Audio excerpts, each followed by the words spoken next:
requirements of the system.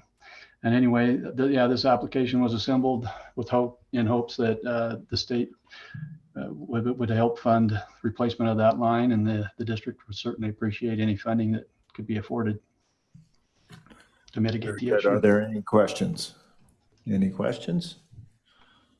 If it is the will of the board, I would entertain a motion. Mr. Chairman, move approval in the amount of $281,600 to West Grovant Second. Water District. It's been moved by the auditor, seconded by the treasurer. Is there any discussion? Hearing none, all in favor signify by saying aye. Aye. Nays? That motion carries. Thank you. Thank you. We're now moving on to the Rock Springs Sweetwater County Airport Board, Southwest Wyoming Regional Airport Water Sewer System Modernization, $591,639. And again, this was recommended for full funding by the staff. Is there anyone from the Rock Springs Sweetwater County Airport Board? I see Devin. I did not expect to see you, Mr. Brubaker. I'm kidding, of course. Mr. Chairman, Governor, board members, greatly appreciate the opportunity to present today. As I think many of you know, the Southwest Wyoming Regional Airport is the only commercial service airport in the lower 48 that has to have water trucked to its airport. As that is, we do not have water and sewer service to the airport. We have to maintain our own water and sewer systems here at the airport for public use. This project includes 4 components. The first is to make a water system loop to ensure that we meet EPA drinking water quality standards, to rectify a water storage tank drain compliance issue with DEQ, to rectify a sanitary sewer system non-compliance issue where we have multiple septic systems across the airfield that would be combined into a single low pressure sanitary sewer system. And the final item is we have a rental car wash facility for the rental cars here at the airport that has a non-complying sanitary sewer system. The airport board has pledged 50% match on these funds. So the $591,000 represents a 50% funding level, with the airport board covering the other 50%. We struggle mightily as a organization because most of our water and sewer feeds a public use facility like a commercial airline terminal or a general aviation terminal. So it's not, we can't necessarily send an invoice to passengers coming off a commercial flight for water and sewer use. So it becomes a challenge for us. We don't have the ability to have residential units or commercial units that we get to charge water and sewer fees to for most of our connections. With that said, Mr. Chairman and board members, happy to answer any questions and appreciate your favorable consideration on our application. Thank you, Mr. Brubaker. Indeed, a worthy project. Are there any questions? Any questions? Hearing none, if it's the will of the board, I would entertain a motion. Mr. Chairman, move approval of 591,639 to Rock Springs Sweetwater Airport Board. 591,639? Yep. I thought I heard you say 5 million. Nope. I know Devin would like that, but. I'm sure you would. Okay, that motion's been made. Is there a second? Second. That's been seconded by the superintendent. Any discussion? Hearing none, all in favor signify by saying aye. Aye. Nays? That motion carries. Congratulations, Mr. Brubaker. Thank you, Mr. Chairman. Board members appreciate the support. Thanks. We're moving on to 1139, Town of Glen Rock, transmission main priority 2 of 2. I'm assuming that might have been ranked a little lower in the first round. Thank you. Yeah, and this is for $1 million. Is there anyone from the Town of Glen Rock to talk on this project? Anyone online? Seeing none, and I'll put it on our list to just make sure we don't miss something a little bit later. We're going to move on to 1208, High Meadow Ranch Water District, High Meadow Ranch Water Upgrades Phase 3 for $1,832,000, and this was recommended for full funding. Is there anyone from High Meadow Ranch Water District here? I think he just raised his hand. Mr. Wicker.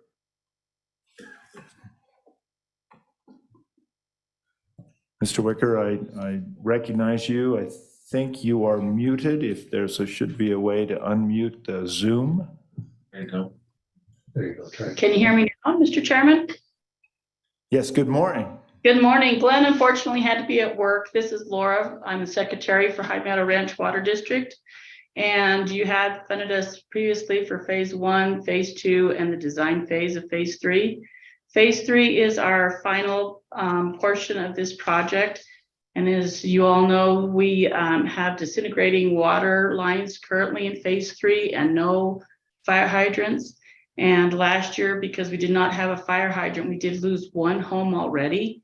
And we were just requesting for you to fund us for $1,832,000 so we can complete this project. Also, with us not having phase 3 funded, we are unable to collect monies from homeowners that refuse to pay their water bill because we are unable to shut anyone off.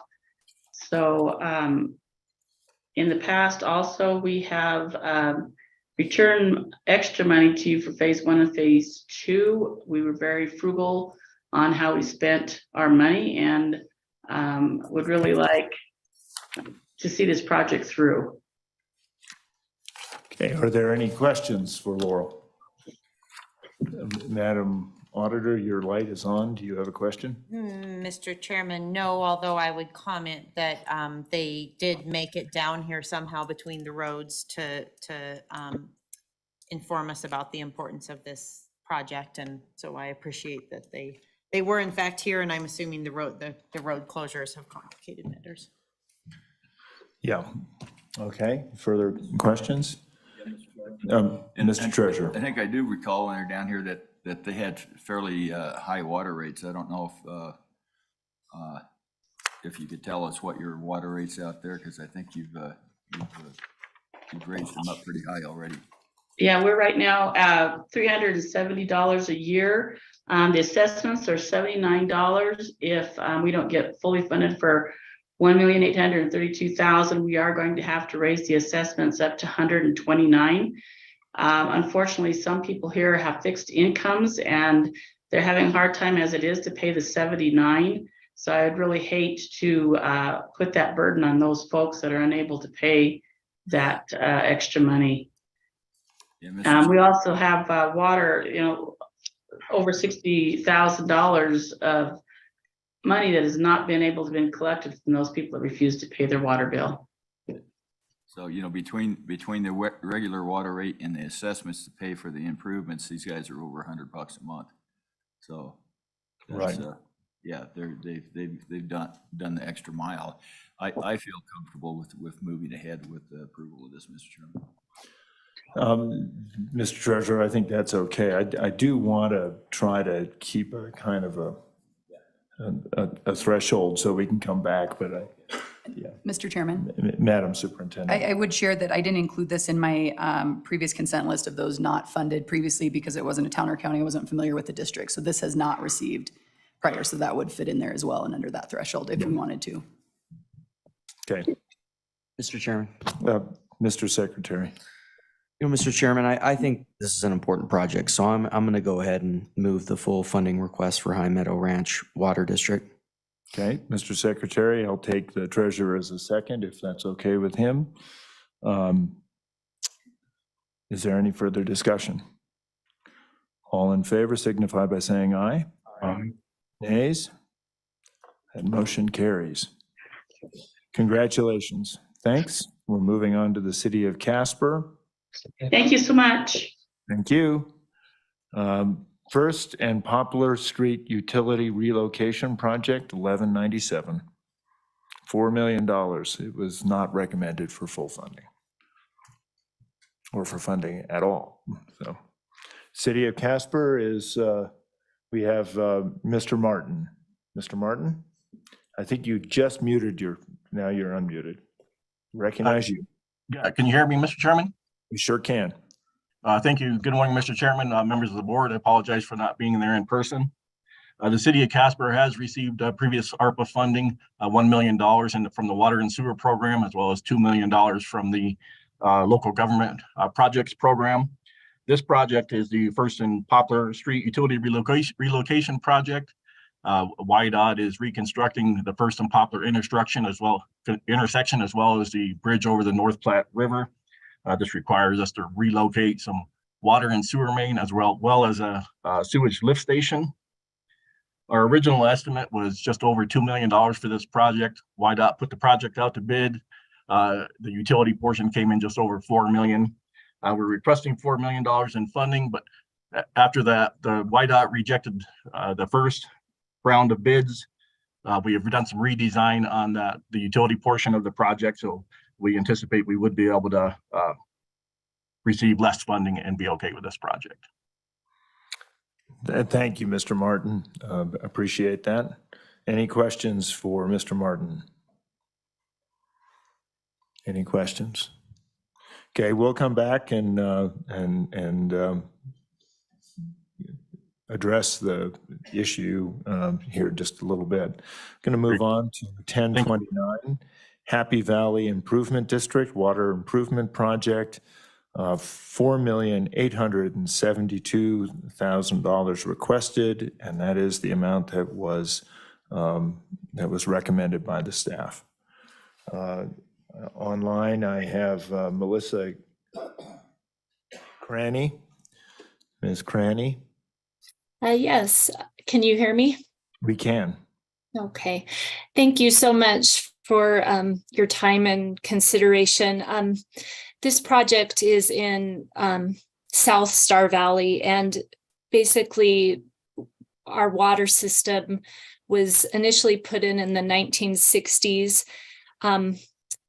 And we're going to regionalize two systems into one. And so the systems are both in really poor conditions, needing pretty consistent repairs throughout the summer. And many of the residents are on limited incomes, and the funding would be a really substantial help to, put in just a system that is going to be effective and for many residents. So thank you. Thank you. Are there questions for Ms. Cranny? If there are none, again, same deal. We'll come back to look at your project. I'm sorry? Oh, Senator Dockstetter, I'm sorry. Yeah, Mr. I tried to Chairman. keep track of all these things. I'm wondering, can this project be phased because it's a regional one? I'm just curious as to whether or not there's Okay. that possibility. Ms. Cranny, please go ahead. As we've gone through some of the preliminary engineering for it, it could be done in 3 different phases, yes. Okay, thank you. Senator Dockstetter. And you'll. Thank you, Governor, Committee. Appreciate the time on this. Appreciate your consideration. This is one we've been working on for quite some time, using the expertise too of Representative Simpson along the way, who understands and knows water.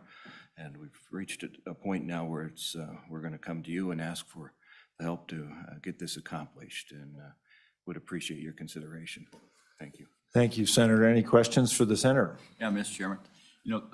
Senator, the select water rules pretty well because you've been on it for a long time. Was on it, sir. Yeah. And I'm wondering if there's probably things in this that select water could fund, and things that we could fund that select water can't. Select water can do the transmission lines, but we can do the distribution lines. And I didn't know whether you had any just off the back of an envelope assessment about what that might be. Governor and members of the committee, it would be literally off the back of the envelope, and it wouldn't be a secure answer. But Yeah. we would look for your help. If you want me to seek that help as well, I will. But standing here for you, making a long drive, seeking your help with this today. Thanks. Thank you. Thank you. Further questions? Ms. Blackwell? Mr. Chairman, we have Bill Brewer from the Wyoming Water Development Office who could speak to this. Okay. Chairman, board members, Bill Brewer, Deputy Director of Construction with Water Development. This project is partially funded by the Water Development Program already. What you have is two aged systems that have near parallel pipelines running from springs in the mountains next to Star Valley to these two, to the Osmond Water District and the Happy Valley District, which are merging. Both those pipelines are near failure. This project will put one pipeline in to serve both communities. But like I said, it is partially funded already. COVID inflation costs have driven this project up. So I believe this funding is looking to match our funding to complete the project due to increased costs. Thank you. Further questions? I have one. Ms. Blackwell? How much funding do you have in the project? Off the top of my head, I do not. We funded it at 67% of the original budget. However, like I said, that budget has increased due to pipeline costs increasing dramatically. Okay. The reason why I ask is the application we have, it shows that they have a match in the amount of $925,000 from the Bank of Star Valley, and that does not show any funding from water development. Currently, we're funding 84%. We've got to make sure that we don't go over 85%. Can I comment to that? Yes, Ms. Cranny, please. It's because we applied for the funding with the Wyoming Water Development Commission after we had already turned in this application. We're just seeking any funds we can at this point. We're just going down every avenue possible to replace this system. So Ms. Cranny, I appreciate that. We'll probably come back to this a little bit later if there's a way maybe to sharpen your pencil a little bit. That might give us a better way to sort of understand this. Does that make sense to the members of the board here? Yeah, Mr. Chairman. Yeah, And Mr. Treasurer. if the water development can get some of those numbers there, so we can make sure that we fit the right amount of money in there, because as Ms. Blackwell said, if we put too much money in there, then essentially we're out of compliance with the program. I will have that number for you Thank you. later. All right, thank you. And if you need to, perhaps there's a way to reach out to Ms. Cranny just so we can kind of sync up the numbers, if that makes sense. Thank you. Any further questions? Ms. Cranny, does that make sense to you? Yes, it does. Okay, thank you. We're going to move on past the town of Wamsutter. It has been funded to town of Wheatland, 28. This is the 16th Street infrastructure improvements, $2,332,207. Is there anyone from the town of Wheatland? Yes, please. That's good to see you. Good morning. Thanks. And it's already read. Yeah. Good morning, Mr. Chairman and board members. Yes, I'm here this morning on the 16th Street Improvement Project. And you would need to identify yourself for I'm the sorry, record. Candy Wright, Clerk Treasurer. Thank you. Okay, and we were, originally this was an application with the capital projects, and it was moved over to water and sewer, because I think 20% of it is water, sewer, and storm drain. So this is a project we're partnering with YDOT and Platte County. It's very important to our businesses and our residents. Can I entertain any questions? Sure. Are there any questions? Mr. Treasurer. Yeah, Mr. Chairman, this says it's a priority two. What's your number one priority? We were last, couple weeks ago, we were funded for the design and engineering of our Black Mountain Water Tower. Okay. Thank you. Madam Auditor. Beth, what was the amount of that first grant they had, or if you recall? Wasn't huge. I think 658,000, right around there. Thank you. Mr. Chairman. Mr. Secretary. Thank you, Mr. Chairman. You said 20% is a, Yes. It's right about 20% is water and sewer of the project. And we will honestly take whatever you guys will give us. So. Further questions? Yeah, Mr. Chair, I want Treasurer. to make sure I've got the math right. So is the 3.5 million 20%, or we fund 20% of the 3.5 million? So the total project right now is 12,765,000. Okay. And the water and sewer with the engineering on water and sewer is right at 2,331,000. The dollar amount shown on the funding request was when we were applying for the entire project, the Okay. streets. Thank you. and- That's helpful. Further questions? To answer the question of what they were funded during the local government, we funded them at $623,000. Thank you. Further questions? Well, Ms. Wright, thank you very much, and we will we'll be back. Okay. So, going to move on now to 1066, City of Sheridan, Northeast Transmission Main Extension Project, Priority 2 of 2, $3,335,767. Is there anyone from the town of Sheridan here? Is there anyone online from the town of Sheridan? Oh, there you are. Yes, it's our priority 2 of 2. So we would defer to our priority 1 project. It's not currently recommended for funding, but we would appreciate even a partial funding for our priority 1, which was the airport transmission main, the first project we spoke about today. Okay. Thank you. Thank you. Any questions? I'll take that to mean you would like to have us at least consider some funding for it. That's correct, Mr. Okay. Chairman. Thank you. We will move on now to 24, City of Laramie, West Laramie storm water outfall, $3,500,000. And is there anyone from the City of Laramie, either here or online? Andy, are you coming up to speak to it?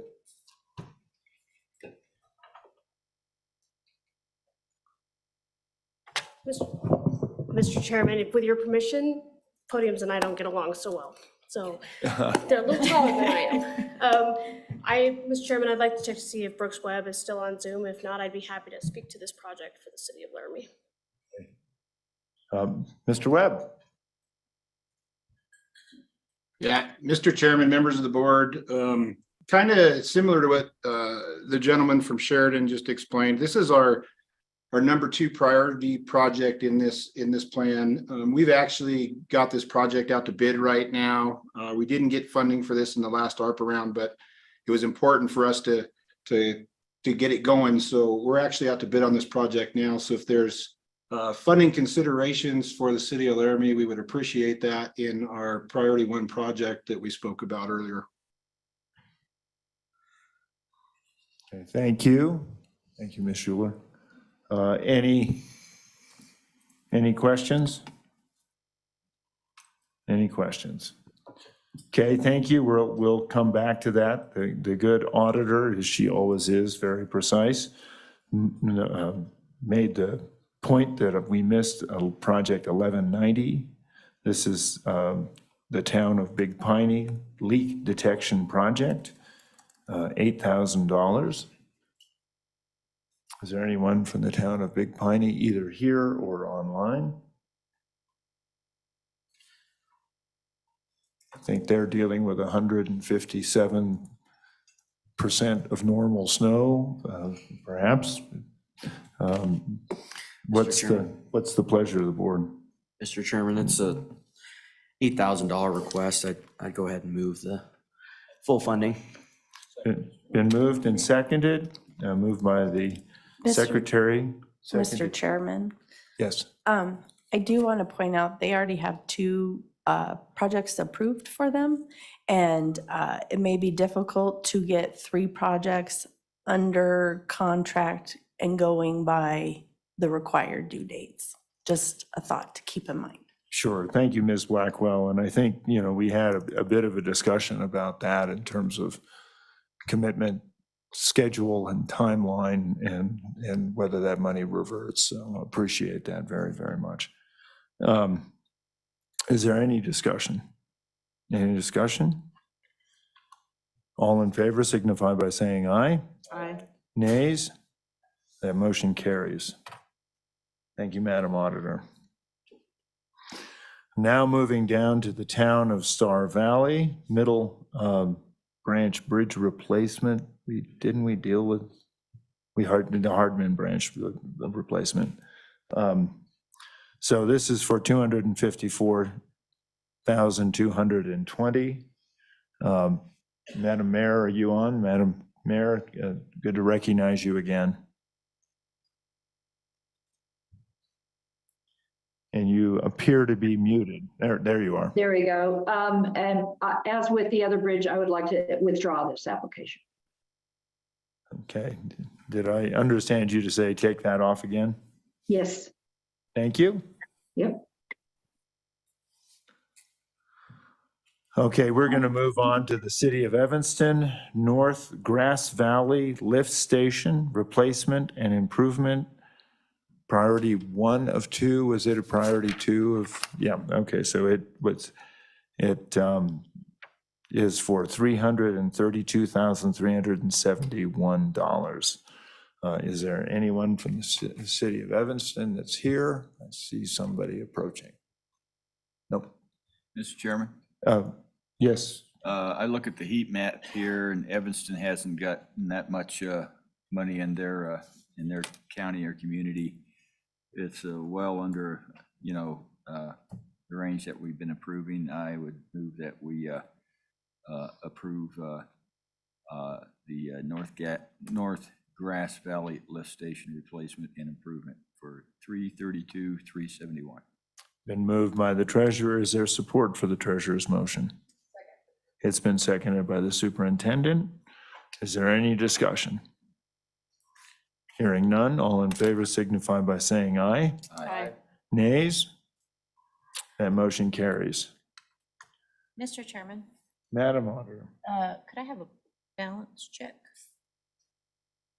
Sure. The board has approved $8,791,645 worth of grants, leaving you $21,208,355 to spend. Thank you. Okay. We're moving on to South Cheyenne Water and Sewer District Terry Road Sanitary Sewer Rehab Project. This is project number 1180. It is for $340,000. Is there anyone from the city here? Is there anyone online? Mr. Chairman, I'd go ahead and move this. These small water and sewer districts have a hard time coming up with funds, and that part of town over there needs to get straight on some of their sewer problems they've had. And Mr. Treasurer, yeah, thank you. I note that it was recommended for full funding. Is there support for the treasurer's motion? Second. It's been seconded by the secretary. Is there any discussion? Hearing none, all in favor signify by saying aye. Aye. Nays? That motion carries. Now we are moving to the town of Shoshone, water storage tank improvement, repair and access. This is project 1121, and it's $581,220. And I think I saw Mayor. Good morning, Joel. Good morning, Chairman, rest of the board. Appreciate your consideration. This project was our third We did combine one. We had two that were separate, but they were really one. And under the wisdom of the board, you combined both of them last time. They were obviously, we felt, our most important, but this again, they were all close in importance, but we had to prioritize them somehow. We have a water tank high up on a hill, which is great, so we don't have to pump water to give pressure, but the road going up to it is very poor condition. The tank was constructed in 1978 to replace the old wooden tank that we had up there. I remember hunting rabbits and going up that old wooden tank, but anyway, we really, the engineer looking at it noticed at the tank itself some erosion. So to maintain the structural stability of the tank, we need to put some riprap in there and take measures to prevent erosion. We should fence it to help keep animals out of it. Like I said, the road is not much of a road. We couldn't get up it all winter. Snow had a lot to do with that, but you get a lot of rain, we can't get up it either. We don't get a lot of that, I admit. But anyway, but it's to get equipment up there to work on it. The engineers also noted that we need to install a proper air gap in it, drain system that gets too high to maintain, keep us in DEQ standards. Anyway, it's an important part of the puzzle for our water system, but I'll stand for any questions. Okay, thank you, Mr. Mayor. Any questions? Any questions? Hearing none, I would entertain a motion if the board is so inclined. Mr. Chairman, I would move approval of 581220 to the town of Shoshone. It's been moved by the auditor and seconded by the treasurer. Is there any discussion? Hearing none, all in favor signify by saying aye. Aye. That motion, nays, and the no from the superintendent. That motion carries. Thank you very Thank you. much. The town of Shoshone surely does appreciate you. Thank you, Mr. Mayor.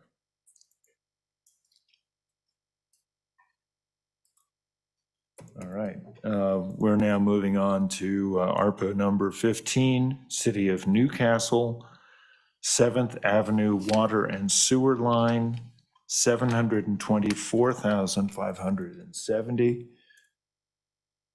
Here you are. Good to see you, sir. Thank you, Mr. Chairman. I'm Greg Stump with the City of Newcastle Public Works. This project is one that we've been trying to get done for years. We've had several failures on this pipeline installed between 1955 and 65. We're up to breaking the line about one time every year for the last 5 years. So. Okay. Thank you. Any questions from Mrs. Simons? Any questions? Any questions? If there are none, I would entertain a motion. Mr. Chairman, move Madam approval of 724570 to the City of Newcastle. Thank you, Madam Auditor. Is there support for the auditor's motion? Second. It's been seconded by the secretary. Any discussion? Hearing none, all in favor signify by saying aye. Aye. Nays? Motion carries. Thank you. Thank you very much. Now moving on to 1070, City of Torrington, Albany Avenue improvements, priority 2 of 3, $756,000. And I'm assuming this is also moved down. Okay, thank you. Good morning, Governor. And good morning, members of the board. I'm Mayor Herb Doby. I've been in place for a little over 90 days. I appreciate the grants that the Slib board gave us in October for $3.5 million for a wastewater pretreatment project, and last February, $450,000 for working on our well 16 backup well project. I would defer to my city engineer and director of public works to explain the request here and answer any questions. Right, congratulations, Mr. Mayor. Thank you, sir. Now you're in the hot seat, so please. Thank you, Mr. Chairman and the members of the board. As Mayor Doby alluded to, we are grateful for the 3.5 million that we received for our wastewater pretreatment facility. That facility was recently awarded this past Tuesday to a contractor. So we're thankful for that. This project's been in the works since 2014, so almost 10 years. Just for an aside, the award amount was 8.4 million, which is more than double the engineer's estimate of 2020. So just for your information, that these are the kind of prices I think ourselves and the rest of the cities and the state are seeing. This project that we have before you now is the Albany Avenue improvements. It is the smallest dollar value of the 3 projects we have on the list. If we were to receive full funding for this, I think we would be more than gracious to just pull the other 2 projects from the list for this go around. This water line serves our hospital. It has, in the recent past, had numerous breaks, and as such, we feel that it is a worthwhile project to be considered. Thank you. Thank you very much. Any questions for Mayor or the Director? Mr. Chairman? Mr. Treasurer? What is your number 1 priority here? Number 1 priority is East D Street improvements. It's further down the list towards near the bottom of the first page, I believe. And I think the request for that was $5,040,000. I have an East D 1069 for 1.3 million. I think that's in error. On the other sheet that shows the white sheet for project totals, I think it shows $5,040,000.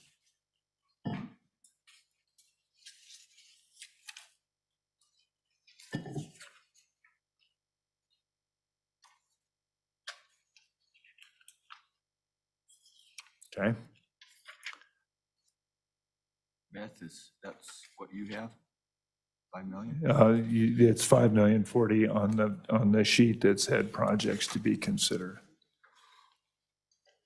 Applications to be considered. Okay. It's on the top of the second page, 3rd one down.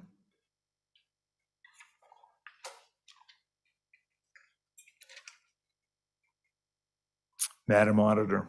Mr. Chairman, I guess I just want to make sure we understand 1067 is 1.3. So perhaps maybe just the numbering is incorrect.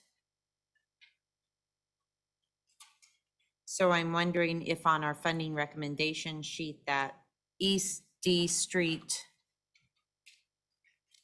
again, I'm not sure if it's the amount that's incorrect but we maybe need to pause and delve into that and make sure we. Yeah. I think it might have just been miskeyed. Ms. Blackwell, do you want to? I think I just screwed up, to be honest. Yeah, so my guess is that the application was for 5.4. It looks like 1.3 is on both sheets, and one of them is with partial funding previously approved. That's correct. Okay, gotcha. Okay. So with that, let's just correct that number if that will make sense. 5,040,000, is that correct? So, Mr. Chairman, we had already partially funded the 1.3 million request, and this should be 1069 should be 5,040,000. Yeah, that was correct. Okay, is that square with everybody? All right, thank you. So back to, and if I understood you correctly, the consideration was if this were funded, then the other 2 would be pulled. We pull the other requests. Okay, thank you, just for clarification. Further questions? Further questions? If there are none, I would entertain a motion. If there is no motion, we'll proceed on to, thank you very much, stay tuned. We proceed on to Aspen Pines, 1044, lead water line replacement, $603,000. This town of Aspen Pines is Aaron Schutis. If you're on and you have the floor. Great. Can everybody hear me? Yes. Okay. Thank you very much for this opportunity. My name is Aaron Schulteis. I'm the district manager for the Aspen Pines Water and Sewer District. So we're located over in Wilson, Wyoming, and we've been slowly replacing our original infrastructure in the Aspens, which was put in the 70s with galvanized service lines with lead swing joints. So we've been slowly picking away at this for the last 20 years, and we're looking to get some grant funding to come in and do the remaining lines kind of in one, in the next couple of years and get it done with.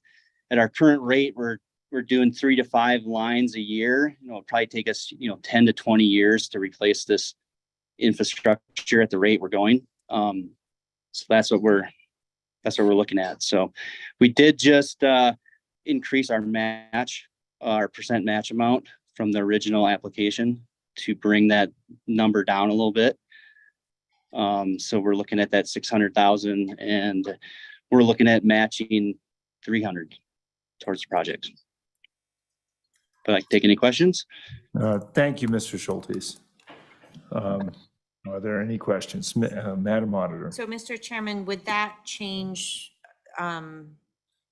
So currently we have a request of 603,000. Is that updated for your additional match, or is that not accurate? That should be accurate. The project cost was about $900,000 to replace mulch. So our original application was at 15% match. So just recently, I emailed in that we could probably, our high amount that we could put towards this project is about $300,000. So that brings us up to about a 33% match. So that's what we kind of, I guess, didn't reapply for, but that's what I adjusted for. Thank you. Thank you. Mr. Chairman? Mr. Treasurer. Yeah, this is another one of those lead line ones. It looks like they've been, slowly, progressing on that over the last 20 or so years. So I think this is a type of program that would probably work well with that loan. I'm not sure where they're at on their loans. So, sir, can you tell me your ability to pay back a 0% loan? I don't foresee that being a problem. We don't have any loans out currently. Generally what we've been doing is annually budgeting about $30,000 towards these lead lines every year. And, the problem where we are is the excavation costs have just gone up through the roof, and we have high groundwater here. So it's very difficult conditions for replacing these lines. They're all underneath the roads with pavement that need to be replaced. So that's why we've been picking away at it so slowly. But I think that is a opportunity for us, is a 0% loan also that we will look at. Ms. Blackwell, just to make clear where that program is and how likely. We will be applying for those lead line replacement funds hopefully next month. We implemented interest rates, began the rulemaking process to implement interest rates for those programs yesterday. And we will be taking new SRF rules to June to administer the program. So I would say late summer would be when we would start accepting applications. Okay, thank you. Yeah, Mr. Chairman? Mr. Treasurer. Is there a grant ratio or loan cap or what are the, I guess, Mr. Chairman, Mr. Treasurer, there is principal forgiveness funds available for the lead line service replacement. Per the federal regulations, we have to use 49% of the capitalization grant as principal forgiveness. SRF staff is currently working on how we're going to define disadvantaged communities and how we're going to award those funds. so if, what I'm getting at is if we gave them a grant for half of this, then they could essentially get a 0% loan on that, or would that be functional? Mr. Chairman, Mr. Treasurer, they could absolutely apply. I can't say whether they would be approved for a loan without doing financial analysis and determining whether they could afford the loan. Thank you, Mr. Chair. Okay, thank you. Any further questions? Any further questions? Hearing none, I'd entertain a motion. Yeah, Mr. Chairman, I would request that the town of Aspen Pines receive $300,000 for lead abatement on their system. Okay, the treasurer's heard the treasurer's motion. Is there support for the treasurer's motion for? One comment I do want to make is if they're going to take an SRF loan, then their whole project has to comply with all SRF requirements. $1 of SRF loan into a project, that means the whole project has to comply with SRF requirements. So they would have to do an environmental, whereas through this program, they do not.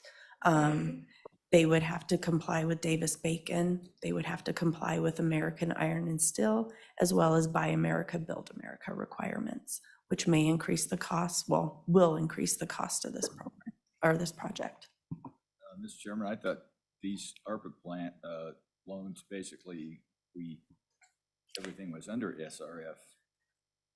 The eligibility is tied to SRF. However, all the SRF federal requirements, cross-cutters, those types of things are not tied to these funds.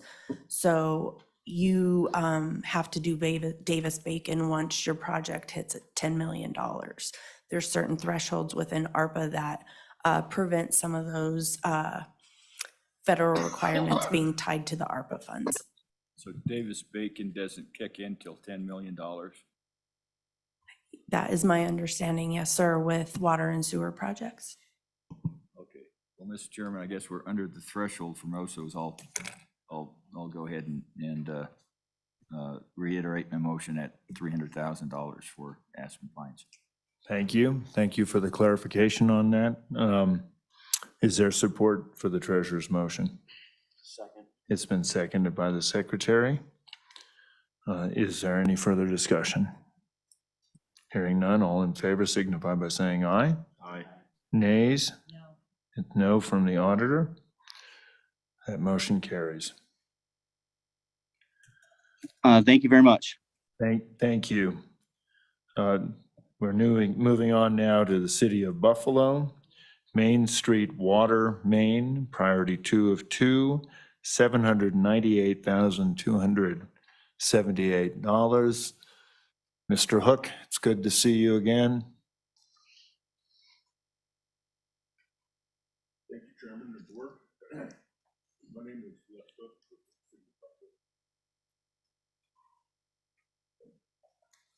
Thank you. My name is Les with the City of Buffalo. And so, yeah, this is priority 2 of 2. This water line will go in next year. It's in cooperation with the YDOT project. They're going to resurface Main Street going through Buffalo. And we just want to get our old line out underneath their brand new road. So that's why it's on there. Thank you. Any questions from Mr. Hook? What's your number 1 priority? Our number 1 priority is remote read water meter replacement citywide. And that's a $981,600 request. It is number 1017.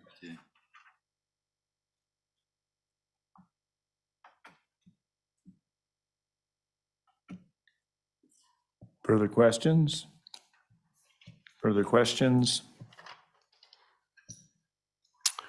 If there are none, I'd entertain a motion. Mr. Chairman, I'd be inclined to wait on this one until we hear about their priority Okay. one. Thank you. Thank you.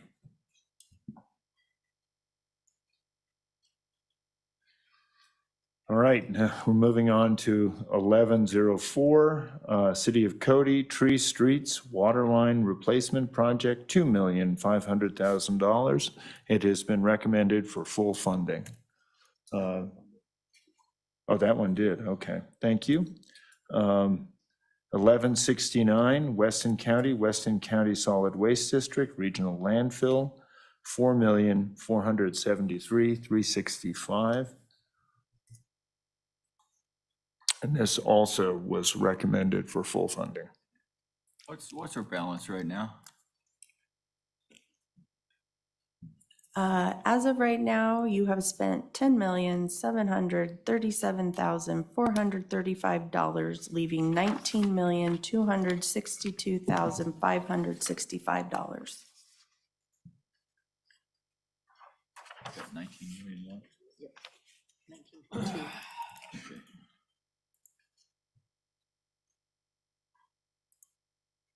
Okay. Please. Thank you, Mr. Chairman, members of the board. This is a landfill project we are currently in the process of working on. It will serve the northeast corner of the state. The information we gave you guys earlier, there's several landfills in the area that's been closed. Right now, currently, the garbage is going to the city of Newcastle's landfill. It's on slate to be closed, so we have nowhere to go other than to Gillette or maybe to Casper for trucking, or we have to take it out of state. It's a startup project where we're at right now. We have not received any funding other than what we've gotten from our 3 mills from our taxpayers. We are, taxing them at the highest rate we can. It'll be self-sustaining once we get it up and running. We figured our tipping fees to have closure costs built into them. If we take only Weston County garbage, it's a 200-year landfill project life expectancy. If we take all of Weston and Crook and some of the other surrounding garbage, it's a 100-year project life expectancy. Thank you. And Commissioner, can you identify yourself just for the record? Excuse me, I'm sorry. Ed Wagner, I'm on the Weston County Solid Waste District Board. Thank you, Commissioner. My apologies.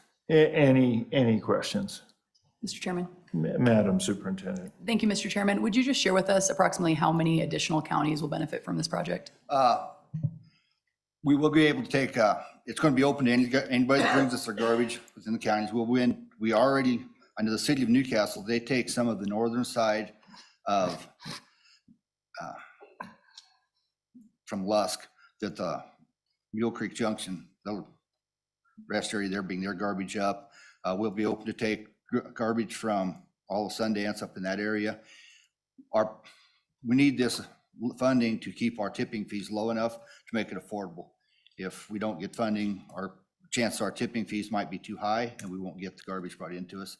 We'll take Upton's garbage and maybe Moorcroft. It just depends, a lot of it depends on our tipping fees to get our garbage come into us. Thank you, Madam Superintendent. I'll just note that this has been an ongoing project over many, many years. There was a notion at one point that Osage might provide an opportunity. Didn't turn out that way, even though there's a lot of bentonite around the area. And I know for Crook County, they're trucking their waste to South Dakota about 70 miles away or something like that. I think they're going to Bell. Yes. And so, this is a worthy project. Any other questions? Mr. Chairman? Yes. Senator Driscoll. Driscoll, good to see you. Yeah, I'd weigh in just a tiny bit.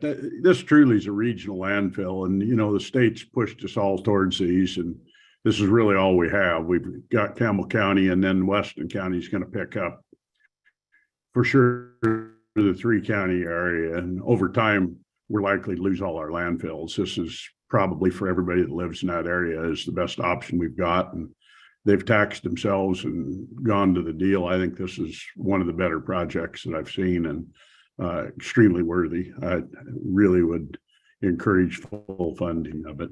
Thank you. Thank you, Mr. President. Members of the board, highly recommend this project. Mr. Chairman? And I would entertain a motion. Yes, Mr. Mr. Chairman, Secretary. I'll move the full amount. Second. Been moved by the secretary, seconded by the superintendent. Is there any further discussion? Hearing none, all in favor signify by saying aye. Aye. Motion carries. Congratulations. Thank you, Mr. Chair, members of the board. All of Northeast Wyoming thanks you. Thank you very much. Now we probably need to start doing balance checks on a regular basis. You have spent $15,605,000, $5,200. You have remaining $14,394,800. Thank you very much. We're going to move on to the City of Torrington, East D Street improvements. The corrected amount on this award request is $5,040,000. It's priority 1 of 3. If the City of Torrington is here.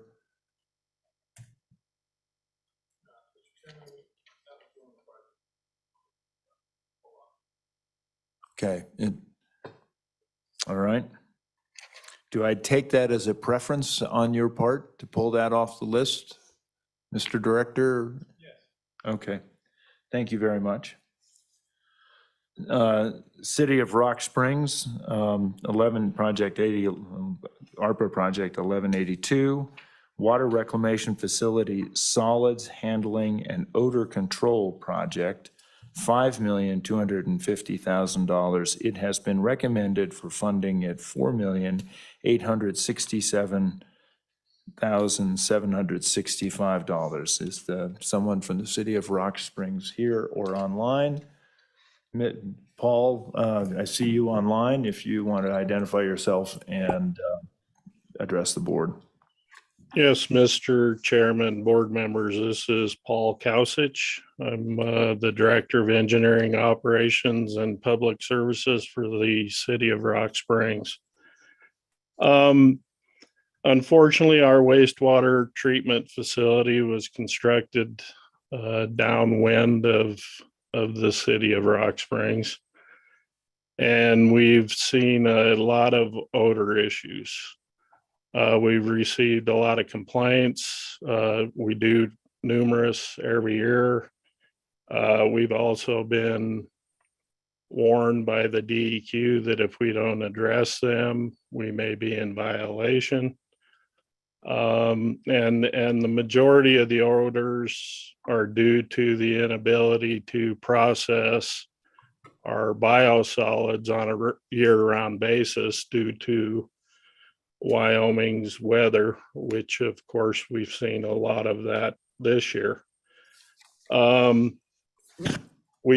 the interim between the time the original application was submitted and now, we have been conducting a biosolids handling feasibility study.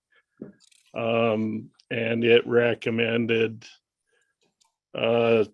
solar drying and then continued processing of our biosolids with a biochar type processing, I guess, part of the plant. We originally estimated this project at $6.25 million. We anticipate it's going to be much higher due to inflation. But also in the interim, we did receive some specific purpose tax money. And of course, we originally obligated enterprise account funds, which are rate-based funds for this project. We would appreciate the full funding, but we would accept a lower funding amount if the board chooses to do that. Thank you, Mr. Kausich. Are there any questions for Mr. Kausich? Any questions? I have one question, Mr. Chairman. Thank you, Ms. Blackwell. Did you say you've received a special purpose tax for this project, but you still need full funding? Or would still like full funding? I just need to make sure I'm understanding. We received a portion of the funding through the specific purpose tax, yes, but it does not fund the full project. The remaining portion of the project would have to be funded through enterprise account funds, which are through the rates. So just for my information, Mr. Kausich, if you had special purpose tax, you had this award, there would be a balance remaining, and that mostly is made up of inflation. Is that a proper assessment? Inflation and additional processing that the study projected needed to be done. Okay, thank you. Further questions? Further questions? All right, now, Mr. Madam Chairman, Auditor. I just need Beth to give me the amount we've spent one more time. I got off somewhere. There was a mistake, and what was approved was 15,210,800, leaving $14,789,200 Okay, remaining. that's what I have. Good. 14 million. I'm sorry, 14 Yeah. million. Yeah. Okay, thank you. Thank you, Mr. Kausich. We're going to move on to, Mr. Secretary, please go ahead. Yeah, thank you, Mr. Chairman. I'd like to make a motion of $2,250,000 on this, and then if we have some left over, we can come back. Okay. And I appreciate the intent of the motion. I guess I'm a little anxious about, we've got a couple of big ones coming down, and that will cut our rate down. But I certainly would entertain a second if there were a second for this motion. It's been seconded by the superintendent. Any discussion? Mr. Chairman, I just look at the ones coming up. I mean, there's three that's been recommended for funding, or three that have been recommended for funding that haven't yet been approved. So I think we got room, and even at the end a little bit with some of these that we've skipped. So, right. Thank you. And appreciate that. I think that's fine. Happy Valley still has to be considered, and a couple of others. But with that, all in favor signify by saying aye. Aye. Nays? No. I am a no. Not because of the project, but just because I want to make sure we keep Mr. that. That Chairman? motion does carry. Secretary, was that 2.5 million? 2.25. 2.5, okay. Thank you very much. Thank you. We now move on to the Town of Lusk vac truck street sweeper, $500,000. Is there someone here from the Town of Lusk or online? Is there anyone here? Anyone online? Okay, hearing none. Members of the board, your thoughts? We can certainly come back and see if they, yes, online. Very good. Mr. Little. Mr. Chairman, and members of the board, my name is Doug Lytle. I'm the mayor for the town of Lusk. Can you guys hear me? We can. Thank you. All right. I appreciate all the funding that you guys have given us in the past. I guess from the town of Lusk standpoint, we were kind of surprised that this was originally on the local ARPA funding for the local governments, and then it came over to here. Also, we were a little We were a little surprised because it is a vac truck and sewer truck, and we did not know how it fell under the water and sewer. From our standpoint, I guess if it's because the vac truck does fall under the sewer portion, our funding would be around $300,000 on something like that. That would be for the maintenance of the sewer line. We do have a huge project going on in the town of Lusk. It's been spread into phases. From the beginning of this whole issue, which I've spoke with you guys before at the last local government, we've seen about a 78% increase in inflationary costs over the overall project. I guess I would like to say that if not funding this portion, because this was priority 2 under our local government, if funding for this portion would impact us on other funding available in the future, we would not like funding for this, because ultimately the infrastructure project for clean water and sewer is a much higher priority than this. We've made do before, and we will continue to make do if we have to on what we have in place for as far as our vac truck. We just do use a jetter now, but this would be a lower priority for us when it comes to funding overall, and we look forward to the funding on the other issues. I guess the other thing is we've had when we look at debt to income ratio and when we hit our max fundings, a lot of our loans and stuff are dependent with USDA and working through SRF. And this one is kind of we would fund the 15% match on this, which we have put into our application, I believe. I don't know for sure if we had a 15% match. It was from the local ARPA. I don't know exactly what that number was, but I think it's important for these smaller towns, and when funding comes forward, that the timeframes are sometimes really tough. With this coming out with March 21st, and then the meeting coming on the 7th, it makes it really tough for these smaller communities to be able to come up with match funding and stuff like that, when we weren't really expected to have this, because we were asked to pull our application on the first round of this water and sewer ARPA grants. So we could have got a match, but we would have lost a lot of grant funding through USDA.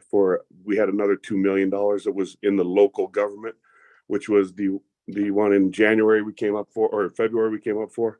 But that would have in the long run would have turned around and lost a lot of money for the town's taxpayers. As we just on that end of it, from July 2020, our residential water rates have went up. We've increased 30%, and our sewer rates, we've increased 45%. This is a continually adding. Originally, when this project started out, to give you an idea on how much inflation has increased this, we were looking at about a $12, I'll just say $13 increase total for this whole project, which was slated to be at $72 million. With those increases, we've already went up $19 on about $18 on our water, and about $24 on our sewer. So that's just for you guys' knowledge of what kind of increases we're seeing and how to offset the funding. We have not been afraid to take on the debt, and I know from the state and federal level, you guys are really concerned of our way of paying it back. But we've had this from funding standpoint. We were willing to take on this debt before COVID because we knew it had to be done, and I guess we're willing to still continually do that. So I appreciate any funding you guys have to offer. If we do not have this funding available, even for the vac truck, we appreciate any and all your help you've given us in the past. Thank you very much. Thank you, Mr. Mayor. Ms. Blackwell. Their application does show that they have a 16% match in place out of their capital improvement fund. And related to the application that had to be withdrawn, that was related to their large capital construction project that was funded under local government. The reason that couldn't be funded under this program is they don't have their match funding in place, as they haven't signed loan documents with USDA, and that's a requirement of the water and sewer program. Thank you. Members of the board, any further questions? Any further questions? Mr. Mayor, I really appreciate your comments. I guess at the end of it, it doesn't sound like it is a top priority for you, but I just wanted clarification on that. Mr. Chairman, Governor, 100% is not a top priority. Our top priority is the infrastructure of water and sewer throughout the town of Lusk. Thank you. Yes, and we have multiple phases going on that. So that is we are in phase 2 of where we don't know we're going to end up on the number of phases. So we're on phase 2 of we're looking at 8 to 10 phases at this time. Okay. Thank you very much. Any further questions? What's the pleasure of the board? You want to move on to the city of Riverton? Okay, we'll do that. Webwood Road Stormwater Infrastructure Replacement, Priority 2, $666,000. Is there anyone from the city of Riverton here or online? From online, we have Mr. Butterfield. Thank you, Mr. Chairman and members of the board. This is Kyle Butterfield, City Administrator for the City of Riverton. We appreciate the time you're taking today to review these applications, and we further appreciate the addition of funds that are being considered today. The project before you is one of our main outflow lines for stormwater. We have 2 detention ponds on the east side of town before our stormwater is injected into the Wind River. This is for the detention pond that is on the northeast area of town. And unfortunately, the outflow line is failing. It's made up of either clay pipe or corrugated metal pipe. We've had a maintenance schedule of jetting and cleaning and maintaining this line of 2 times a year.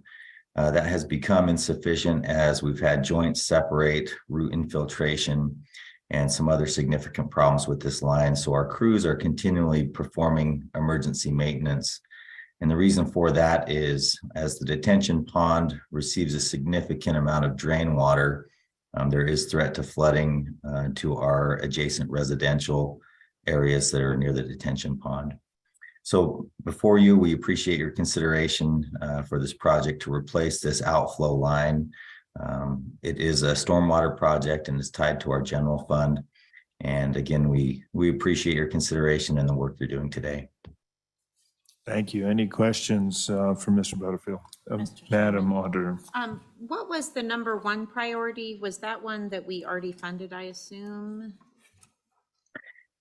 Mr. Chairman and Madam Auditor, we submitted this with the local government project funding.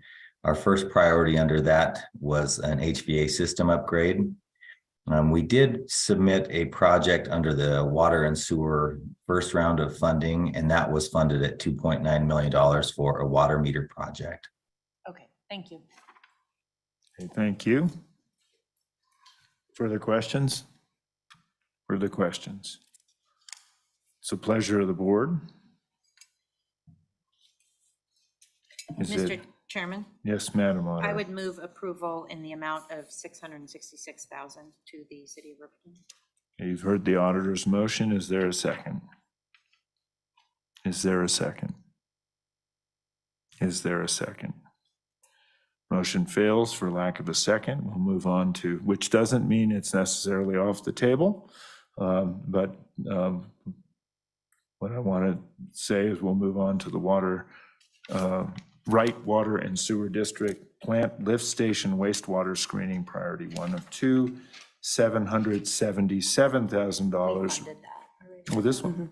No, I don't. That's approved already. This was approved? Yes, I sir. missed that one. Okay, thank you. My mistake. Moving on to the Northwest Rural Water District System Improvements, $1,082,800 recommended for full funding, project 1102. Is there anyone here from Northwest Rural Water District? We have Mr. Besson online. And you are muted at this point. You have the floor if you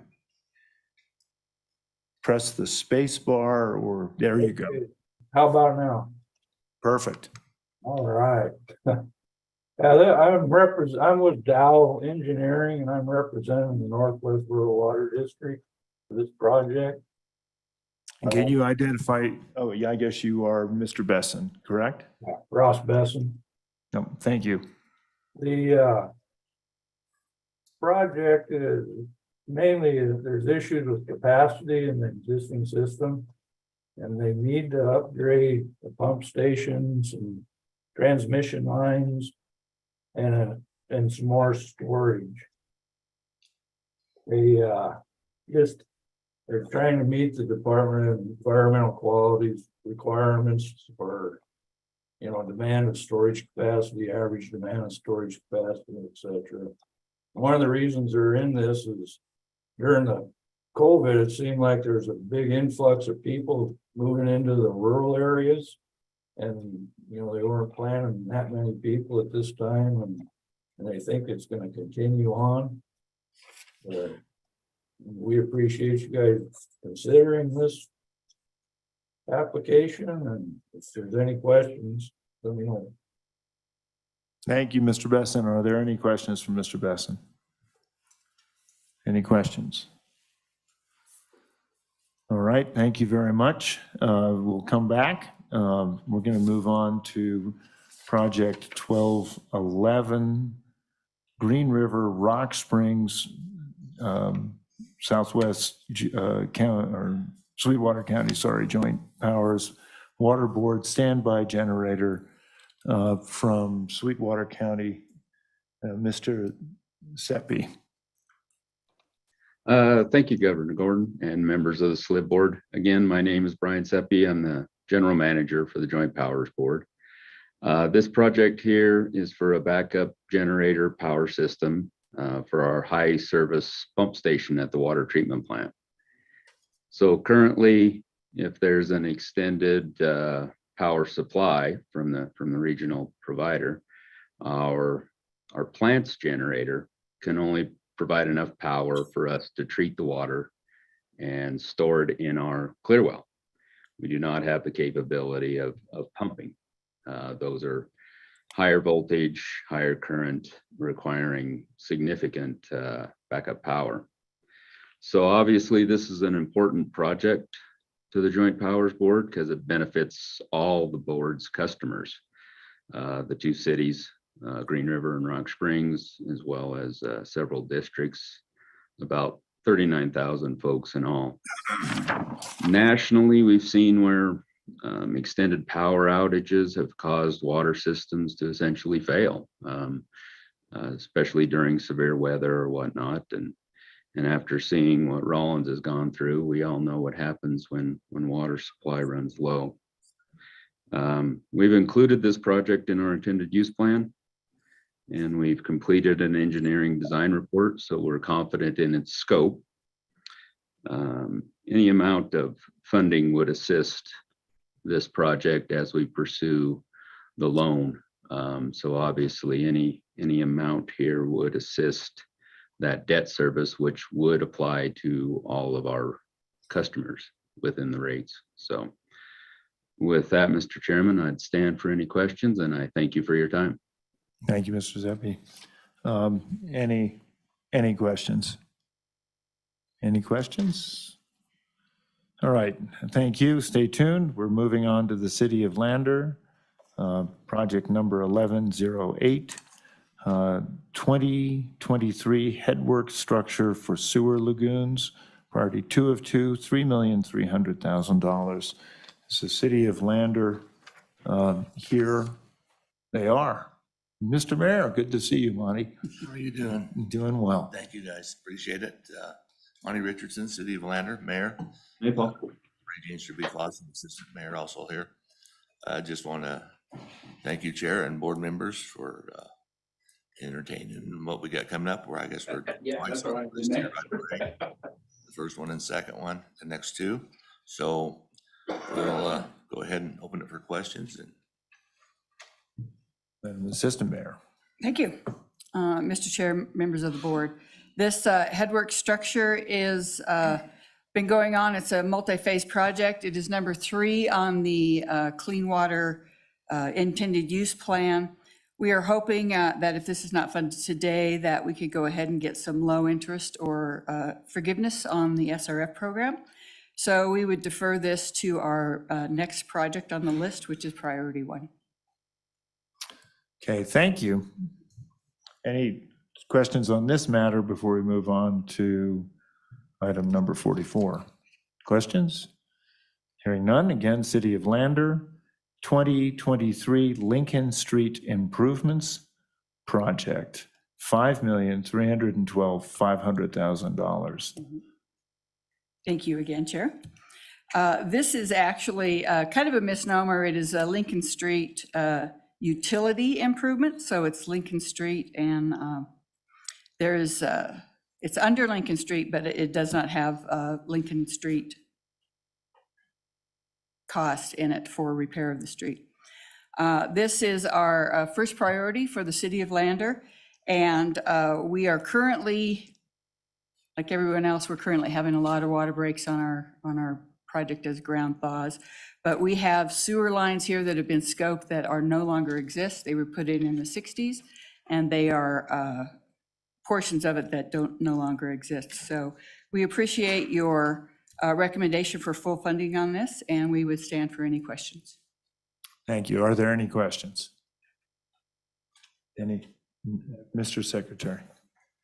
Thank you, Mr. Chairman. What would be we don't have unlimited funds, obviously, and we're trying to spread it around. What will be the implications of a partial fund, say in the range of 2.5 to 3.5 million?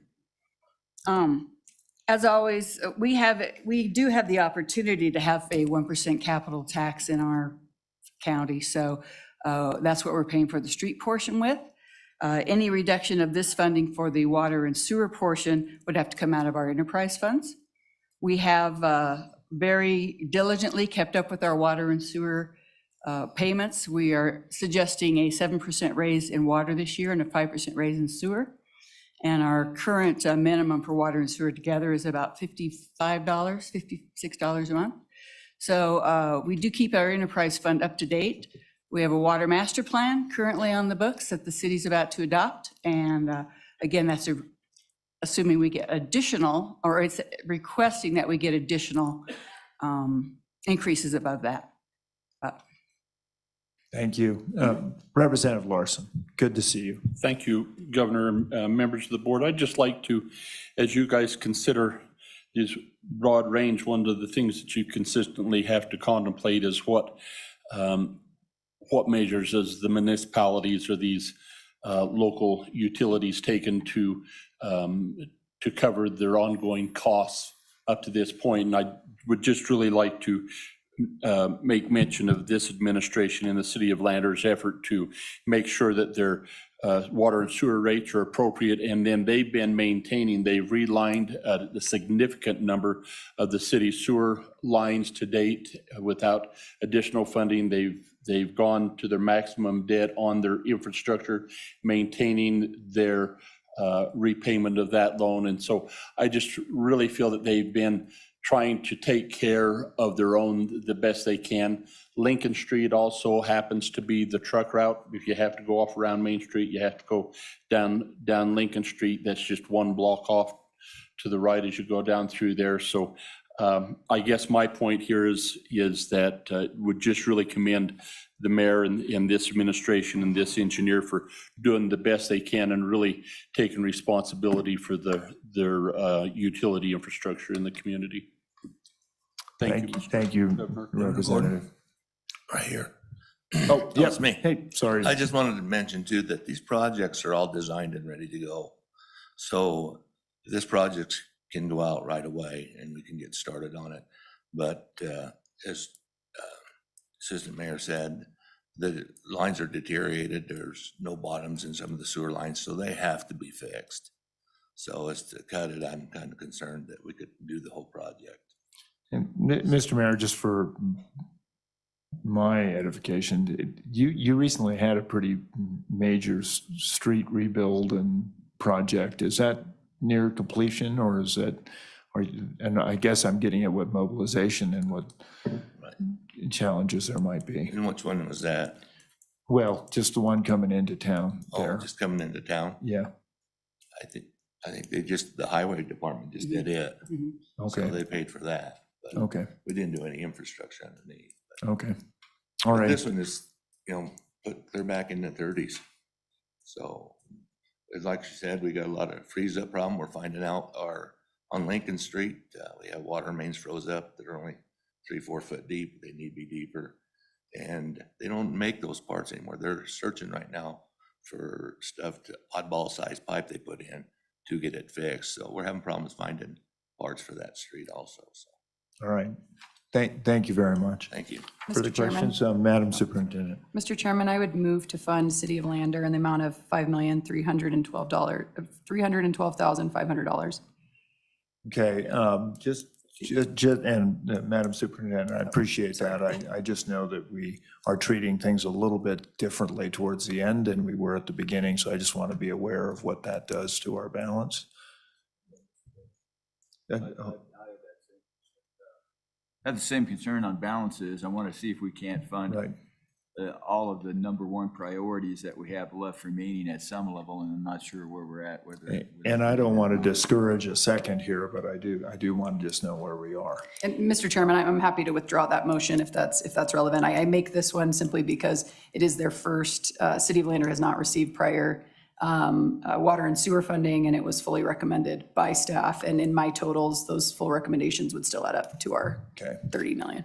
If the board chose to fund that, the spending amount, the amount you would have approved would be $22,773,300, leaving you just $7,226,700 to approve remaining grants. Right, okay.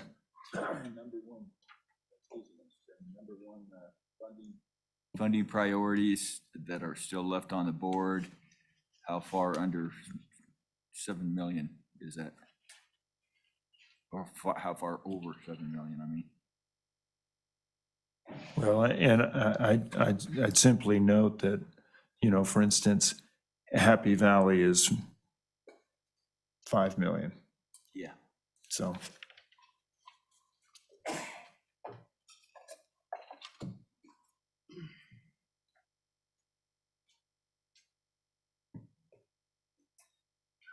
I just don't know whether we could fund all the number ones at 80% now or 70% or something. And Madam Superintendent, thank you for your consideration of this. This is always where it gets really tough. So, Mr. Secretary. Thank you, Mr. Chairman. I've been doing some annotations here on the projects left and, approximate amounts you could fund each one. And I think there's room to fund 2.5 million at this time on this project, and then we can come back at the end. But I just think to keep the ball rolling here, and I'll go ahead and move that on the 2.5 million on the 2023 Lincoln Street Improvements Project. Well, that motion's been made. I appreciate the intent, sir, but I guess I am a bit concerned about what that does, because we are treating ones at the end differently. So is there support for the Secretary's motion? Maybe at a later time, Mr. Chairman. Is there support? Is there support? Motion fails for lack of a second. That doesn't mean it's off the table, just Yep, so thank you for your understand. consideration. Thank you very much for your patience on this. I'm going to move on to Central Wyoming Regional Water System Joint Powers Board, 42-inch groundwater pipe replacement project for $250,000. Is there anyone here from, I do see Mr. Martin. Thank you, Mr. Chairman. Bruce Martin, Public Utilities Manager, City of Casper, representing the Central Wyoming Regional Water System Joint Powers Board. The 42-inch groundwater pipe replacement project is a groundwater pipe within our groundwater treatment system. It's a steel piping that runs between our ozone degas tower and our backwash tanks. There is a chemical injection point in here that has caused serious corrosion on this section of pipeline. If that section of pipeline should fail, it shuts down our entire groundwater treatment system. Okay, thank you. Thank you, Mr. Chairman. Questions? Questions for Mr. Martin? What's the pleasure of the board? Move on. Or in motion? Hearing none, going to move to Les, come on up again. City of Buffalo, remote read water meter replacement citywide, priority 1 of 2, $981,600. Mr. Chairman, members of the board, I am Les Hook, with the City of Buffalo. This is our #1 priority project. This would do a citywide meter replacement and at the same time do we have an EPA mandated lead and copper, through the lead and copper rule, that we have to have an inventory of all our lead and copper lines that are tied to our system. Okay, thank you. Any questions from Mr. Hook? Questions from Mr. Hook? Mr. Governor, I do have one comment to say. We will be, yesterday, the board approved a set-aside work plan for us to pay contractors to go around the state and do the inventory of people's water systems for those lead lines. Thank you. Further questions? No, a motion, Mr. Chairman. Mr. Treasurer. Yeah, looking at the heat chart here,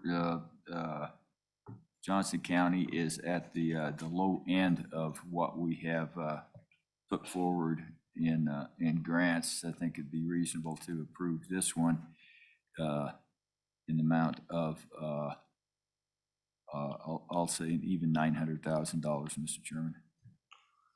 Okay, Mr. Hook, just would that affect the program at all with a reduction? I don't think so. Okay. We can kick in the rest. Thank you, sir. Is there support for the treasurer's motion? It's been seconded by the auditor. All in, is there any further discussion? Mr. Chairman. Yes, Madam Superintendent. Thank you, Mr. Chairman. I think I'll be a no on this, not because of the merits of the project, but just because in February we granted a little over 2.4 million to the city of Buffalo. Thank you. Thank you, Madam Superintendent. Any further discussion? All in favor signify by saying aye. Aye. Nays? There'll be a no from the superintendent. Motion carries.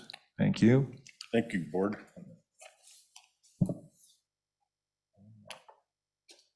That moves us to the town of Evansville Water Treatment Plant Upgrades, Project 1026, $1,273,892.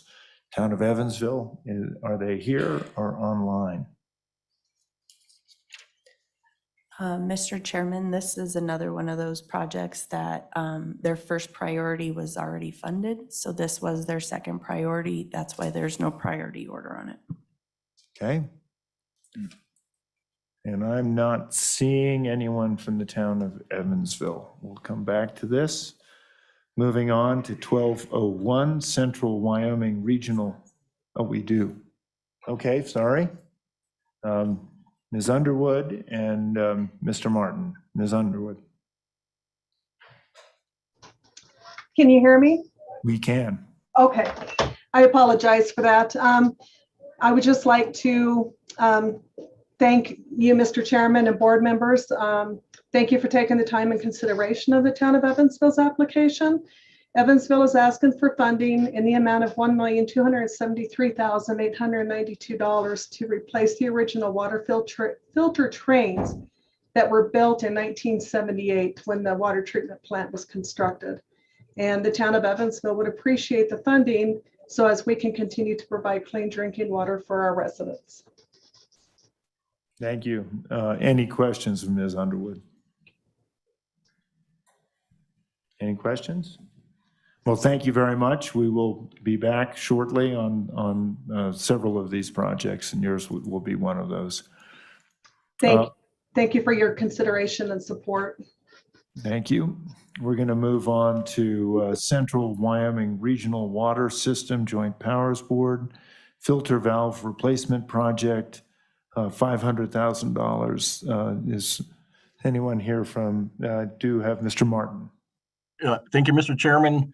Bruce Martin, City of Casper, again representing Central Wyoming Regional Water System Joint Powers Board. This is project 2 on the list here today, priority 2 of 2. This is the filter valve replacement project. It is a series of 43 valves, 6-inch to 30-inch valves on our gravity filters that serve the surface water treatment plant. These valves are in various stages of failure. Again, they control flow in and out of the filters. Critical portion of the surface water treatment plant, as if these valves fail, it could potentially lead to contamination of the system. So, again, appreciate the opportunity to be here. Thank you. Thank you very much. Any questions for Mr. Martin? Any questions? Yeah. I have a question for the staff. Okay, Mr. Secretary. You know, I'm a little confused on this. I know we funded one of their projects back in October, but the first project here says priority 2 of 3, and then this project says 2 of 2. I assume that the one we just heard about earlier was the second one, and this is their third. That's what I'm assuming. That would be correct. In prepping all of this, and in the couple weeks that we had, people were moving their priorities. Therefore, some may not match up correctly, but Central Regional has received funding for their original first priority project. Therefore, the ranking originally was the filter project was 2 out of 2, and I believe the other one was 3 out of 3, or 2 out of 3, and the last one was 3 out of 3. Mr. Chairman. Please. So the bottom line of the 2 remaining projects, the one that's their next priority is also one that scores 1 point higher, which is the 42-inch groundwater pipe replacement project. That's my understanding, yes, sir. Mr. Martin, do you care to comment on that? Nope, staff is correct there. Originally, there was 3 projects. The priority 1 project was funded in October for $1.5 million for the well rehabilitation project. And then with that off of the list, we reprioritized the 42-inch groundwater pipe replacement as our priority 1 of 2 now, and the filter valve priority 2 of 2. Okay, thank you. Further questions? Further questions? What's the pleasure of the board? If we, Mr. Secretary. Okay. All right, thank you. We're going to move on to the town of Jackson, Phase 1 stormwater infrastructure improvements, $680,000. Is there someone either here or online from the town of Jackson? Remove all the 2s. Just Calling one more time for the town of Jackson. Is someone here or online? Never fear, we'll probably come back and give you another chance if you missed this. City of Evanston, 18th and 19th and West Summit Streets water line replacement project. This is for $1,219,442. It's project 1095. Is there someone from the town of Evanston here or online? Anyone from the town of Evanston or online? Okay, never fear. Moving on to town of Jackson again. This is project 1073, well 9, $1,730,415, and it is recommended for full funding. Is there anyone from the town of Jackson or online? Anyone from the town of Jackson or online? Okay, we'll move on to the City of Sundance Capital Improvement Plan for $50,000. Mayor Brooks, are you still here?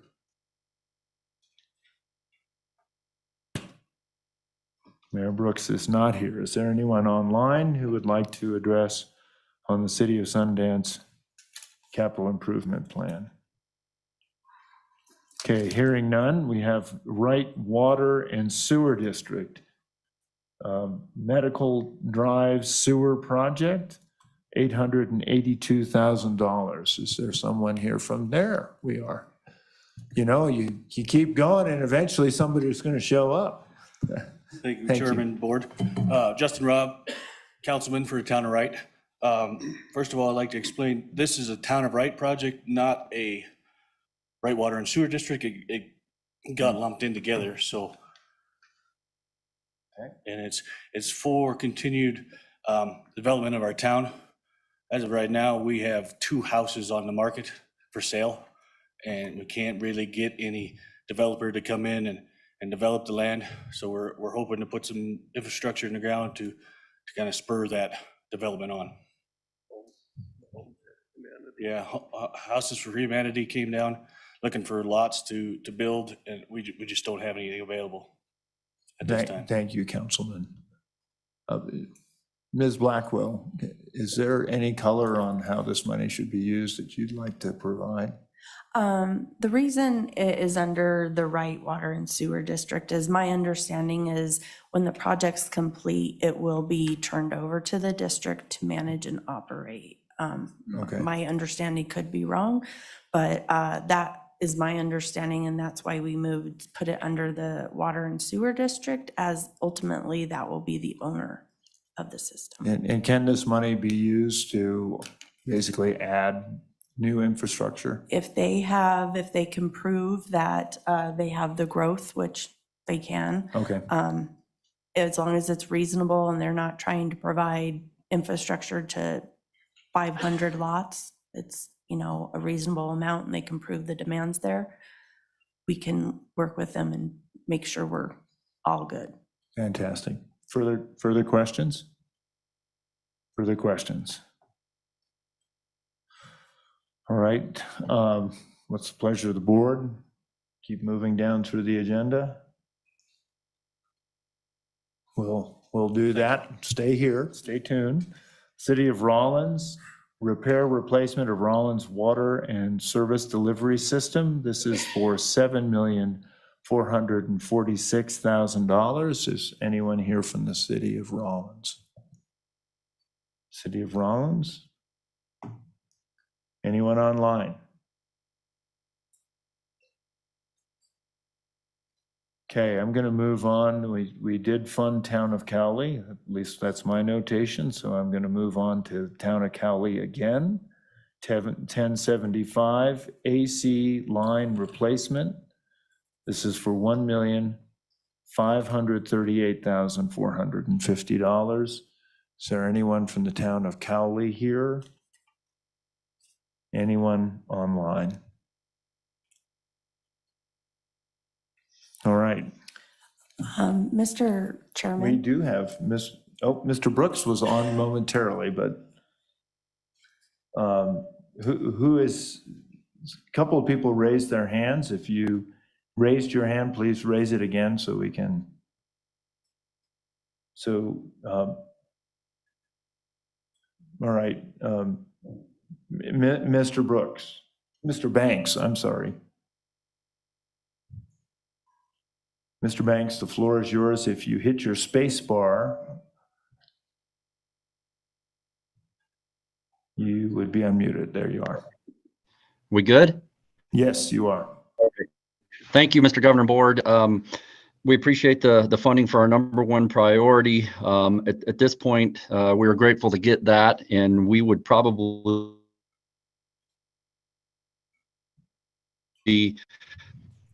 come back and address this 2 of 2, this ACER support for this money, this funding, and for the project in the past. Thank you again very much. Mr. Banks, you broke up just after you said we would probably, and we were all waiting with bated breath. Oh, can you hear me now? We sure can. Okay. Well, I'd just like to say thank you again for funding this priority 1 of 1 project. And we would at this point probably just come back at a later date for this AC water funding. We just appreciate all the support we have on this project and the project in the past. So thank you again. Thank you, Mr. Banks. We will withdraw it. Thank you. Thank you very much. Mr. Chairman, I was informed of another error I made. Imagine that. The City of Cheyenne North City Zone Improvement for $2.5 million was removed from the original list accidentally. They are here. It's a Board of Public Utility project. Their request is $2.5 million. And I believe there's someone here from BOPU if they're still here. So on this list that you prepared, this would be in addition to? Yes, sir. Okay. Thank you. It is application 1038. And Mr. Chairman, do we have a score on that? I will get it for you. Is it on this list by any chance? Is it off all? It would be on the original list, yes. Okay, thank you. And it would be on the first page. I believe it is the first Cheyenne project listed. The North City Zone Improvement, is that correct? Yes, sir. Okay. And the score would be a 12. Okay, thank you. All right, thank you very much for being here. Thank you. Bryce Dorr, Cheyenne Board of Public Utilities, Capital Project Supervisor. Thank you for the opportunity to speak to our project funding request. This project includes a new water storage tank as well as associated transmission piping. And I'd just like to speak to you about some of the efforts that we've already taken on the project. Catalyst for the project is a 100-year-old brown top tank located 2.5 miles west of town. That tank has been recommended by EPA to be replaced. Unfortunately, its location now causes some issues operationally, both from a pressure standpoint, having water flow all the way to the east side of town, as well as some other challenges. So what we are proposing to do is to bring this new tank and locate it next to the existing tank here in Cheyenne. And that has quite a few benefits for the city of Cheyenne, including removing some antiquated pumping systems that are needed to service that shorter tank, so that creates some additional reliability for our existing customers. It creates the ability to more readily address firefighting and things like that. It also creates a lower operational cost due to the lack of no need for pumping. As well as it will allow us to provide expansion to the east, which is a desire for some developments in town. The $12 million project is currently funded through a WWDC grant and an SRF loan, which were finalized in the summer of 2020. Throughout the design process, we have been fully aware of all of the issues with rising costs. And as such, we have made some design choices that have lowered costs already on the project. Some of those changes include the type of tank, the tank foundation, the tank roof, the exterior access system from a stair system to a ladder, eliminating one of the feed side transmission mains.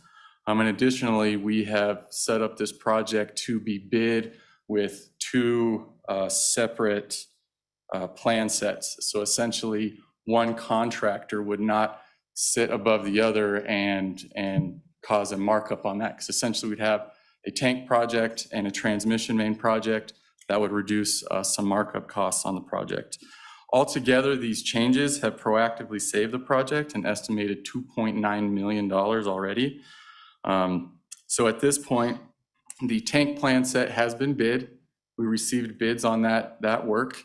And based on what we have seen, the overall budget for the project we are now estimating will be $2.5 million short, thus the request here today. So when we first applied to the program, we reached out to staff to inquire how we should apply, either as part of the City of Cheyenne or independently as the Board of Public Utilities. We were directed to apply independently. As such, we submitted our applications under our unique specific EIN and DUNS numbers. So we feel that we should be considered separately as a utility, much as many of the other folks have been considered here today. To date, BOPU directly has received no ARPA funding. We raise and expend our funds completely separately from the City of Cheyenne. Currently, we are proposing an 8% rate increase on our water side, which would fall under this project for our upcoming budget. Rate studies have indicated that we will need a similar increase over the next 5 years to fully fund our capital improvement plan that we have currently in place. And with that, we think that this project will be a benefit for the citizens of Cheyenne for many years to come. And we're available to sit for any questions. Thank you very much. Are there any questions, Mr. Dorr? Any questions? Any questions? Ms. Blackwell, any particular comments on this beyond what we've heard? Beyond that, I messed up and left it off No. the list. No, sir, there's no other comments. Okay, thank you. Thank you. Yes, Mr. Secretary. Thank you, Mr. Chairman. Just want to make sure a partial fund would be helpful as opposed to nothing, correct? Absolutely. Currently, as I alluded to before, we are underneath the WWDC and SRF. So one of the challenges with going back to water development for that 67% of the 2.5 million is just the timing around it. So if we were to be considered for partial funding, that 67% would be very helpful for us, just so that we could, then we would go back to SRF for the additional loan amount. Thank you. Further questions? Further questions? Ms. Blackwell, by my count, that it comes through the list of funding recommendations that have not received partial funding previously approved. Is that correct? That is correct. Okay, we have 9 projects that have already received previous funding. What is the pleasure of the board? Do you want to walk through those? Do you want to have a quick enumeration of what those are? You have those in front of you. Madam Auditor. Mr. Chairman, maybe just a quick enumeration from staff, one that, and just to try to, be as efficient as possible. My understanding that, for example, Salt Creek JPB, we had shorted them $1 million, but I believe that had been taken care of. I guess, and my point is, Mr. Chairman, I think that one doesn't need any attention, but please tell me if I'm incorrect. Mr. Chairman, Madam Auditor, Prior to the meeting, what we did is we reached out to all applicants who had received partial funding and asked if they would like their project considered again to potentially get full funding. So either those entities responded yes affirmatively, or we didn't hear from them, so we put them on there to be safe. All right, members of the board, you've heard that. I'll just walk through the enumeration of them so people know. We have the City of Gillette Wastewater Treatment Plant, Headworks Facility. Sorry, that was the second one, but just to continue, they requested $7,500,000. They were awarded $5,245,000. North Street, Sweetwater Water Sewer District, Lagoon Modifications, Reliance Collection System Improvements. They requested $6,200,000. We awarded $5,200,000. City of Green River Wastewater Treatment Plant Replacement Facility Project requested $7,500,000. We gave them $6,245,000. Teton Village Water and Sewer District requested $4 million. We gave them $1,422,637. Salt Creek, we've just talked about 8-inch water line replacement, $3,087,359. $2,087,359 was given to them. Torrington Well 16 connection priority, $1,300,000 requested, $450,000 given to them. Kemmerer Diamondville Water and Wastewater Joint Powers Board Water System Improvements, $1,848,000 was requested, $1,500,000 was granted. Town of Ranchester replacement of the DIP water transmission main, $2,750,000 was requested, $2,500,000 was given. Kemmerer Diamondville Water and Wastewater Joint Powers Board sewer collection system improvements, $1,709,809 was requested. We gave them $1,500,000. Are there any of those that the board wants to revisit? Is there anyone from any of those communities that would like to address the board?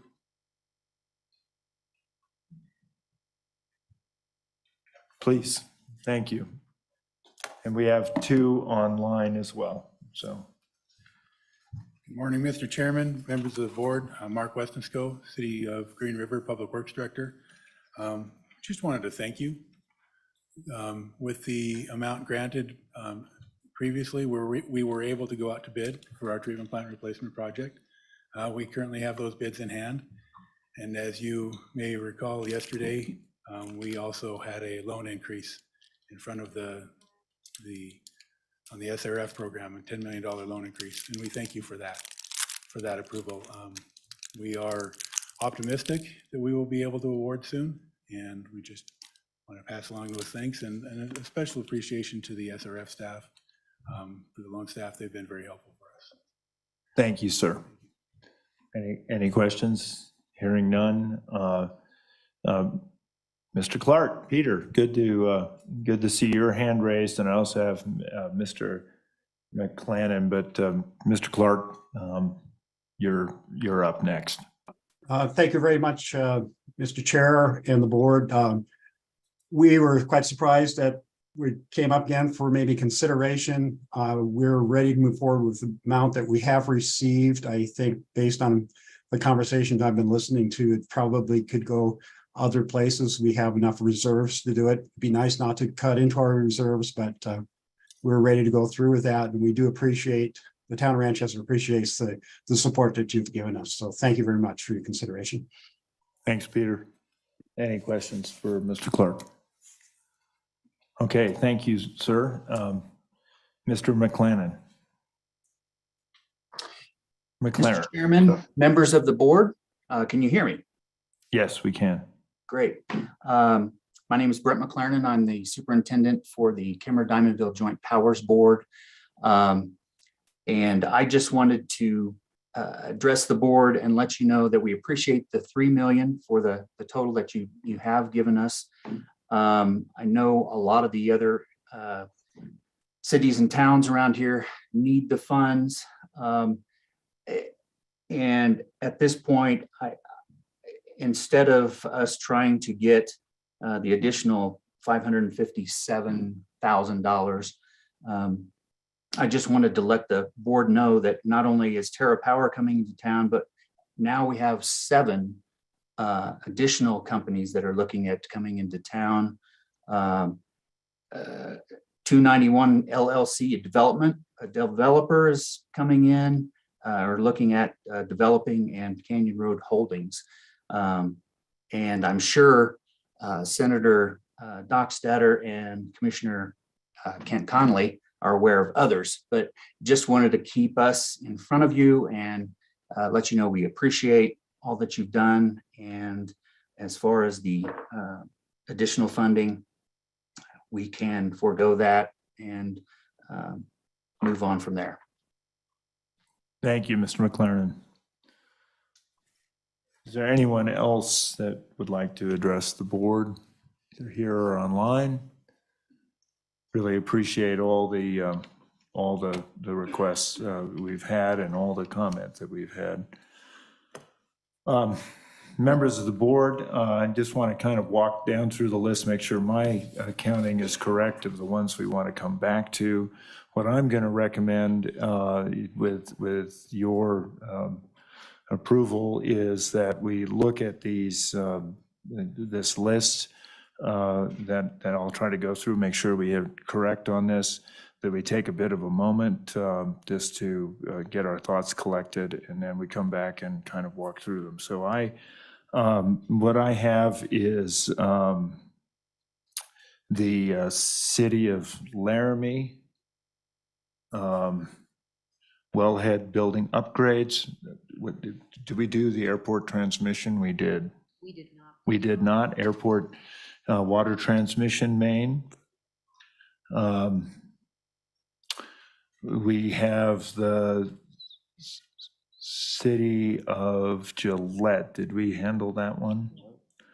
We have the Green River, Rock Springs, Sweetwater County Joint Powers Board, 6 million pump station 2019 project. We have the town of DuBois, and we did not hear from them at all. So hopefully there's someone here that can maybe address that. That's the Meckham Street water storm sewer project. Mr. Governor, we did hear from the town of DuBois. Okay, that's right. All right, thanks. Yep. Mr. Chairman, I'd like to understand a little more what they were saying. It was kind of low volume. I believe they were saying we could grant them some of their amount if we didn't want to do the full amount. Then they would rescind their loan and then come back for another loan for the difference. Is that what they were saying? I believe what they are saying is they already have a clean water and a drinking water approved for this project. If they were to receive this funding, they would relinquish those funds. That's right. Thank you. But, Mr. Chairman. Yes. Thank you.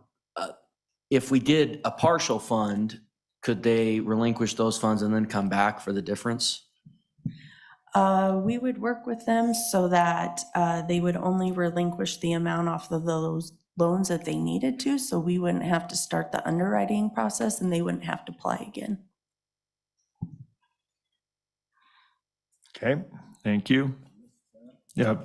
Wasn't there something about that they were prohibited from doing that? You couldn't take ARPA money and?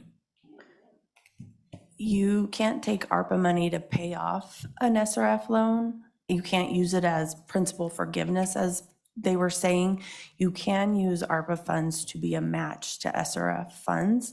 But like I was saying before, $1 of SRF money into a project, the whole project has to comply with all SRF requirements. Okay. We have the town of Glen Rock transmission main, the city of Casper, First and Poplar Street utility relocation. We have the Happy Valley Improvement District Water Improvement Project. We have the Town of Wheatland Street Infrastructure Improvement, City of Sheridan Northeast Transmission Main Extension Project, City of Laramie, West Laramie Storm Water Outfall Priority. We have City of Torrington, Albany Avenue Improvements. We have Aspen Pines Lead Water Replacement. That one was approved at 300,000. At 300,000, Yes, okay, sir. thank you.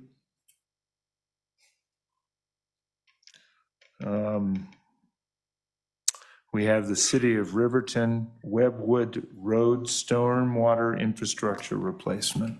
And we also have City of Buffalo, 1016 for the Main Street water main. You skipped Okay, that thank one. you. Mr. Chairman, we're going through a lot of number twos here. Can we just concentrate on the number ones and see if we're overboard with those? Yeah, and Mr. Treasurer, I just want to make sure we didn't miss Okay, anything, so all right. that's why I wanted to go down through that. That's Okay. why I was going to take a break, and then we All could right. come back and look at this. Northwest Water District System Improvements, Green River, Rock Springs, Sweetwater County Joint Powers Board Standby Generator, City of Lander 2023 Headwork Structure and Sewer Lagoons, City of Lander 2023 Lincoln Street Improvements Project 1, Central Wyoming Regional Water System Joint Powers Board 42-inch groundwater pipe replacement, Town of Evansville Water Treatment Plant upgrades, Central Wyoming Regional Water System Joint Powers Board filter valve replacement, Town of Jackson Phase 1 Stormwater Infrastructure Improvements, City of Evanston 18th and 19th West Summit Street Water Line Replacement Project, Town of Jackson Well 9, City of Sundance Capital Improvements Plan, Wright Water and Wright, the Town of Wright, sorry, Medical Drive Sewer Project, City of Rollins Repair Replacement of Rollins Water Service Delivery System, and Cheyenne North, what is the proper title? North City Zone Improvement. North City Zone Improvement. Thank you. And that's what I have on our list, unless you want to include anything with partial approved. Mr. Chairman.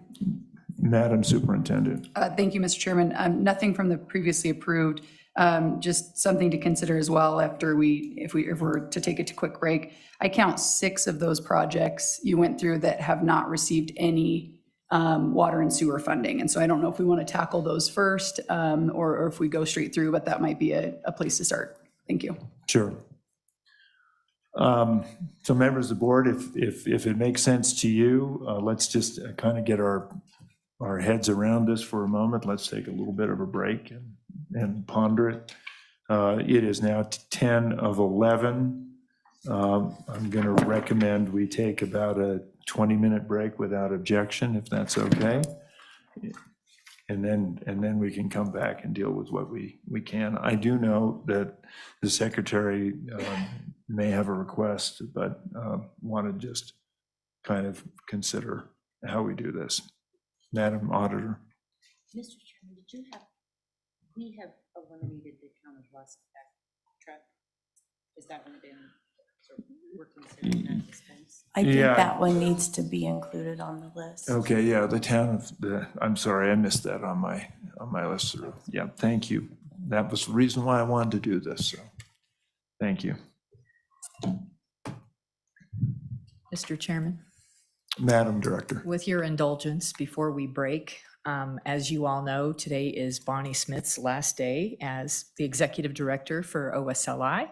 She'll be Executive Assistant, excuse me. Well, she may as well be with how she keeps me You're gonna organized. try to promote her to Yeah, keep her, right? Yeah. Sorry about that. She'll be moving on to the governor's office, but in honor of her dedicated hard work and service. I've brought in some Merry Mountain cookies today. They're right behind the superintendent, so please help yourself. And if anybody in the audience would like to partake, they are welcome to as well. So thank you, Bonnie. Appreciate all of your hard work. Bonnie, thank you.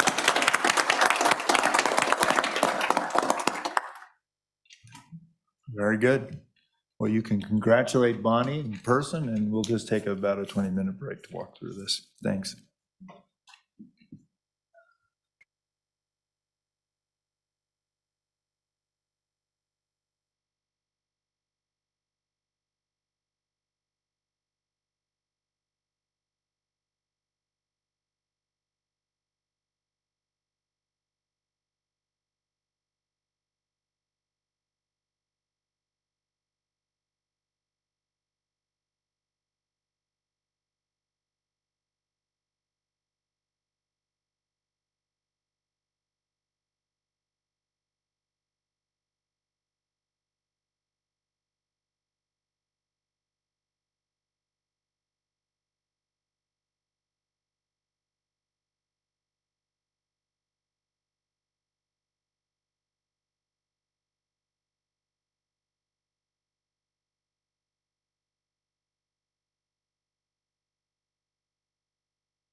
very much.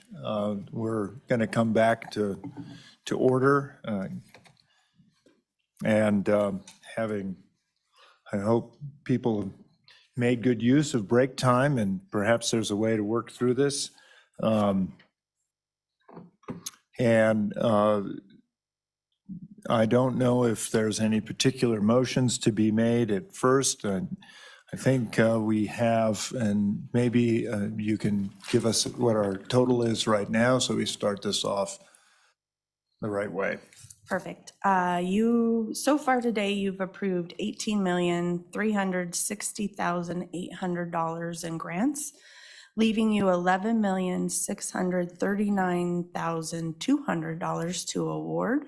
And I did a quick calculation of what's remaining of applications that have not received funding, and they're the first priority, and those total up to $22.6 million. Golly. Need anything else? Better news. Well, there we are. All right.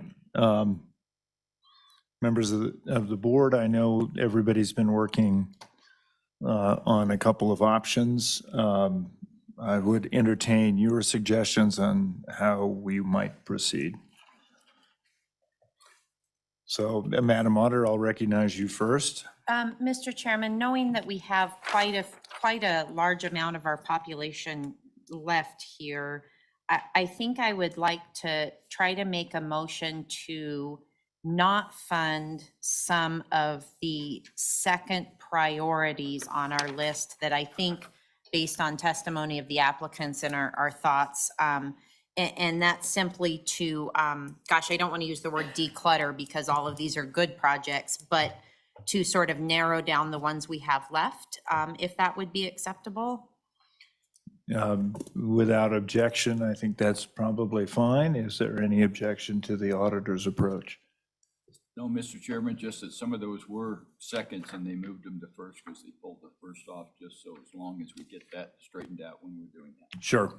And Mr. Chairman, I would be pretty conservative in this first motion of making sure I probably leave anything that I have questions on. Okay. So, Mr. Chairman, in this motion that would be to do not fund, I am going to include, and I apologize, I'm going to start at the back and move to the front. Project 1176 to the city of Sundance. That was priority 2 of 2 today, meaning they had 2 on today.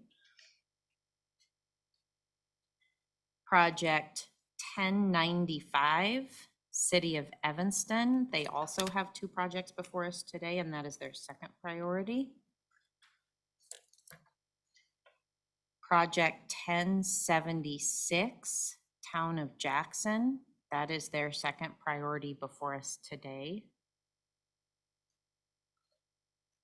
Project 1201, Central Wyoming Regional Water System Joint Powers Board. That is their second project before us today. Project 1108, City of Lander. Again, that is their second priority that is before us today.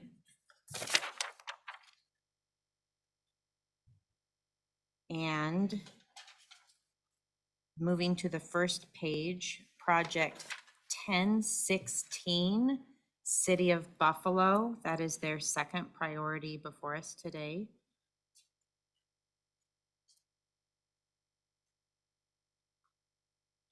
Project 24, City of Laramie. That is their second project before us today.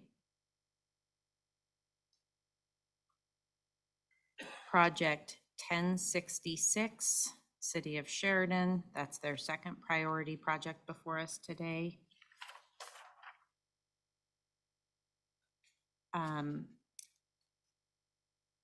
And Project 1139, Town of Glenrock. That is their second priority before us today, and we funded their first.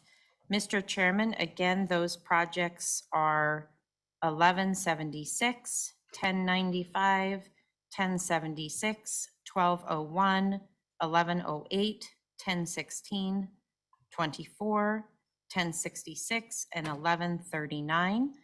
So that would be a do not fund recommendation, all of those. And Mr. Chairman, if someone wants to second, super. And if there's one that, wants to come off, I'm.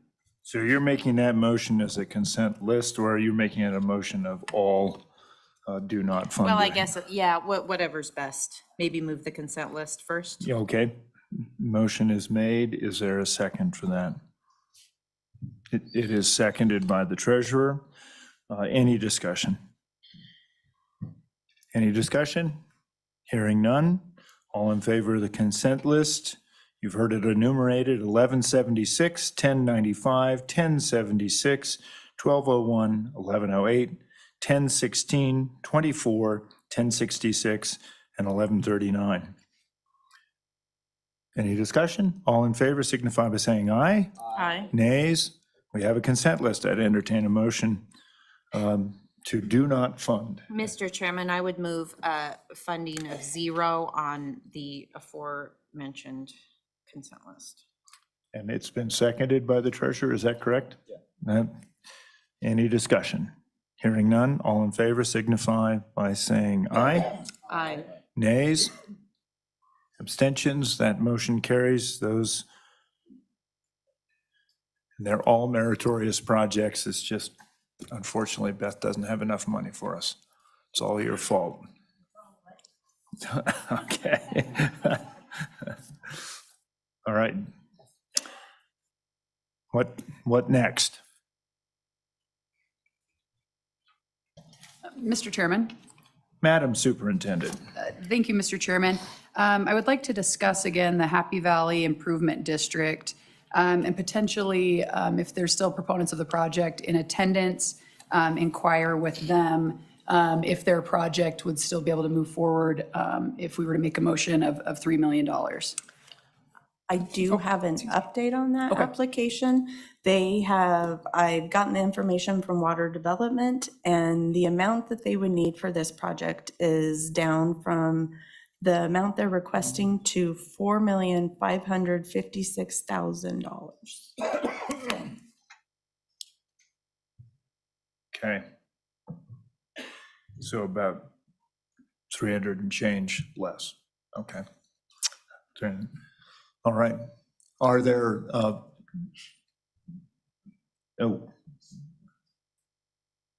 Senator Dockstetter, I'm trying to navigate through Zoom and spreadsheets.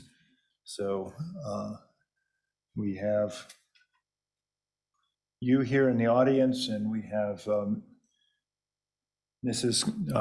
Cranny online. And we have Commissioner Kent Connolly. I would let Mrs. Cranny go first if she needs to answer any questions, Governor, please. Okay. And then Ms. Cranny, I'm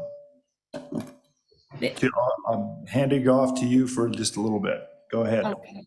Thank you so much. And we do appreciate your consideration in this. We feel like it is going to bless many people's lives within our community.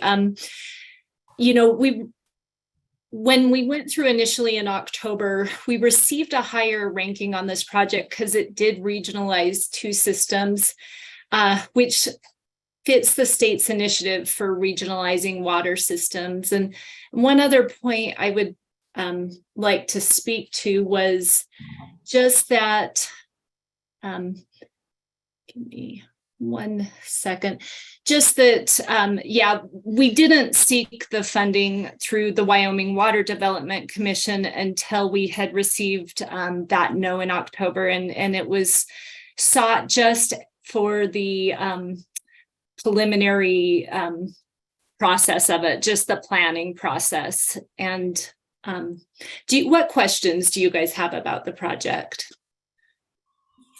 Mr. Treasurer. Yeah, are there any lead line abatements in there? I'm assuming that there might be some lead in that system that. It's, you know, the system was put in the 1960s, and some pipe from the 1930s. And there's some pipe existing from the 1930s. So Probably, possibly, you know, I don't know that I have an affirmative, but I think there's probably a good chance. Mr. Chairman. Madam Superintendent. Thank you, Mr. Chairman. The other question that I had was around the $3 million and if you'd be able to continue forward with this project if only granted $3 million. If we did need to take a reduction, I think if we reduced our request by 1.3 million, we could funding maybe through the water development for the main transmission line. Mr. Chairman, Matt, and Madam Superintendent, ideally, to really get it going, 3.2, but we would welcome 3 with open arms. Thank you. Thanks. Thank you. Commissioner Connolly, if you want to. Mr. Chairman, thank you, and the board. Good to see you. Thank you. Finally got to drive down here on dry roads. Hopefully I can go back that way. Herb's statement was what I wanted to make sure you know about. In our planning and zoning, for all the impact we're getting, we are the largest growing county per capita. Our population is the fastest rising by the numbers coming through the state. And it's not where the big boom's going on in the industry. It's still Star Valley. Those systems up there, and you've heard from Star Valley Ranch and other ones, this is a big elephant we're chewing off right here. But in our planning and zoning, we are absolutely making recommendations to these systems combined. And so when she's making this ask of you and these districts are making these asks, that's where we're coming from. And it comes from Select Water, it comes from us. This is what we've got to do to try to keep up with the growth and also what it takes to keep maintaining a county system running. And so I appreciate what you're doing. We'll figure out how to do it with the 3 million if that's what it winds up being. Thank you. Mr. Chairman? Madam Auditor. I apologize because I'm sort of asking the same question again, but Ms. Cranny had mentioned 3 phases. So maybe how does the 3.2 million relate to those phases? Is it phase 1 and 2? Is phase 1 really big and it's just phase 1? Or if that, hopefully that question makes sense. When I spoke about that, you know, I was thinking more like we've got the kind of what the Wyoming water development approved for the design phase. You know, we've got the design. I was referring more to like we've got the design phase and then we have, you know, the construction phase. Yeah, so I guess there's probably only 2 phases to it. And Wyoming Water Development Commission has awarded us about $300,000 for the design phase. And we do have water development here if any specific questions. And thank you, Ms. Cranny. Thank you. Thank you again.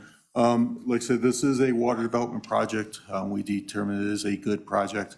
Through this year's legislative session, we did fund what we would consider pre-construction costs. This would be the design costs, any easements that are needed to be purchased for this transmission pipeline, any other costs that are upfront costs. We did not fund any of the construction management costs at this point. We would be anticipating that this project would have came in a couple of years for those funds from water development. So any funds that could come through this would reduce any drain on the water development accounts. Okay, thank you. Ms. Blackwell, are there any potential complications that you can see with reduction in funding in terms of whether it would compromise any of their other funding opportunities? Mr. Chairman, I don't think a decreased funding rate would compromise their other funding sources. My concern would come to the fact of, do they have the funds necessary to encumber the project, specifically encumber the ARPA funds by the required date in our rules of October of 2024? That's where my concern kind of lays with this is, and really based on that, I would hesitate a little bit to doing a big construction amount. Can I speak to that concern? Please, Ms. Cranny, and then I also see Director Hibbard. But Ms. Cranny, please proceed. There has been a level 2 study done, and we have laid a lot of the groundwork. This has been a process we've been working on for 6 years now. And we've been, doing studies, laying a lot of the groundwork. And so we feel like we would be able to get, meet those deadlines. And that's why we felt comfortable moving forward and applying. Okay, thank you. Director Hibbard. Thank you, Mr. Chairman. In the ARPA Treasury guidance, lead line projects must be completed in their entirety.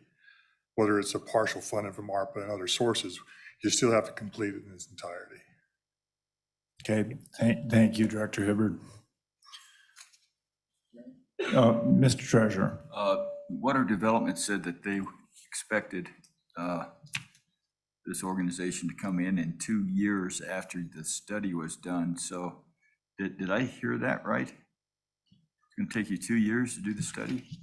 No, it would be 1 to 2 years. I apologize if I missed.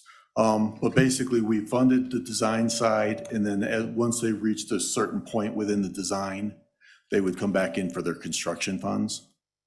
And I just want to be clear, this is a transmission pipeline project. The Water Development's project is a transmission line pilot. Right. There is no lead line portion of what we're doing. We would be removing the existing transmission. There's a parallel transmission lines. We'd be removing those parallel transmission lines and creating one transmission line for both districts. So that's the main project. Okay. Mr. Dre, and just for my information, then, if it was a $3 million grant, and I guess Ms. Granny or whomever, this is my question, and that was to address the lead line pipe issue, would that be sufficient? Because I think we would have a remainder of $1,556,000 to complete the project to meet the full request for this. And I guess what I'm asking, of course, this is presuming things that aren't in evidence yet.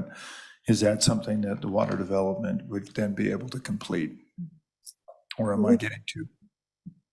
We would welcome the $3 million funding, and then we could apply to the Wyoming Water Development Commission this fall for the other. Okay. All right.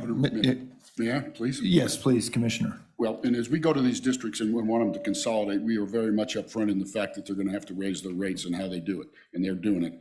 I pay $120 a month for water where I live. Alpine pays in the 65s and the other communities in there. So we are part of addressing that issue. And to her concerns, are we going to generate enough to cover the cost? Yes, because when they come to talk to us and we recommend this as a county, we know we have had to step up and say, okay, we're signing off with these people is what we're doing. Okay, because we know what the growth is and we know what it is. We're not the insurance agent, but they think we are. Okay, and because it's just like Star Valley Ranch, when she conceded not to put them in front of you, you know whose agenda she's on next. Yeah. Okay. Yeah. Okay. Mr. President. Concluding comment, Governor and members of the board, thank you for this consideration. I'm confirming now that $3 million puts us underway. Thank you for your consideration. Thank you, Mr. President.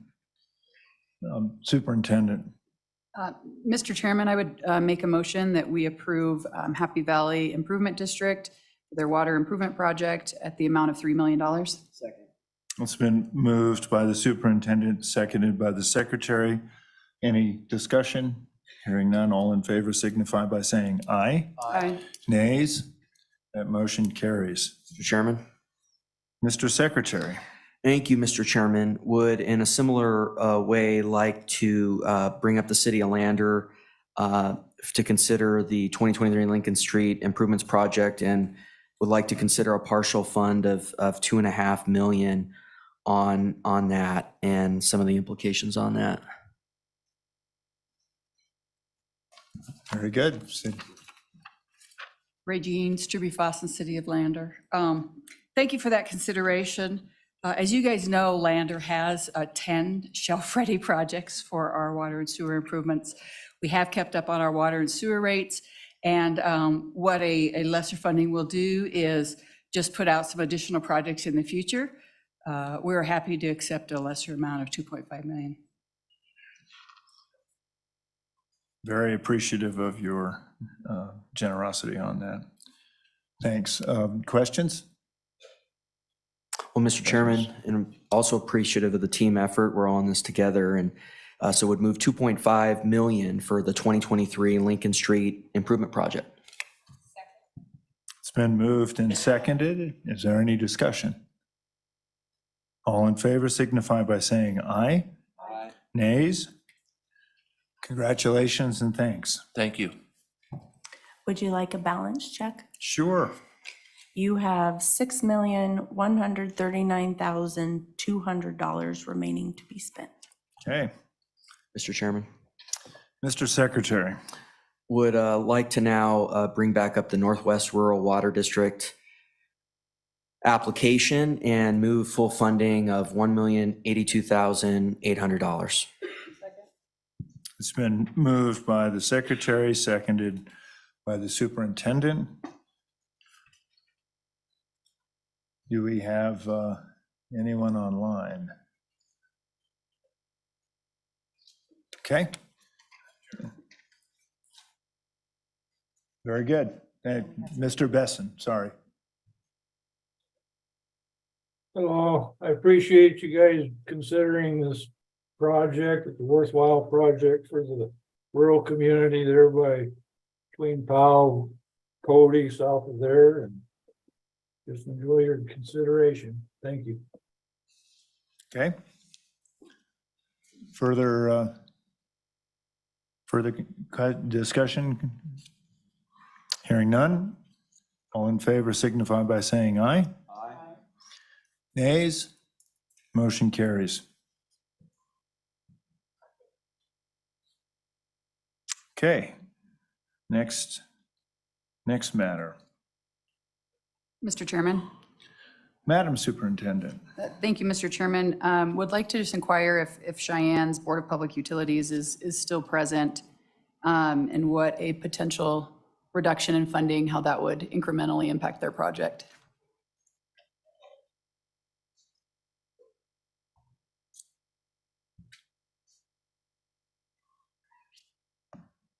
Yeah, any specific reduction that you'd like to discuss or just in general? And just for the record, identify yourself. Apologies. Bryce Dorr, Cheyenne Board of Public Utilities. Yeah, thank you, Mr. Chairman. If it was reduced to about $1 million, what would that do to the project? It would probably require us to go apply for additional loan funding from the SRF program, which is something that we'd be more than willing to do.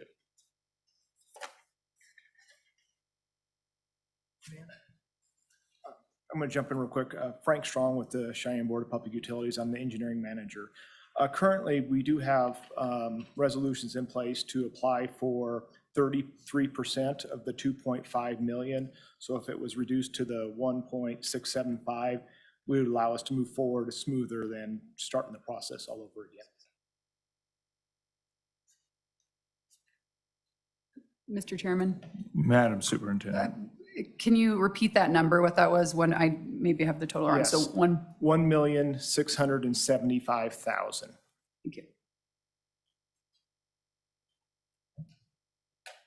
Mr. Chairman? Madam Superintendent. Thank you, Mr. Chairman. I would make a motion that we fund the Cheyenne Board of Public Utilities at the amount of $1,675,000. That motion has been made. Is there support? It's been seconded by the auditor. Any discussion? Hearing none, all in favor signify by saying aye. Aye. Nays?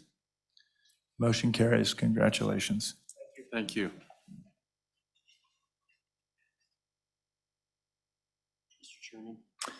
Mr. Secretary. Would like to now go to town of Du Bois on the Meckham Street water storm sewer improvements. Is the Ms. Hurst is yeah, on. is she here? Yeah. Okay. Yeah. Mr. Chairman, I'd like to ask her a question. Sure. Ms. Hurst had written down here, you know, trying to make all those numbers add up, about 600,000. I think we could make everything work. I mean, the bottom line I got from your explanation, your narrative, is you'd rescind your loan and then reapply for the difference. So it would just help the town in terms of their how much they're putting on their ratepayers and provide some relief. Is my understanding correct? Can you hear me? We can hear you. Okay, thank you. It is correct in that, you know, our figures are based on the 30-year loan for the drinking water portion of this project, and we're going to have to increase the base rates for our property owners and our ratepayers by about $13 a year, based on the loan at the 48% forgiveness, Any monies that we can get to help offset that loan would be greatly appreciated. This water main at this point is, is holding together. It's just a matter of time before it does fail. And then that's going to put the town in a situation where we're not going to be able to fund it without emergency funding. So any kind of assistance that we can get from Slib would be greatly appreciated. Thank you, Ms. Hurst. Just Ms. Blackwell, just because there's a little bit of comparison here we need to do, please go ahead. So with the SRF funds and it being 48% principal forgiveness, they essentially are going to have half of their loans forgiven when they finish this project. If you were to award grant funding, they could decrease their loan funds. However, they're still going to have to comply with all the SRF requirements since they will have SRF funding in there. So Thank you, Beth. Understood.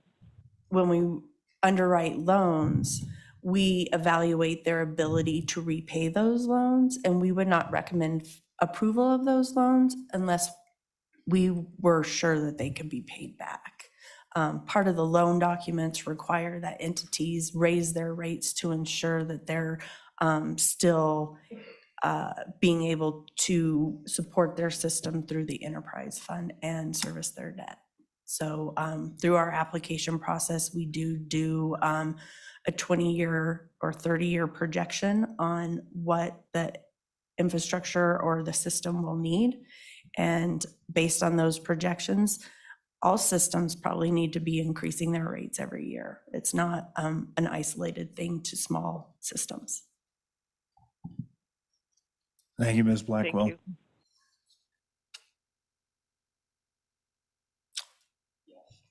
All right, Mr. Secretary. Mr. Chairman, I'm going to go ahead and move $600,000 for the Meckham Street water storm sewer improvements.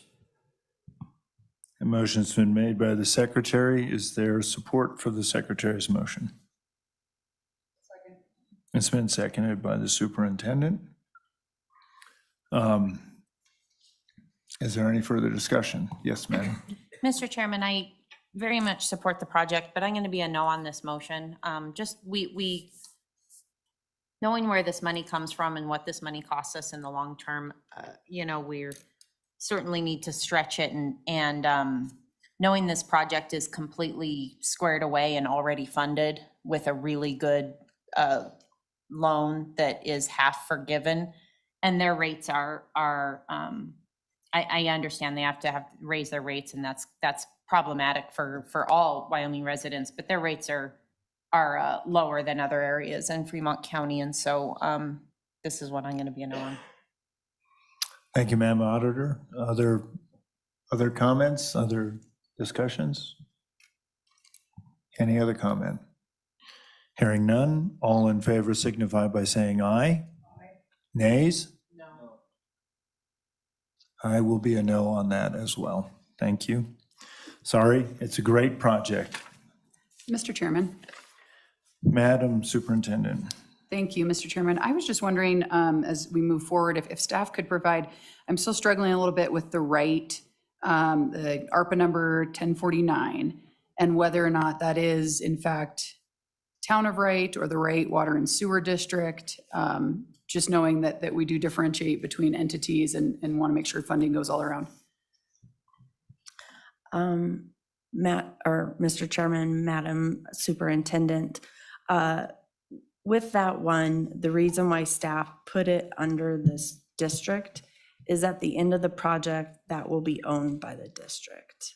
And so ultimately, the ownership of that would be the district. So we felt that's the appropriate place to put the grant funding.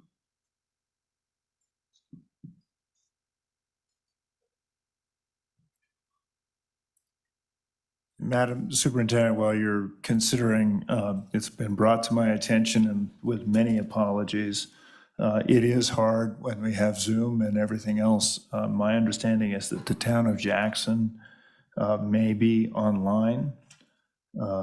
Is that we certainly want to recognize the town of Jackson. And I realize this is a bit out of order. Mr. Bump? Hello, this is Florin Policio from Town of Jackson, the Public Works Director, and sincerest apologies for not being present at the earlier portion of the meeting. We are here. Okay, thank you. I'm gonna, I want to let you have a chance to speak to your projects, and if you could, we still have one pending by my count, which is 1073 Well 9, your first priority. Since we didn't have a chance to hear from you earlier, with the leave of this board, please proceed. Excellent. Thank you very much for the opportunity. Well 9 is a water supply well in the third zone of 3 of the Town of Jackson's water supply system. We have been experiencing increased issues providing sufficient pressure and availability in that zone in recent years. Apologies for the background noise, due to not increased usage, but also just development density in general in that zone of the town. And we have needed, for a few years now, we've already had this on our radar and have been running analyses and models to determine how much water supply is needed and how to appropriately enhance the supply. It's been recommended by our engineering consultants that we construct 2 additional wells and 1 water storage tank. We are also making efforts to reduce water usage through education in this area, or in town in general, in all of town. So we believe that we can reduce the need to 1 single well and a storage tank. Well 9 would be that 1 single well, and it is critical to maintain sufficient supply in the peak usage months we have been experiencing in the last couple of years, barely meeting our demand needs. So this is, we consider critical infrastructure to maintain water supply to our current users. Thank you, Ms. Policio. Are there any questions for Ms. Policio? Thank you. If you can hang on, you're still kind of in queue, but I'm going to go back to the superintendent's motion, and thank you for your indulgence, Superintendent. Thank you, Mr. Chairman. I don't think I'm prepared to make a motion on that project quite yet. So if we're ready to, I do have an inquiry for another entity, though, if it's appropriate. Please, go ahead. Thank you, Mr. Chairman. I was wondering if representatives from the town of Wheatland are still available. Just looking, again, at the high ranking in which the project on 16th Street was ranked and the fact that previous water and sewer funding has been relatively low for the town of Wheatland. I just wanted to hear, what kind of funding would still allow the project to go forward, even if it was, a smaller amount. Sure. Good morning, Mr. Chairman and board members. I'm Candy Wright with the town of Wheatland. What we're planning on doing is there'll be a special election in November 2023 for our special purpose tax. So the funding that we don't receive today, we'll put on that tax question. So, Mr. Chairman, a follow-up, if I could. Please. So in that case, would that make it problematic for you to meet the deadlines to encumber the funds? No, Mr. Chairman and Madam Superintendent, WIDOT is in the process of engineering the project right now. And so with the timeline, it will work out well with the tax. Thank you, Mr. Chairman. And just one more follow-up, if Sure. I could. Thank you. So if the board were to fund $1 million towards this project, would you still be able to carry forward with it? Yes, and we'd be very happy with $1 million. Thank you. Thank you, Ms. Wright. Thank you. Further questions, comments?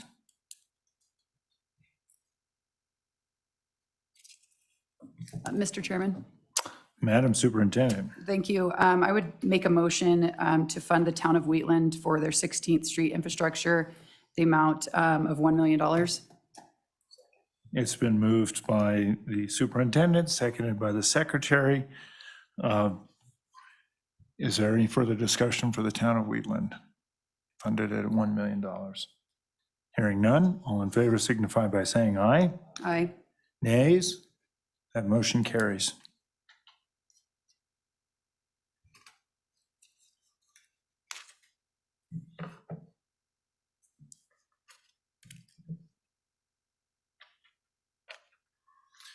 How about a balance check while we're here?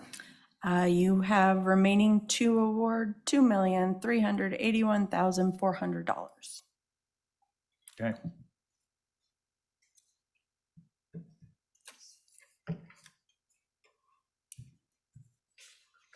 Madam Auditor, am I seeing you? Reaching for your, nope, your mouse, okay.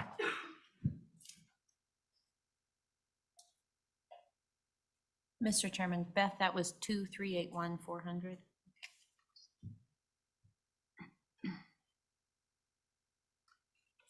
Mr. Chairman.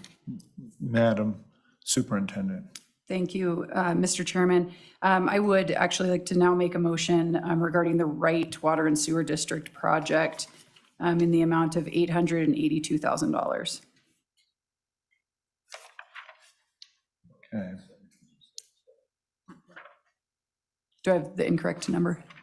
I think you are correct. That would be 800. So you're fully funding that? The Wright Water and Sewer project? Yes. Okay. The superintendent has made a motion to fully fund Wright, Town of Wright Medical Drive Sewer Project, $882,000. Is there support for the motion? Is there support for the motion? Is there support for the motion? Motion fails for lack of a second. Doesn't mean it's not a good project.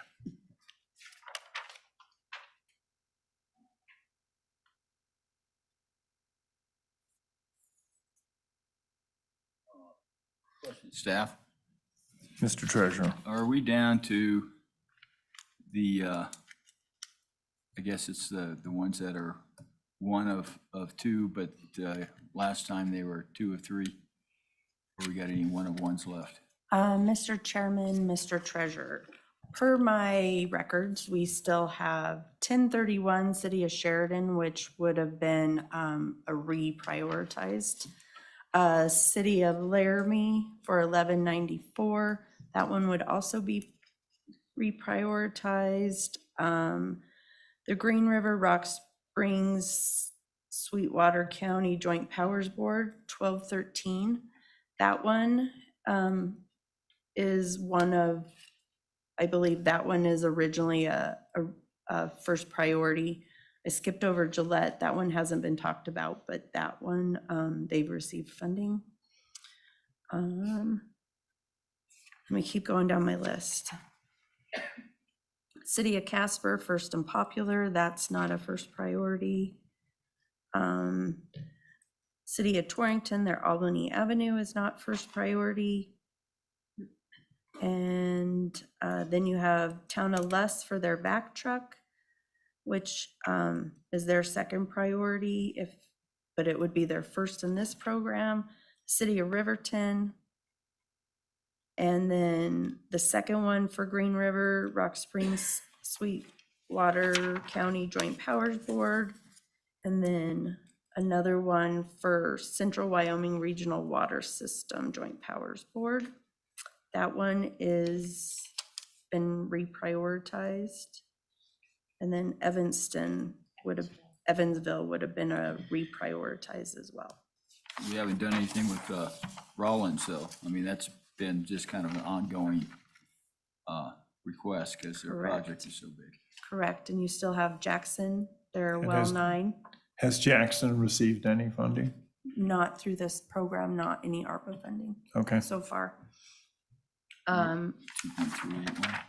So most of what you have left is truly second priorities. So I think the truly first priorities you have are Town of Jackson, number 1073 for $1,730,419 and $13, sorry. And then you have no, that one has been funded. Well, So Mr. Chairman, I guess because Jackson's about the only one left here, I'd make a motion to fund at a level of $1.5 million. Mr. Treasurer has made a motion for $1.5 million. Is Ms. Policio is on? I just want to get your color on whether that works for you. Yes, we would be happy to accept a reduced funding. As I said, this is a critical project and we will make every effort to make it happen in the very near future. Thank you. Thank you. Is there support for the treasurer's motion? Second. It's been seconded by the auditor. Is there any further discussion? Any further discussion? All in favor signify by saying aye. Aye. Nays? That motion carries. Mr. Chairman? Madam Auditor. And this is something I was a little bit asleep at the wheel at. Looks like we're down to 881,400. Looking at the projects we have left and not wanting to, recognizing that giving somebody 20% of their project is not a terribly useful endeavor. I would move, let's see, sorry.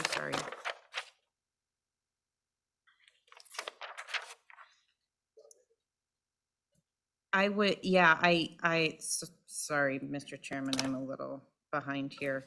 I would move an amount of 500,000 in, and I would actually like that to go to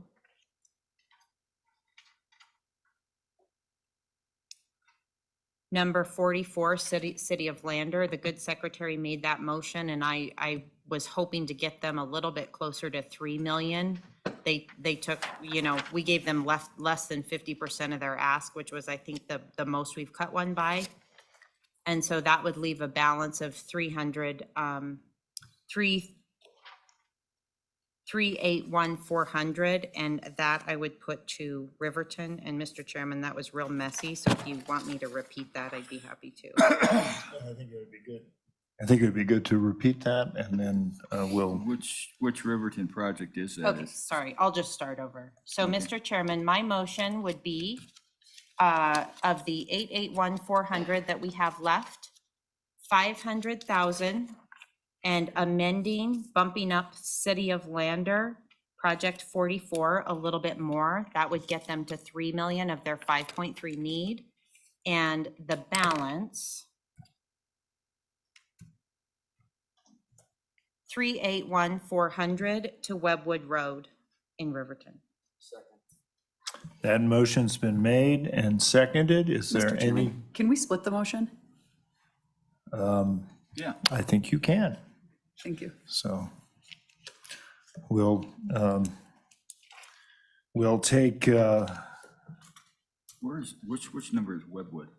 we will take Oh, I think the it's Lander first. That's number 2 priority.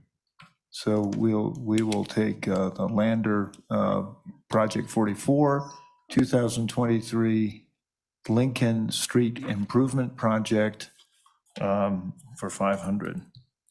Motion was made by the auditor, seconded by the secretary, and the split was handled by the superintendent and treasurer. So with that, any discussion on Project 44? Any discussion? Hearing So none? Project 44 is the one that we're voting on now, That is correct. and that is the Lander project. That is the Lander project. Okay, all right. Any discussion? That's the third time. All in favor signify by saying aye. Aye. Nays? That motion carries. We're now going to move on to the second motion, 381,400 to the Webwood Road. That's project 27, City of Riverton. Mr. Chairman, it's a question for staff. This 2 for 2, is that actually of one of two or a number one? Or have we already funded that number one project for Riverton? Ms. Blackwell or Amanda? Can you repeat your question? Yep, yeah, this says 2 for 2, so is that actually a number one of two? Or is it a 2 for 2? That was originally their second priority. We funded their first priority. Okay, so it's like a lot of the rest of them. It's number one for today. Yeah. Okay, further discussion? Mr. Chairman? Madam Superintendent. Thank you, Mr. Chairman. I'll be a no on this vote, not because of merits of the project, but just that I would have preferred that extra remaining to go to some of the other ones that we cut. Thank you. Okay, thank you. Further discussion? Further discussion? Hearing none. All in favor signify by saying aye. Aye. Nays? No. Love it. I will be an aye on this. All right, turn out the lights, the party's over on this one. All right. We are at 12:02. Members of the board and all those gathered here, thank you very much for being here. This is not always the easiest process, and you always make it worth our time. We hopefully make it worth yours to the best of our ability. But thank you very much for being here and your participation. Members of the board, the secretary has requested a little bit of a break here. I don't know what your views are on how quickly we have moved through this and whether, we have the matters on J3 this afternoon. If we have very full stomachs after that, maybe we'll move through those fairly quickly. That will also be tough. But I want to leave it to I don't think we need to take a vote, but just your sort of views on whether we want to take a bit of a break here. Mr. Secretary, I think you said half an hour. Well, I was hoping we could start at 12:30 because my engagement's from 12:30 to 1:15. That would minimize the amount I'd be at. So maybe if you get started and I'll head out and participate remotely, but I'd appreciate 12:30 to 1:15 at the, okay. If we could do it from there, that would be good. So members of the board, you've heard the request. My my thought is it's also Good Friday, and we know everybody has long travels to make, but I just did want to honor that request.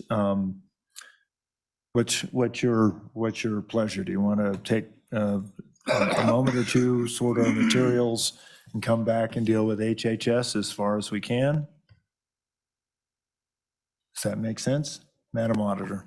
Yeah, Mr. Chairman, I think moving, I see a lot of people that come from far corners of the state. And again, being at a holiday weekend, I know everybody's wanting to get home to their families, so. Okay. Well, very good. Mr. Treasurer, Madam Superintendent, any color? Yeah, I think I can get started on this at some point in time. It'd be nice to take a half-hour break, but I still got enough fuel in the tank to run another half hour or so. Okay. To Same? maybe Okay. get these things lined out and then have some thought on them over the. All right. With that, Madam Director, without objection, if it makes sense, Mr. Is there any chance Secretary. we could maybe start and then take a break from 12:30 to 1? We'll see how that goes. Okay. Okay. Madam Director, if we can maybe get started on the HHS. And again, thank you all for traveling here. I very much appreciate your time. Mr. Chairman, that brings us to Board Matter J3, which is to consider funding recommendations for Health and Human Services Capital Construction ARPA grants. Just by way of background and to kind of set where we are right now, the American Rescue Plan Act Health and Human Services Capital Construction Program was created during the 2022 budget session of the Wyoming Legislature. The legislature initially appropriated $85 million to the Office of State Lands and Investments from the State Local Fiscal Recovery Fund for grants to be awarded by this board for eligible health and human services capital construction projects. Of that 85 million, 63 million is available or was available to applicants for qualifying projects. 7 million was available only to community mental health center regional stabilization facilities and women's substance use disorder facilities. 13 million was available only to rural health clinics, and 2 million was available to eligible rural telehealth pilot projects. The board promulgated Chapter 40 rules to administer the program. On November 16th, 2022, the board held a special meeting and approved 12 program grant applications totaling $33,631,256. On December 15th of 2022, the board held another special meeting where the board awarded the remaining $51,368,744.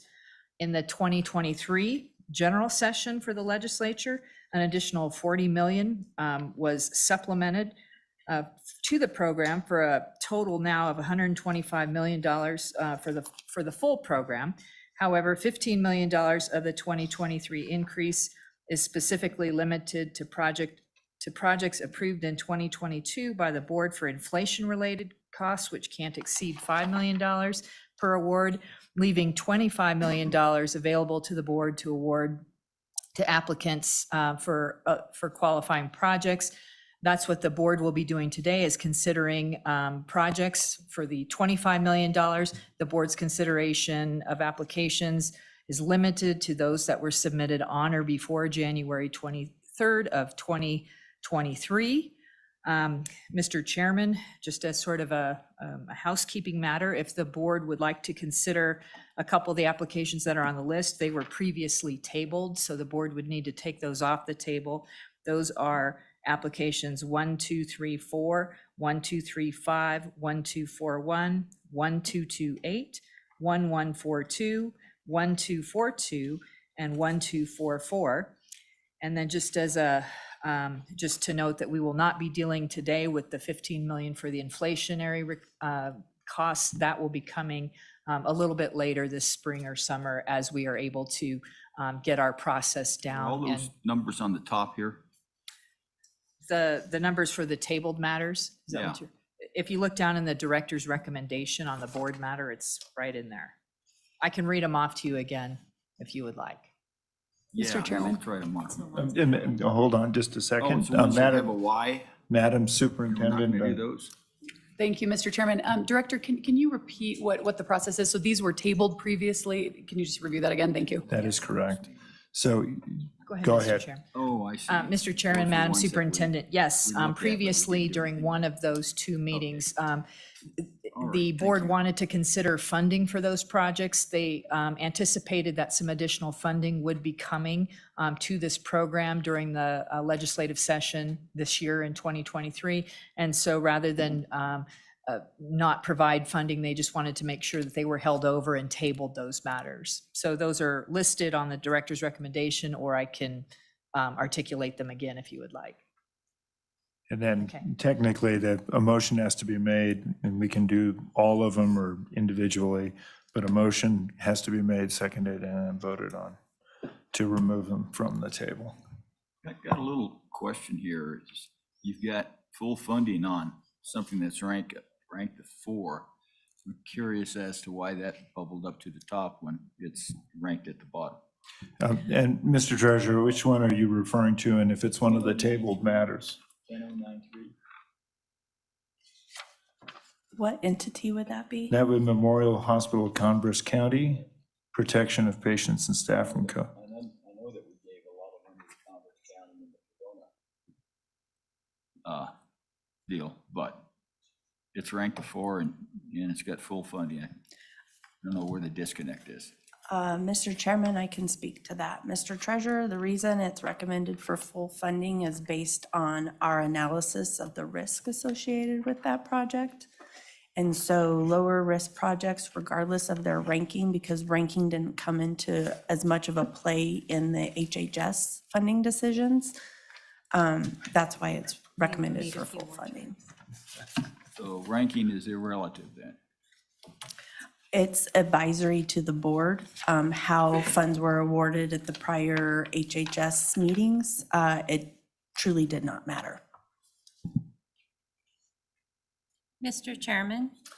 Madam Auditor, and I don't want to lose track of where we are at this point,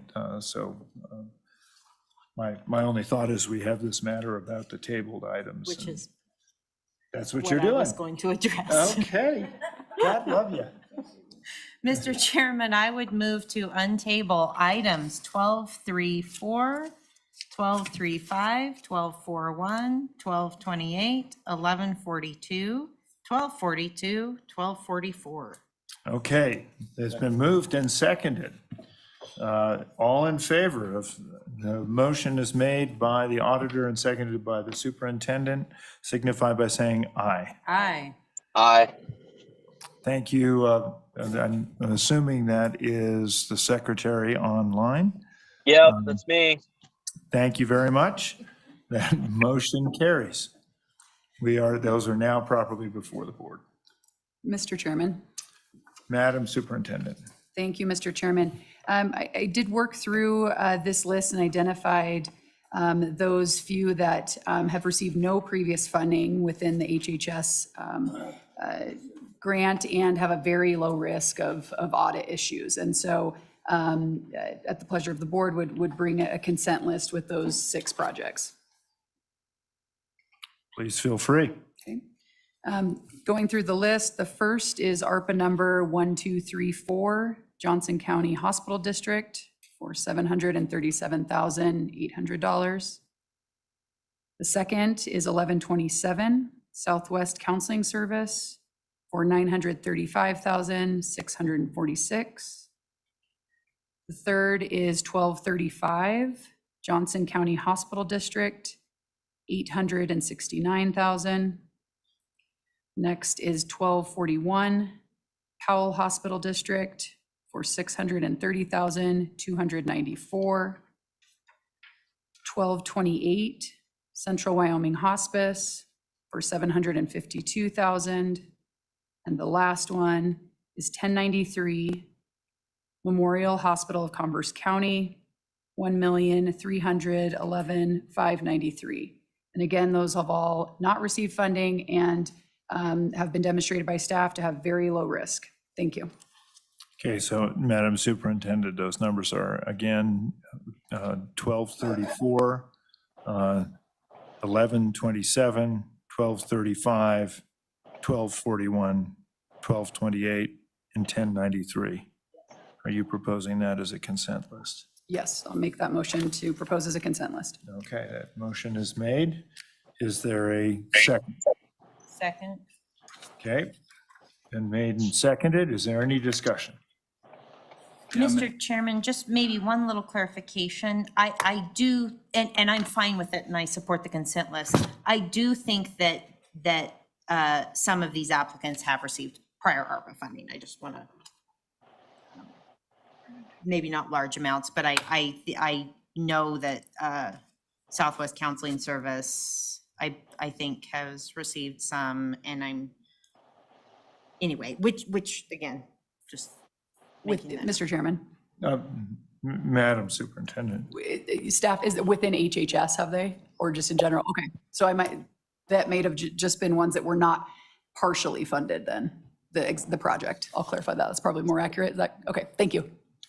Madam Auditor, if you want to remove any from the list, No. and I don't think you did, but I No. just wanted to make that clear as an opportunity to do that. Yeah, Mr. Chairman, I do. Mr. Treasurer.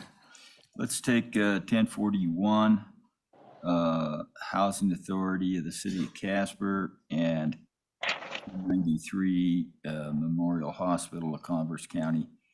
That housing one wasn't on there. That, yeah, wasn't? 1043 was not on there, Okay, on that list. So you'd like to remove 1093? yeah. Okay. I thought it was every one where there was dollars, and I stand corrected. Without objection, we'll remove 1093 from consideration on the consent list. Any further comments? Mr. Secretary, just so I recognize you as well, any comments? Yeah, can you just read off the list really quick? The ones. It is, Madam Superintendent, why don't you go ahead and. Sure. All right, so one more time through the list, 1234, which is Johnson County Hospital District, 737, 800. The next is 1127, Southwest Counseling Service, 935,646. 1235, Johnson County Hospital District, 869,000. 1241, Powell Hospital District, 630,294, and 1228, Central Wyoming Hospice, 752,000. Question on staff.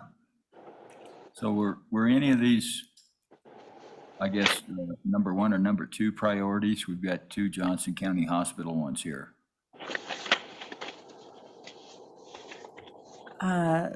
Mr. Chairman, Mr. Treasurer, I don't believe we have priorities, but let me do a little digging and see if I can get them. Okay. Thank you.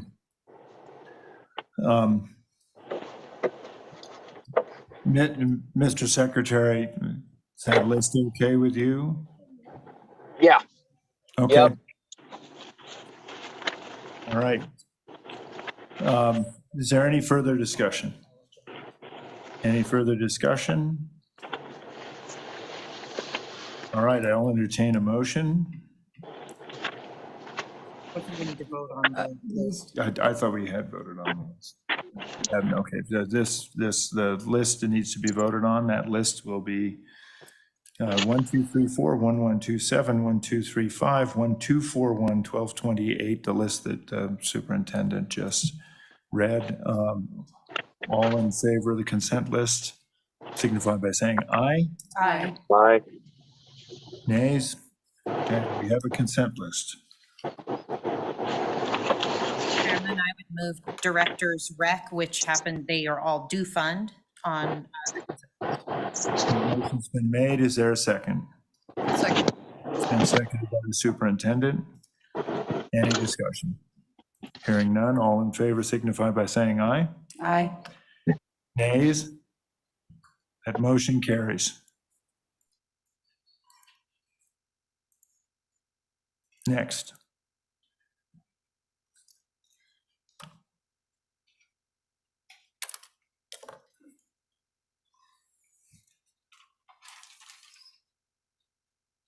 Mr. Chairman, do you have any preferred manner that we proceed? I do not. We can certainly start at the top of the list and work our way down. The first would be the Table Mountain Living Community. I think we have yet to find a better way than starting at the top and working our way down. So that sounds great. All right.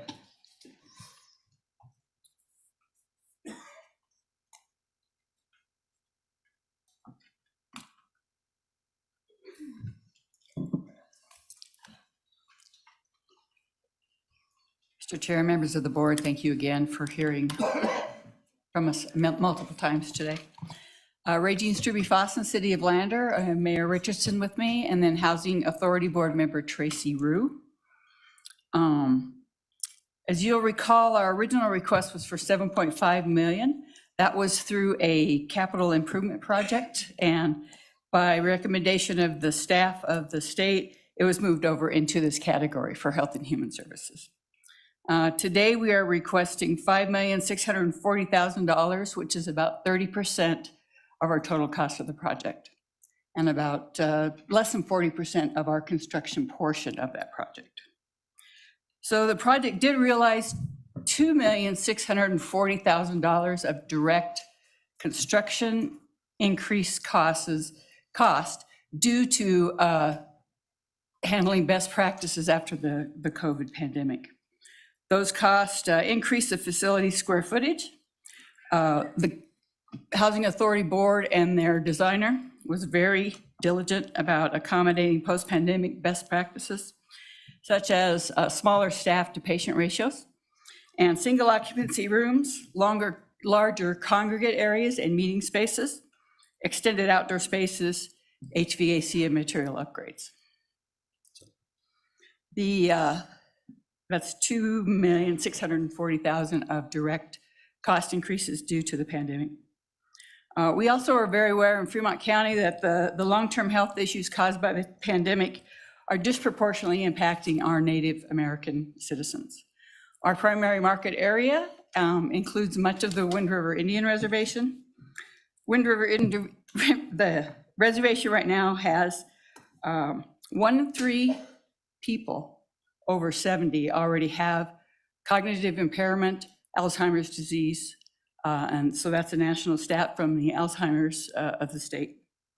They're also expected a 4-fold increase in the next 30 years. So where we're at Table Mountain, it's already designed, it's ready to bid. We do have an operational pro forma that is still in the formative stages.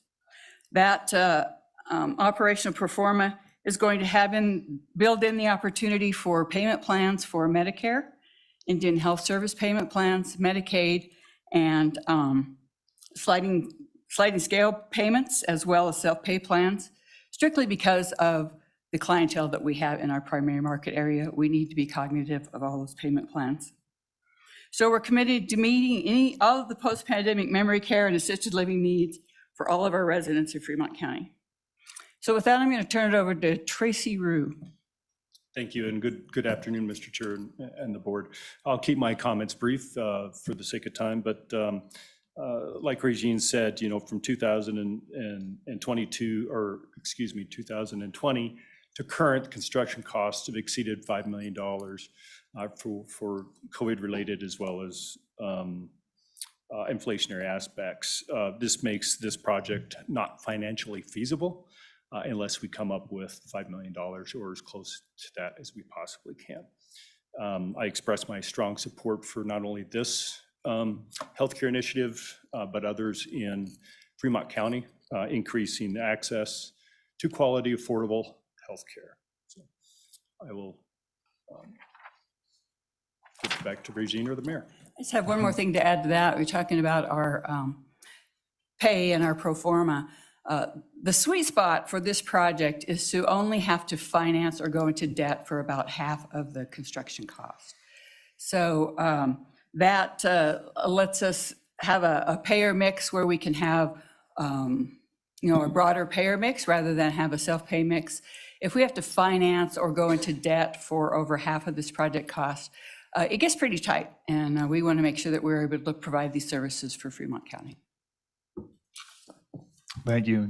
Mayor Richards and I have Representative Larson, Larson. he can go first. I'll do the closing. All right. He threw you under the bus, sir. Thank you. Thank you, Mr. Chairman, members of the committee. One of, as we've reviewed this, and I would just, hats off to state lands. Thank you. I mean, they've really, when the decision was made to move this from local governments over to here, and then to try to figure out where the deficits were and how to clean all this up, they were very helpful in helping us to do this. But one of the components of that was, okay, you are talking about serving an underserved population, meaning residents on the Wind River Reservation. How do you quantify that, and how do you really, and that's very difficult. And so in reaching out and trying to do that, we have none of our long-term care facilities in Fremont County have memory care services per se. And Morningstar Manor, which is the Shoshone long-term care provider, does not. Funding for long-term care through the tribes is funded well. The reimbursement rate through the Native American Health Care Act takes really good care of that. When you come to assisted living and memory care, that is not so. So yesterday I was talking to Richard Brannon, who I think many of you know, who is takes care of Wind River Cares, the Northern Arapaho Medical Facility where they took over from IHS. And with his permission, said to just explain that right now on the reservation, if they have dementia or Alzheimer's, for the large majority of that, the families have to take care of them. And he says not the ideal situation, very difficult, particularly when you, in some of the multi-families where, with their culture, where the families try to take care of each other. He just couldn't he spoke very strongly in the need for a memory care facility, and then having that somewhat close by allows them to keep the culture in not this perceived abandonment of your elders when you take them to someplace that's out of the area. So we'll do that. I would also just tell you that this has been kind of a hard process from our perspective. We've tried to, when it was moved over here to HHS, one of the things that we understood is that in local government, it qualified for the amount that Regine brought up, but there was some thought that it would probably qualify better over here in the HHS, and we see the recommendation being for much less than it was in the, and I understand that's an evaluation that comes from that, but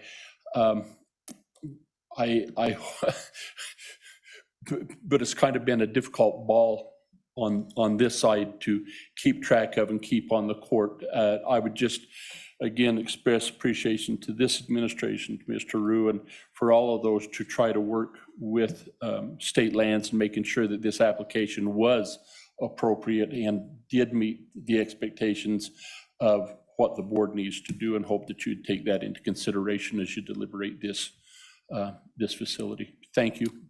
Thank you, Representative. Mr. Mayor. Are you ready for me?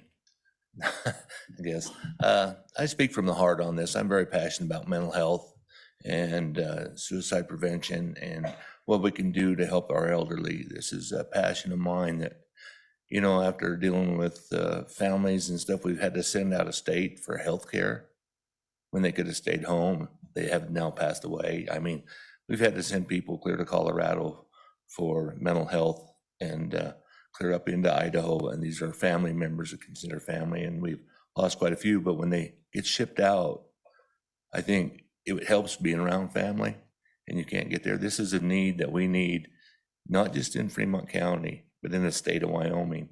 So I think we need to really look at healthcare.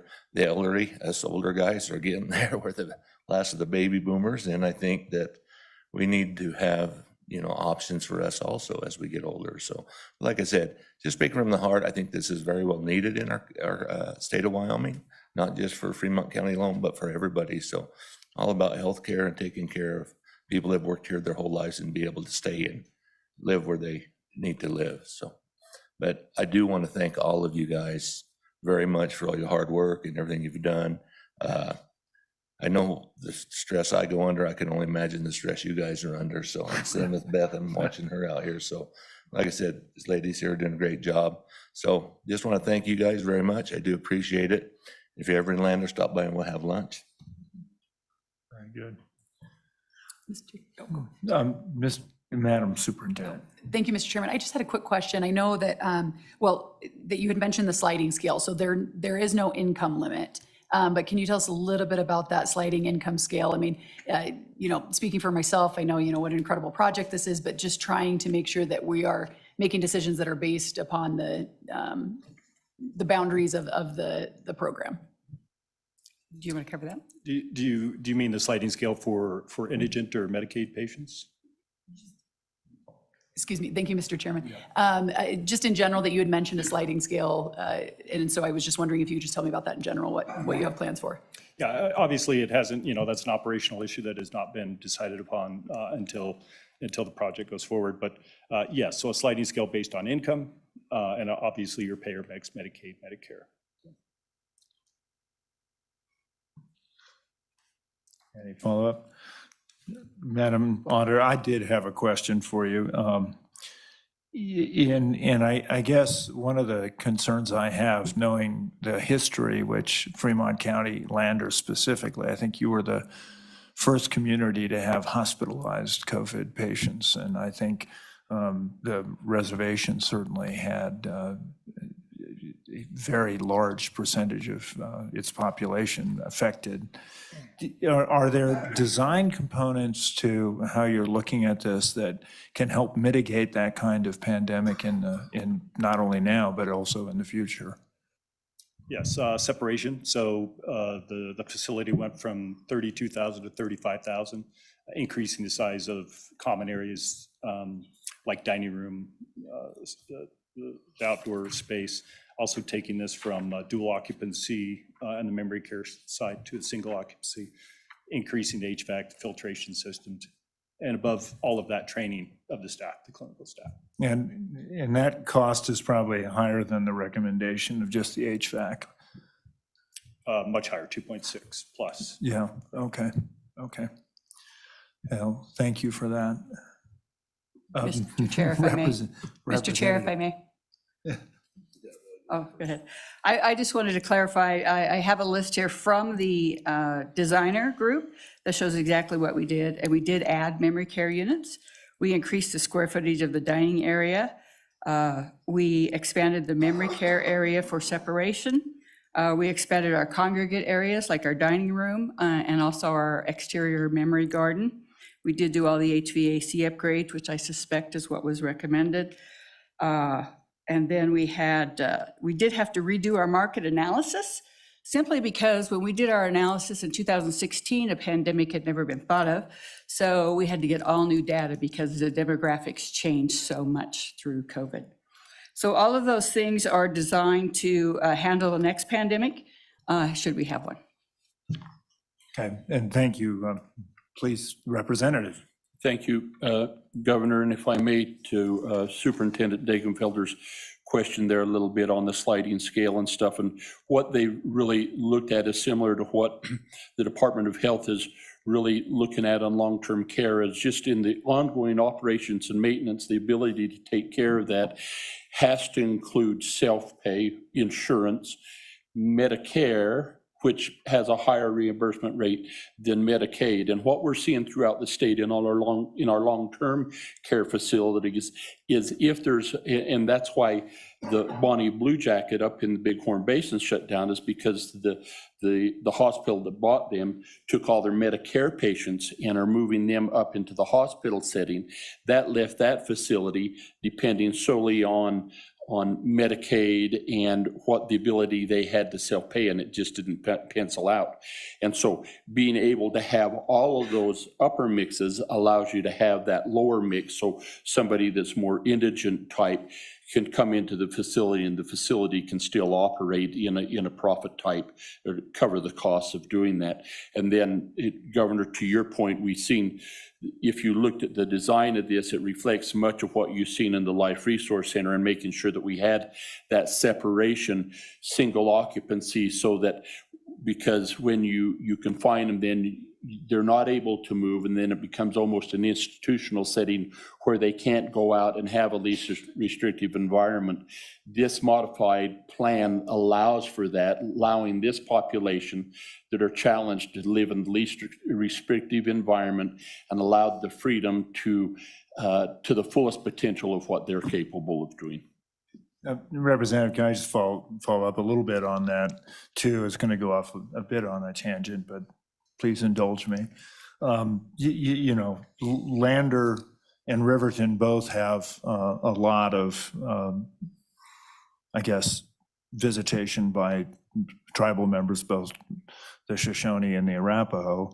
And I'm aware the Riverton Hospital is on Shoshone land, but there's still quite a bit of travel into Lander by Native peoples. And I guess what I remember most out of that whole COVID experience was how important it was for people to have access to their families. That's all peoples, but especially pronounced when it comes to Native peoples. Do you anticipate this facility being able to facilitate Native, if people are in memory care units, being able to provide a home-like kind of experience and really easy travel for tribal members to come and visit and support their family members? In the Mr. Chairman, Governor, so in the conversation I've had with the city on this memory care system, as they've revealed that this is really an important number one priority in what they're trying to do in the community, yet it was reflective of the need in the county as a whole. And so we got on specifics on this very topic, and it really does, and surprisingly, that concern that you bring up, that is really a generational cultural component of those folks living on the Wind River Indian Reservation, it is not that much different than the cultural importance the rest of Fremont County has on caring for family members, particularly those who are aging or are prematurely infirmed, whether it be with an acquired brain injury or some other debilitating disease, or through a matter of aging, they start having dementia or the onset of Alzheimer's. I don't think any of us, but I think that I don't think any of us would argue how important that is. But we see that really important. And when I was talking to Mr. Brandon yesterday, he says the reason they elect to take care of them at home is because there's no place around. Right. And rather than go the distance, we'll try and deal with it at home, and that becomes a challenge. And so that's really my point. All people care for their elders, and it's incredibly important to do that. But for some reason, I think the restrictions on tribal members are less than they are elsewhere, and yet you have the same population being dealt with in both places.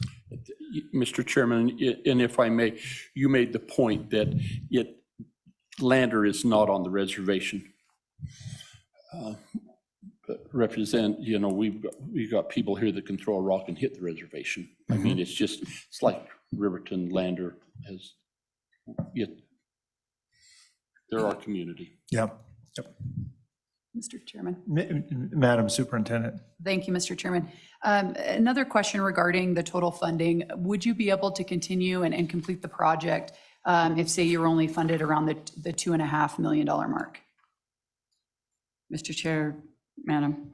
Thank you for that question. I have a cheat sheet here that we've already raised over $2 million for this project, and the state has already funded a infrastructure portion to get through a business council grant to get up to the site. So if we are afforded less money through this process, there are some avenues we can take. We can increase our local fundraising campaign. We can go back to the BRC for phase 2 of grant and loan process. We could go through the Wyoming Business Council for a large project loan or a 50-50 loan. There are opportunities through the Economic Development Authority grant related to job creation. So that's not so much construction, but that is job creation. We are one of the 2 counties in Wyoming that have a 0.5-cent economic development tax. Since this is job creation for about 24 jobs, we have access to that money. In Fremont County, it's per capita, so it's a very small pot of money. It's about $154,000 a quarter, spread throughout all of our applicants, but there is that. And then one of our things that we proposed was a value engineering reductions. So at the loss of some services, we could go through and cut some costs out of the building. So I do think that we could make it work. It might delay the time schedule, but we're committed to this project, and I think we could make it work at a lesser amount of funding. Mr. Chairman. Yeah, and Madam Superintendent, if I might, one of the concerns on this is obviously the risk of are we stretching boundaries, and I appreciate that. But I also think that, one of the reasons I brought up the tribal members and some of the design constraints was because I think the risk can be somewhat mitigated. That's my view, but Madam Superintendent. No, Mr. Chairman, I was just going to make mention of that and follow up that just trying to figure out how we can make this balance work and recognizing that Treasury doesn't prefer that it's around social distancing and that sort of thing. And so what parts of the project we can make sure to support. Thank you. Mr. Chair, if I may. Yes. To your point, Madam Superintendent, one of the lessons we learned through the pandemic was that people that were already in healthcare institutions, people that were isolated in a memory care or an assisted living unit were particularly hard hit. They had early onset dementia in those areas. Their systems got worse. The isolation and not being able to have access to their family through COVID shutdowns was particularly hard hit on the elderly. So that is something that we're trying to make sure doesn't happen in the future. Thanks. Further comment? Did you have? No, sir. Okay, thanks. Well. Mr. Chairman. Madam Auditor. Is Director Hibbert is still here. I maybe had a question for him if he's available. And what, I'm always the grouchy, no fun accountant here and just wanting to be protective, right? Because the next question is, okay, well, can you pay this back if the feds come and pull it? And one of the challenges with these bigger projects, and I know we spoke about this before, it's not, gosh, we'll spend it and maybe the feds will come in, maybe they won't. These larger projects have to be preemptively defended, and Director Hibbert and his department have to enter in, and that's sort of my question. For example, you've enumerated the 2.6 million in very specific line items that, sure, we can argue each one, but you have specific line items saying this is for this COVID problem, and this is for this COVID problem, and this is for this COVID problem. But then that difference of $3 million, Director, my question for you is, how does that shake out in reporting? And again, not being familiar with the portal, if you have a $3 million sort of expenditure that isn't tied to a certain thing, talk to me if that's problematic or not. Mr. Chairman, Kevin Hibbert, Director of the State Budget Department, Madam Auditor, everything's reported. We have monthly reports and we have an annual report as well that we will produce, and we'll submit that in June. And this will be all displayed, our decisions, through the U.S. Treasury. And they will look at the decisions that we make upon eligibility. There's a few challenges on this one. We've discussed those openly. One of the things also I'd point out is that the $1 million threshold requires us to give 2 alternatives. So we'd have to come up with two other alternatives to this particular project, and it becomes more risk. There's more risk because the U.S. Treasury is going to be looking at a project that's larger than $1 million in a more in-depth way.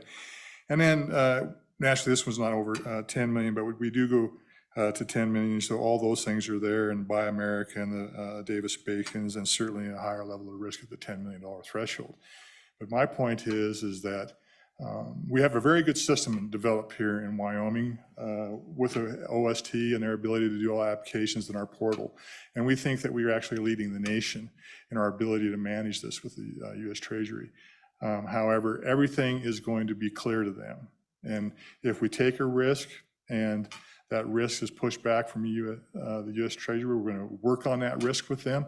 But ultimately, what would happen is that we'd have to fund the project with different dollars, and that money would go back into the ARPA fund. So you would have to make a decision later on about how to use this money differently.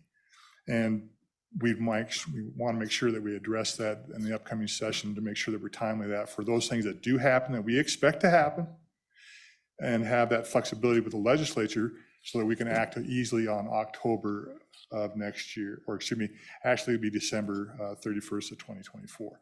An example is we were in the office at midnight when the CARES deadline met, and we just had $8 million that we had identified in payroll costs and corrections, and we moved that so that we could spend all the CARES money. And Madam Auditor, you remember that. But that's the best I can do to make sure that. Thank kind you. of threw you on the bus on that one, didn't I? But that's what we want to do, is prepare for these things. So this project has its eligibility challenges, and we're just going to have to find a way to mitigate those if they come. Thank you. Okay.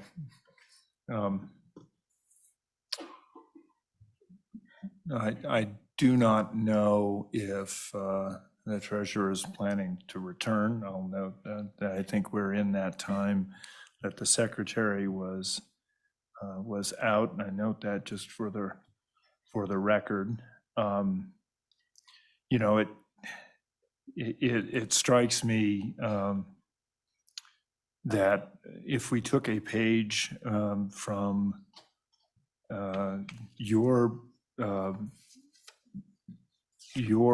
book, Madam Auditor, of suggesting that we fund at a level and then perhaps reconsider if there's more money left. That might be, if we feel that 2.6 or 3 or something like that gets us close enough. And Mr. Treasurer, thank you we've kind of gone through a little bit. I don't know if you've caught up with this, but we're now just kind of discussing. I think the point was made that 2.6 is well itemized. When I did math, rounding up was useful sometimes. I'm an engineer, I didn't round up. But I don't know if that makes sense to anybody. Mr. Chairman. Madam Auditor. And again, recognizing we may have an awkward balance left over at the end of this, which could be useful as well, but I'm ready to go ahead and make the motion for the itemized 2.64 in the affirmative. I believe that's accurate, 2,640,000. Second. Okay, that motion's been made and seconded. I don't believe the treasurer is on right now. He's here. Oh, the secretary. I mean, secretary. So I'll mark him as excused. Mr. Treasurer, any questions you have, any thoughts? No, I think the auditor answered them in a sidebar here. I'm good. Very good. All in favor, signify by saying aye. Aye. Nays? That motion carries. Thank you so much for your support. Yes, thank you. Thanks. You can tell how well these guys follow my lead. All right, very good. Okay, what's the pleasure of the board? At this point, we can continue walking down through. I'm happy to do that if everyone else is. Yep. Okay. We'll move on to 1224, the Powell Hospital District, completion of the second floor of the Family Practice Clinic. Is there anyone here from Powell? I thought I saw Representative Larson earlier. Yeah, Mr. And I see Ms. Gambill. Oh, yeah, there's a couple, or I mean, Senator, oh my gosh. Please don't throw stuff at me. You guys just keep changing stuff all the time. I know how to run this. Mr. Chairman, thank you. Senator Dan Larson, I guess, moved up from the other house anyway. I wasn't here to speak on this item. I was hoping they were online or something, but well, there's a hopefully they are. Ms. Gambill, maybe? I'm going to pass it on if that'll work. Peyton, are you on? And there you are. Okay. Yes, thank you, Mr. Chairman and members of the board. I am here from Powell Hospital District with Ron Yount, who is our architect for this project. I'm happy to take any questions about this project. It was presented at this meeting in December. So this application was just rolled over from that meeting. We do, in our application, we stated the need for additional clinic space, as well as upgrades to the HVAC system due to the COVID pandemic and any other communicable viral infections that could arise. I don't know, Ron, do you want to add anything to that? Sure, yeah, their existing medical offices are quite old, I think about 40 years old. And those buildings do not lend themselves to good distancing and separation of patients. Also, those buildings have a tendency to flood, and damage has occurred to the lower portions of those buildings. And so if they were able to construct the second floor of the newer medical office building, it would alleviate those issues in those existing buildings. Thank you. Are there any questions? Yeah, Mr. Chairman. Mr. Treasurer. How much of this remodel is, I guess, COVID related, like HVAC or isolation rooms or different things like that? So roughly the cost for just the HVAC is about 25% of the total budget of about $5 million. Mm-hmm. Oh, as far as separation of patients, yeah, that's the remainder of the budgetary. So that was 25% of 5 million or 25% of the 2.45? 25% of the 5 million total, and the request is for the 2.4 million. Thank you. Thank you. Further questions, comments? So, Mr. Chairman. Madam Superintendent. Thank you. Just clarification then. I guess my numbers maybe aren't adding up. So the HVAC portion is 25% of the full $5 million request, or the 2.24? Of the full $5 million budget. So about half of the request, half of the 2.5 request. Mr. Chairman, if staff could weigh on that, I just think I have different numbers here listed at around like 612,690.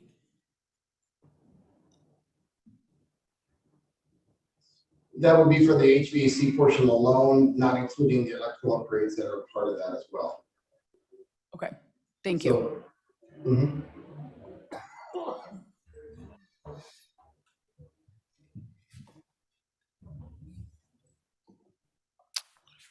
Okay.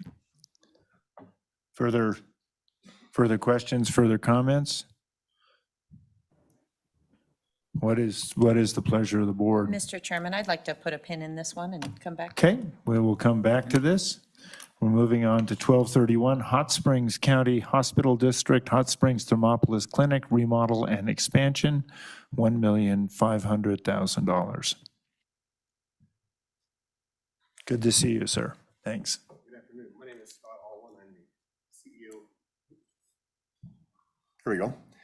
My name is Scott Alwyn. I am the CEO for Hot Springs County Hospital District in Thermopolis. We are requesting $1.5 million for our clinic renovation and expansion project. It's really going to be a crucial step for our healthcare entity up in Thermopolis. Right now, with this expansion, we're preparing for future pandemics as well as current diseases and illnesses that are communicable. What's going to happen with this expansion and remodel project is it's going to allow us to have separate individual pods of treatment area that we'll be able to isolate for those particular individuals with those particular diseases. And that will also prevent our patients from having to be tested outdoors. Currently, they're going outside to the automobile to do those testing procedures for COVID, for example. And this will prevent that from happening because they'll be in a specific area that'll be somewhat locked down, if you will. Additionally, it's going to offer much better space for clean versus dirty personal protective equipment. Right now, we have little additional space that's available for those storage areas. Additionally, right now, we are one of the only critical access hospitals that has a rural health clinic that is also running a physician residency program. And so our rural track training program currently has 2 residents within it. And we're really excited about that because we're offering the opportunity to bring providers back into rural Wyoming. And the current space that we have is very limited and doesn't provide adequate teaching and training space for that. By expanding, we can add collaborative space for teaching. It'll open up areas for more space and room, as well as provide additional excellent areas for teaching. It'll also be in that new construction space, we'll also have 3 dedicated rooms designed just for telehealth. In our particular area, telehealth is very important just due to the remoteness of where we are. And so we're going to have 3 specific areas that are going to be designated just for telehealth and for that function. So currently we're asking for 1.5 million and our ability to match with 1.7. Our hopeful estimation date of completion will be around March of 2024. But then if we have any delays, it may end up being closer to April or May of 2024. Thank you, sir. Questions? I have a couple. One is, and I don't know if Eric Boley is anywhere, but I believe Eric ranked a lot of these projects and ranked yours as high as it could be because of its rural nature. Yep. But I also wanted to ask you about your connection with Gotchi and then also the Pioneer Home and whether they would avail themselves of the services that might be here. Yeah, so we work very closely with Gotchi Rehabilitation. In fact, we partner with them for rehabilitative services as well as utilization. They have providers that utilize space in Gotchi and then utilize our organization for hospital surgical procedures.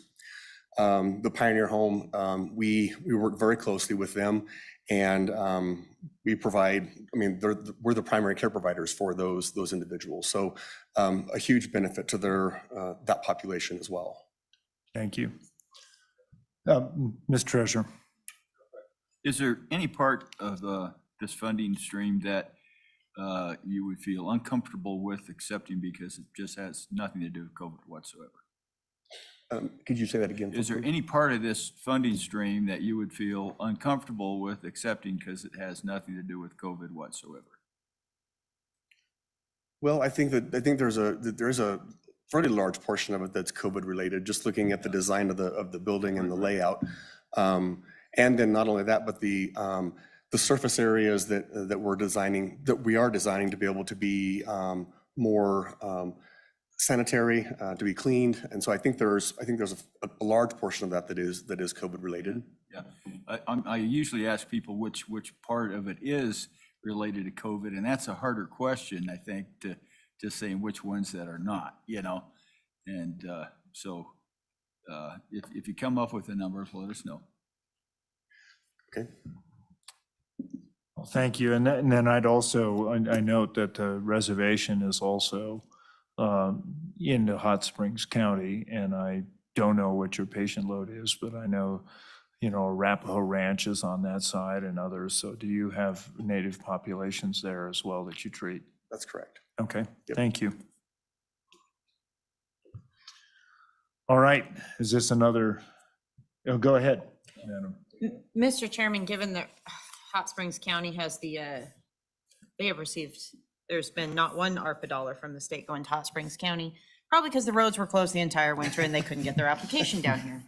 But Mr. Chairman, I would move approval of 1.5 million on application 1231. And there's a second from the treasurer. Any discussion? Hearing none, all in favor signify by saying aye. Aye. That motion, nays? That motion does carry. Congratulations, thank you. We're now moving on to the Wyoming Medical Center Behavioral Health Unit, 1132.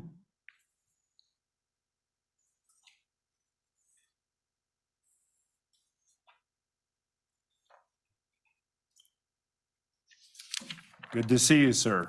Good afternoon, Mr. Chairman, members of the. And you have to press that button until it turns red. There you There we go. go. How's that? Thank you, Mr. Chairman, members of the board. Thank you for your time today. My name is Lance Porter. I am the CEO of Banner Wyoming Medical Center, and I'm excited and appreciate the opportunity to talk about our grant proposal because I think it fits the purpose of this in two ways. One, it addresses the mental health crisis that we're facing in the state of Wyoming, but also addresses the COVID impact on that vulnerable population. As you know, Wyoming Medical Center is the tertiary referral center for much of the state because it sits in the middle of the state, and therefore we take patients from all over the state of Wyoming. Many of those are also behavioral health patients. Unfortunately, we are not a licensed behavioral health hospital, nor do we have a behavioral health unit. Where we have a trouble is when we have WBI is frequently at capacity. We also have the state hospital, which is frequently at capacity. So when a patient is brought into the hospital via police or they're brought to the emergency department by family, mental health patient that's in crisis, we take those patients because there's nowhere else to put them. And we will admit them to an acute care bed. That's who we are. We will continue to do that. But we could do it in a safer manner, in a way that's better for that patient. What we'd like to do is build a behavioral health observation unit. So this is a unit where the rooms are built for the safety of the patient so that they're not harm to themselves, harm to others, and we can keep them safe while we wait for those beds to open up at WBI or state hospital. In addition, it would also allow us as a licensed unit to initiate treatment. So we could start changing medications, we could start providing some counseling so that number one, maybe they could get to a point where we could discharge them to outpatient services, or number two, they would then be ready to be discharged to WBI once they have a bed become available. So really right now we're taking care of these patients. As an example, today we have 6 patients at Wyoming Medical Center that are on one-to-one holds, which means that they have to have a one-to-one observer in that room 24/7 because they are a risk to themselves or risk to others. And 4 of those were waiting for beds at either WBI or at the state hospital. That's a low number for us. We usually average 9 patients a day. When we hit 12 and 13 is when things get really bad because then we're pulling our CNAs and our nurses away from acute care medical care to watch these patients and keep them safe until they can get the care they need. And with behavioral health, it's really meeting the patient in the crisis and initiating treatment quickly, not waiting long periods of time. That brings me to the COVID impact. Right now, many of the behavioral health inpatient units require a quarantine period before they will accept a patient. So if we have a patient show up brought to our hospital by the police, no medical issues at all, they're purely behavioral health, but they test positive for COVID. They may even be asymptomatic, meaning they may have had COVID 2 or 3 months ago, but still testing positive. WBI requires a 10-day quarantine period before they'll consider bringing them over. That is not to disparage WBI. They are awesome partners. They are following the guidelines that they've been given, but that places a behavioral health patient in a non-behavioral health unit in our hospital for up to 10 days before they can find treatment. And so again, an observation unit would allow us to be able to safely care for those patients, initiate treatment, and get them to the best site of care as quickly as possible. And again, we're not just talking about Natrona County. We take patients from all over the state, and that's who we are. And we'll continue to do that. But the thing about this is where the grant is important to us is, as you know, when it comes down to expanding behavioral health programs, it comes down to money and being able to fund those services. A behavioral health unit, a well-run behavioral health unit, is break even. And so that's why that state partnership is so important to us, so that we can get some fun and help funding this program. So again, we can build this program which is best care for these patients. Any questions? Thank you, Mr. Porter. Are there any questions for Mr. Porter and Auditor? Mr. Chairman, I hate to ask a dumb question like, how are you going to find people to work there? But just, do you anticipate, or do you have a plan for staffing, adding this expertise, just given the difficult situation we're in to hire anyone? Madam, Mr. Chairman, if I may. Madam Auditor, that is an excellent question, because recruiting is very, very difficult. We actually do pretty well at recruiting, though, because of the size of our organization, the affiliation with Banner Health. We're doing some pretty innovative things to get more nurses here to the state of Wyoming. But behavioral health, that's difficult. It's interesting because right now we have 2 nurses right now that are going back to get their nurse practitioner degrees. Both of them want to work within mental health. Unfortunately, they both already have jobs with Wyoming WBI, but that's fantastic because there's a clear path, there's a clear pipeline for that type of nurse. And so as we train nurses to help them, encourage them to get their NPs, that would be something we would be able to then provide them another opportunity for career progression. But it certainly would be a challenge. The other option is telemedicine. Be able to, because a lot of times what you're looking at is medication changes, adjustments, so that you can get people stable. And that can be done via telemedicine. Thank you. Follow up, anything? Madam Superintendent, Mr. Treasurer? No. Any questions? All right, a pleasure of the board. This is a matter. Mr. Chairman? Either make a motion or pin it. Go ahead. Recognizing this is a larger request, but I feel pretty strongly about this one. I think it's a clear win for our path of trying to improve some behavioral health. I would note that Natrona County has certainly not received an outsized amount of ARPA funding for its population. And as I always talk about when I talk about WMC, gosh, you are not healthcare for Casper. You are healthcare for a 300-mile radius there. And so I know that's especially important with the Title 25 holds. Those are just, I know those have gone through the roof and they're, not going to go back down. And so the service you provide, and again, knowing almost about anything in Riverton has to come to Casper. So I'm very supportive of this project, and I would make a motion that we fund at the full amount of $3,313,577. That motion has been made and seconded. Is there any discussion? Just for, the only thing I would say is that according to my calculations, we have 16,935,260 left. Does that comport? No. Okay, tell me what you have. I have Okay, go with Amanda's number. Thank you, Amanda. I have $16,935,260 remaining. Okay. That's Okay. what I have as well. Okay. Very good. So the motion is before us. Any further discussion? All in favor signify by saying aye.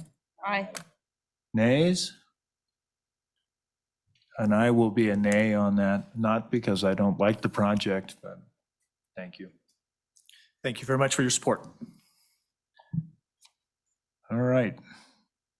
Next, we have 1023, Memorial Hospital of Sheridan County, doing business as Sheridan Memorial.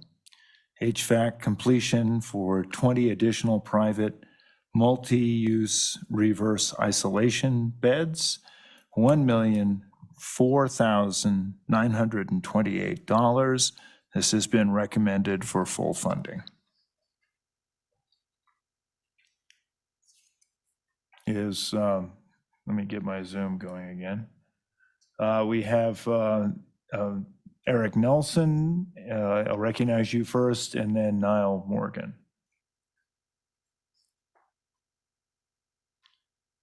And Mr. Nelson, it looks like you're still on mute. If you press your space bar, there you go. But we can't hear you. Maybe your computer microphone is somehow.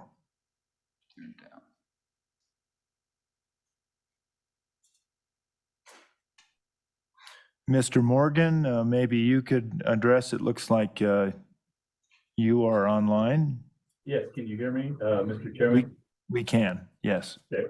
My name is Niall Morgan. I am the Chief of Support Services at Sheridan Memorial Hospital. And the funding that's before you is funding that we asked for to finish out an HVAC, or the HVAC system actually was completed.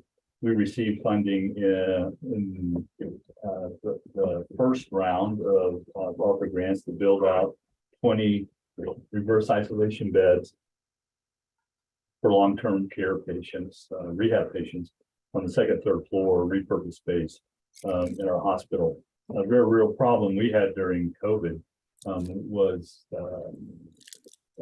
very similar to behavioral health problems. And that was that we kept and have many rehab patients in our hospital. And those rehab patients, because we use them in swing status, if during COVID times, those patients had to be transferred and they couldn't be. We didn't have a way to isolate them. We did not have a way to separate them out so that we could keep them. And so we moved forward in the first round of ARPA funding 3 years ago to build out the second, third floor of our hospital with 20 additional reverse isolation rooms in order to be able to take care of that COVID surge. That still is a problem with us today, in that when we have patients that come in that present, they must be put in reverse isolation rooms and kept there. And it's very difficult for us to move those patients anywhere else. Mr. Chairman, I know you've had the opportunity to see second, third floor build out that we did, and the funding that we're asking for was to replace funds that we had raised and used from the hospital here to finish out the HVAC project on that floor. So the project is complete, and the additional funding is definitely 100% for the air handling around COVID issues. So I think that pretty much sums up, what that looks like for us. And if you have any questions, I'm more than happy to answer those. Thank you, Mr. Morgan. Are there any questions for Mr. Morgan? Any questions? Hearing none, Mr. Nelson is not, he's lowered his hand. So What's the pleasure of the board on this one? Mr. Chairman, Mr. Treasurer? I would move an amount of $1 million for the Memorial Hospital of Sheridan County, doing business as Sheridan Memorial, for the HVAC completion of 20 additional private multi-use reverse isolation beds. Motion's been made by the treasurer. Is there support for the motion? Mr. Chairman, not a second, but a comment. Making it for $1 million kicks it into that additional reporting, so maybe making it ever so slightly less. 999,000. Perfect. I feel that's a friendly amendment. Okay, so that has now been a friendly amendment. Is there, let me just ask Mr. Morgan, is that going to compromise your project? No, it's not, Mr. Chairman, and thank you for the friendly 999,000. Okay, thank you. Mr. Chairman, Beth's making funny faces at us. I think she needs to make a comment. This award needs to be contingent on the office verifying that the expenditures are within the eligible window. Mr. Treasurer, I assume that that is your motion. Is that correct? Yeah, I don't know if it's friendly or not, but we'll go ahead and put that qualifying language in. Mr. Chairman. All right. Is there a second? Second. Thank you, Superintendent. I appreciate that. It's been done surgery by the auditor, but yeah. With that, is there any further discussion? Mr. Chairman. Madam. I think it's a great project. I'm going to be a no on this one. Sheridan County has received more money than anyone else in the state of Wyoming so far with ARPA. So good project. I know it's valid, but I think for now, I'd like to try to spread the wealth. Spread the wealth a little bit more. So I'll be a no. All right. Thank you. Further discussion? Hearing none, all in favor signify by saying aye. Aye. Nays? No. I am an aye. Thank you. That motion carries. We are now on to 1250 Teton County Hospital District, doing business as St. John's Health. Essential on-call rooms for staffing stabilization, $2,563,541. Is there, I see Ms. Simon on, and I will recognize you. Governor Gordon, members of the board, can you hear me okay? We can. Thank you. My name is Jennifer Simon. I'm with Teton County Hospital District, doing business as St. John's Health. First, let me apologize for not being there in person. Second, let me apologize. We usually have a full team of folks, and so I'm sorry that you just have me remotely. I will do my best to answer any questions, and our CEO is just called into a meeting. If there's anything I can't answer, we will do our best to get him back to answer. I want to say thank you for your time today and back in the fall and in December reviewing all these applications. This application seeks to address the impact of COVID on our hospital. Retaining staff is, with our facility, as with every other one, the #1 priority to ensure high quality patient care.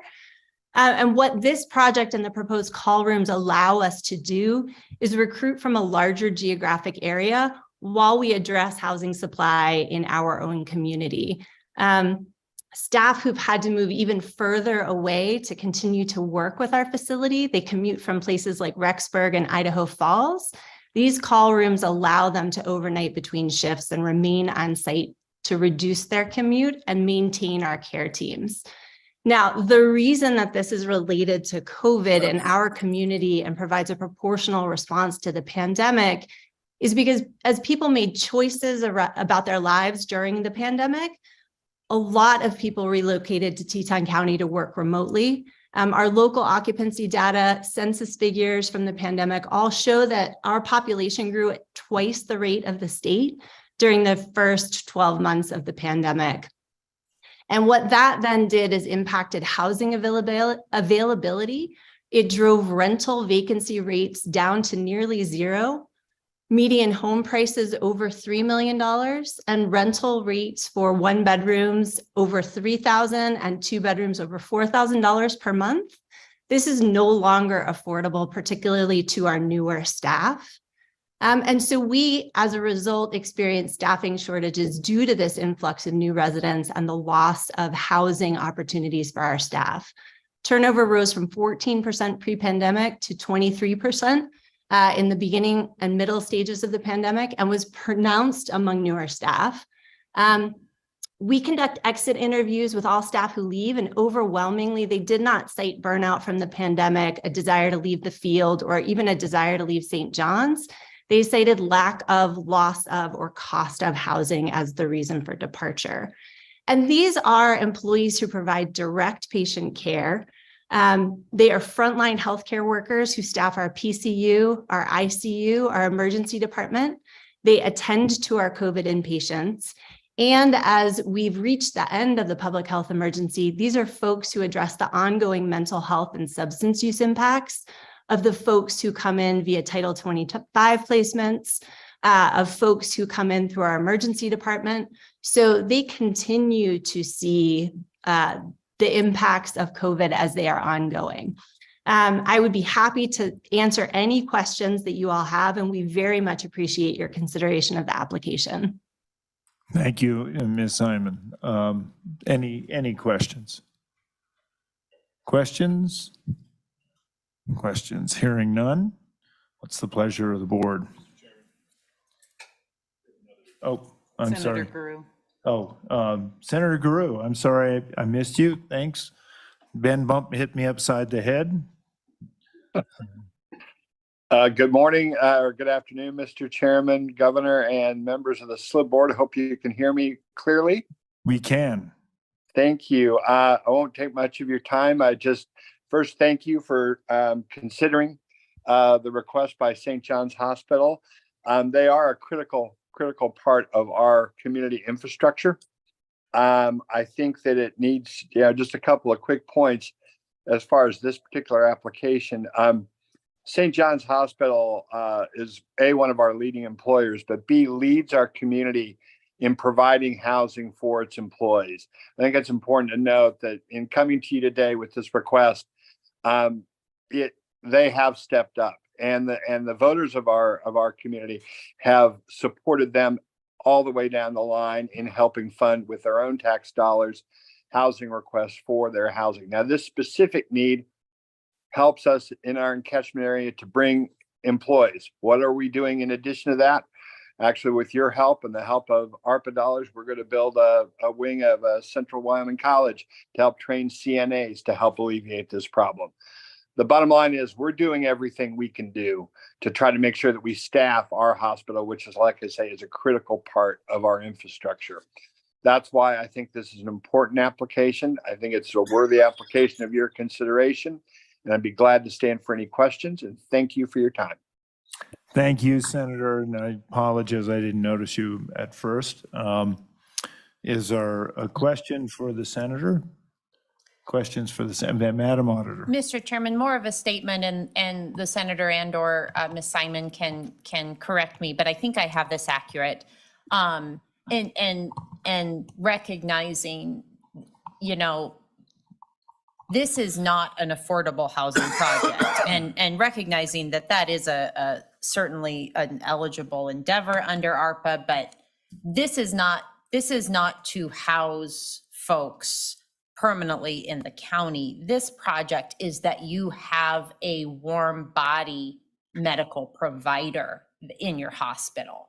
This is not so that someone can live in Teton County who wants to.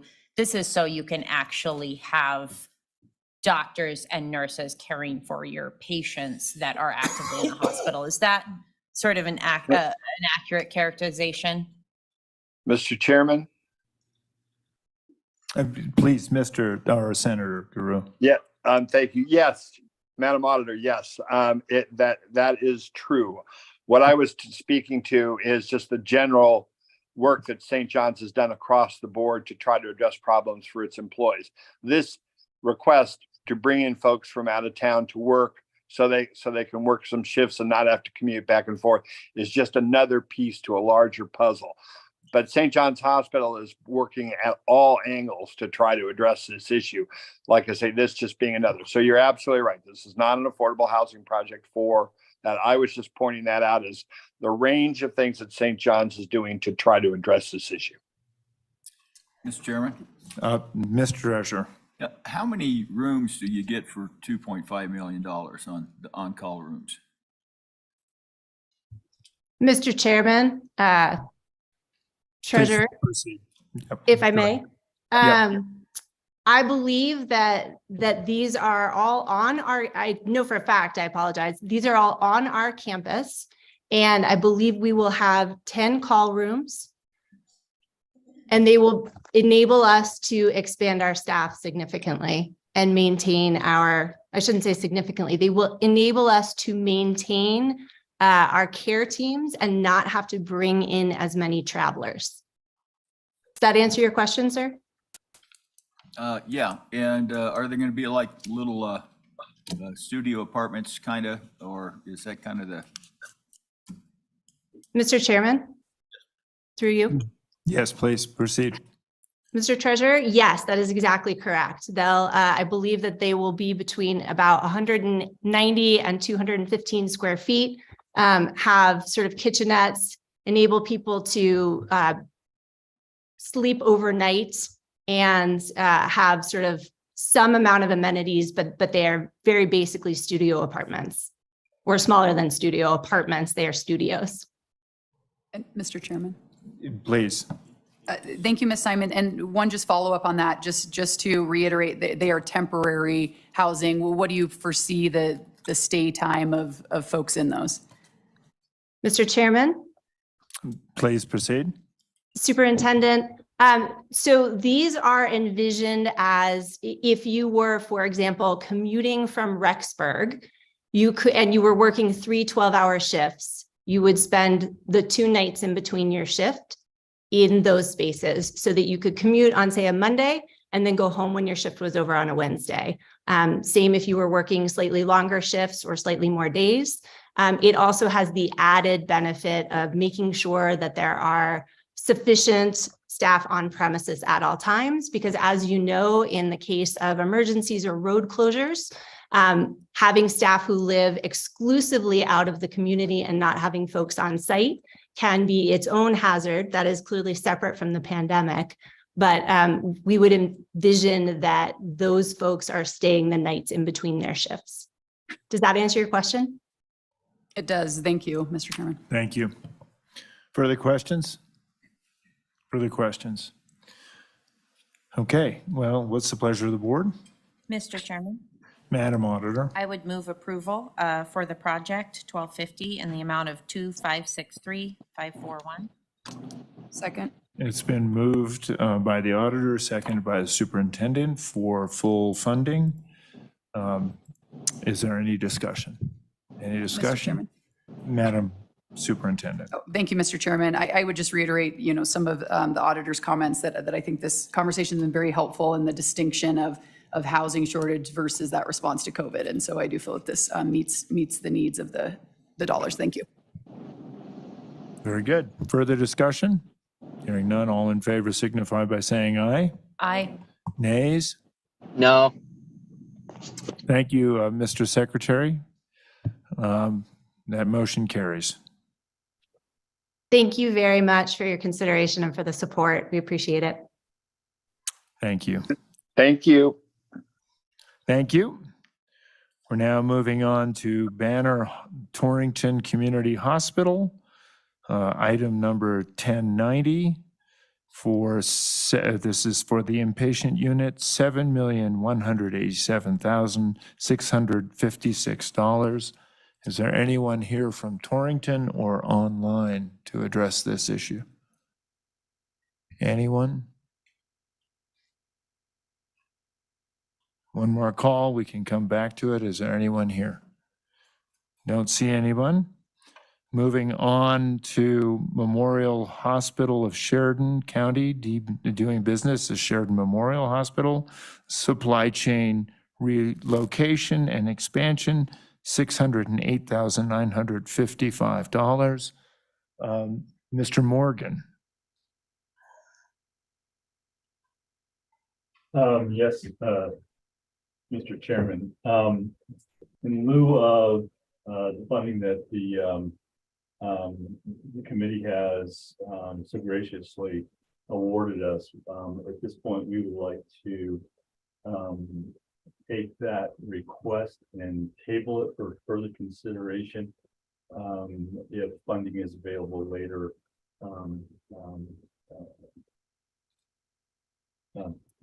two counties.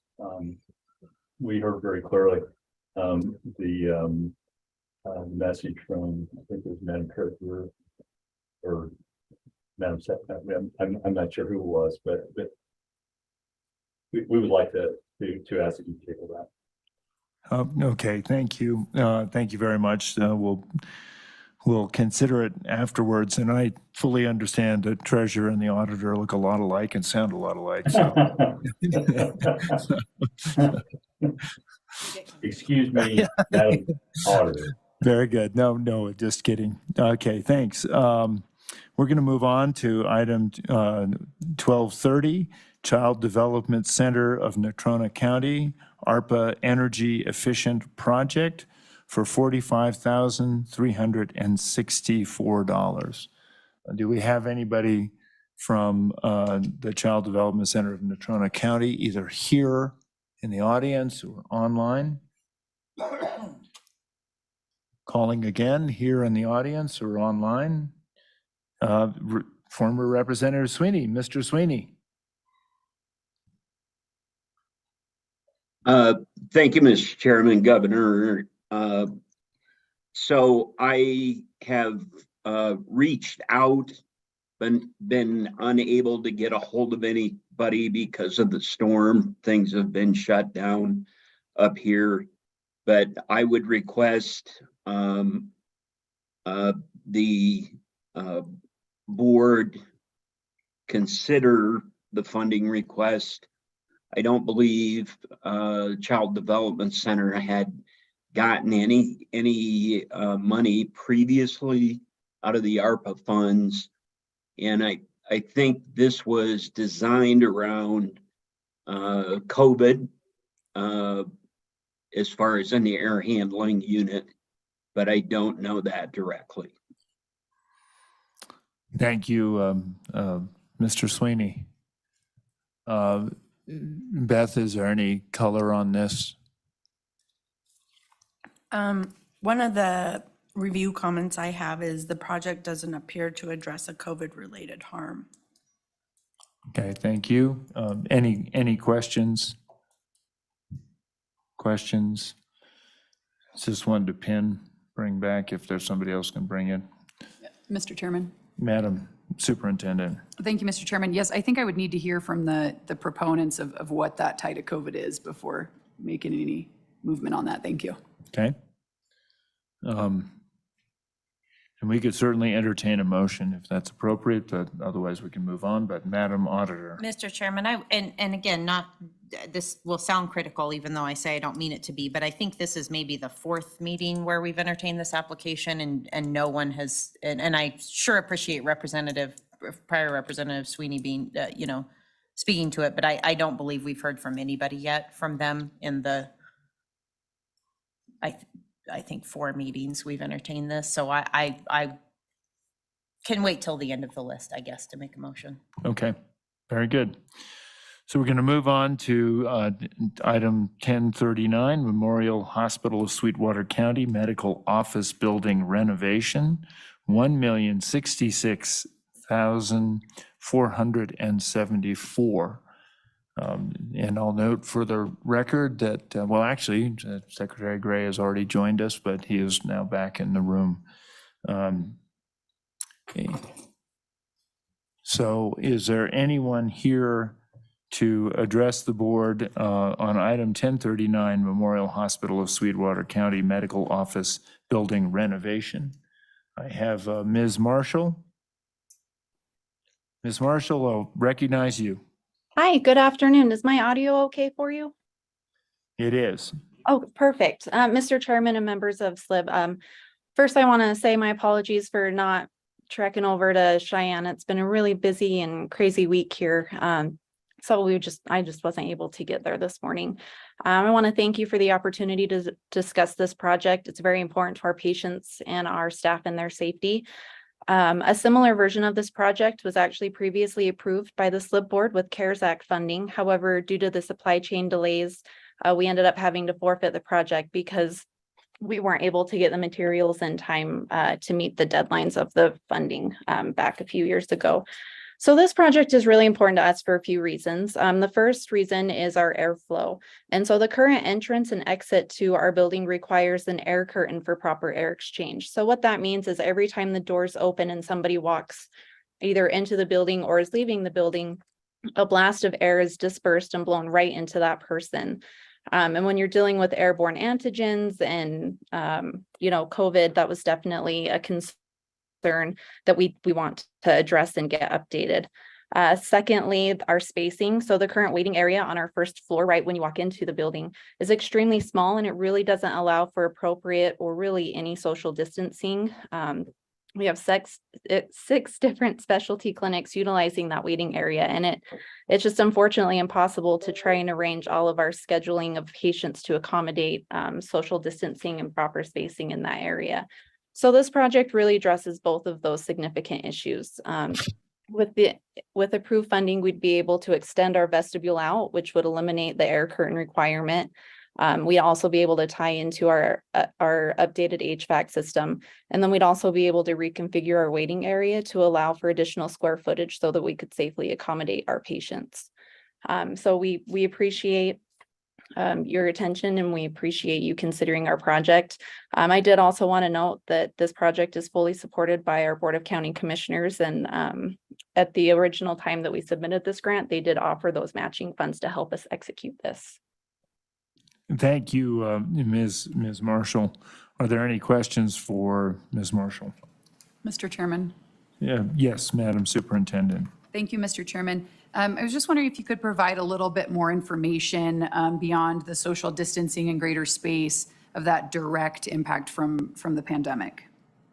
Mr. Chairman, Madam Superintendent, I'd be happy to. So one of the issues that we run into is when you walk in, there's a fireplace that takes up a big bulk of that area. And so a lot of our patients, when they walk in, they see the fireplace and they just walk directly to the right side of that. And then they enter that small waiting area, not knowing that their appointments are either on the second, third, or in the basement. And so with the renovation, we'd be able to remove that big piece, which is kind of heartbreaking because it's a really nice thing to walk into and enter, but it's just really proven to be not very functional, and it's increased a lot of unnecessary foot traffic in that small area where it already is small, and we have a lot of patients in a small area. We're adding additional people by walking through there. In addition, some of those specialties that are in there are we have a lot of immunocompromised and the elderly patients in those areas. Neurology. We also have OB. That's where our U of U cardiac patients will walk in when they have appointments. And so we're really trying to, one, maximize that space so that we can safely distance our patients when we need to, while also minimizing unnecessary foot traffic, especially when we're trying to eliminate any extra bodies in the hospital or in the medical office building that don't need to be there, to make sure we maintain proper distance and we aren't spreading any communicable diseases. Thank you. Further questions? Further questions? I hear no further questions. What's the pleasure of the board?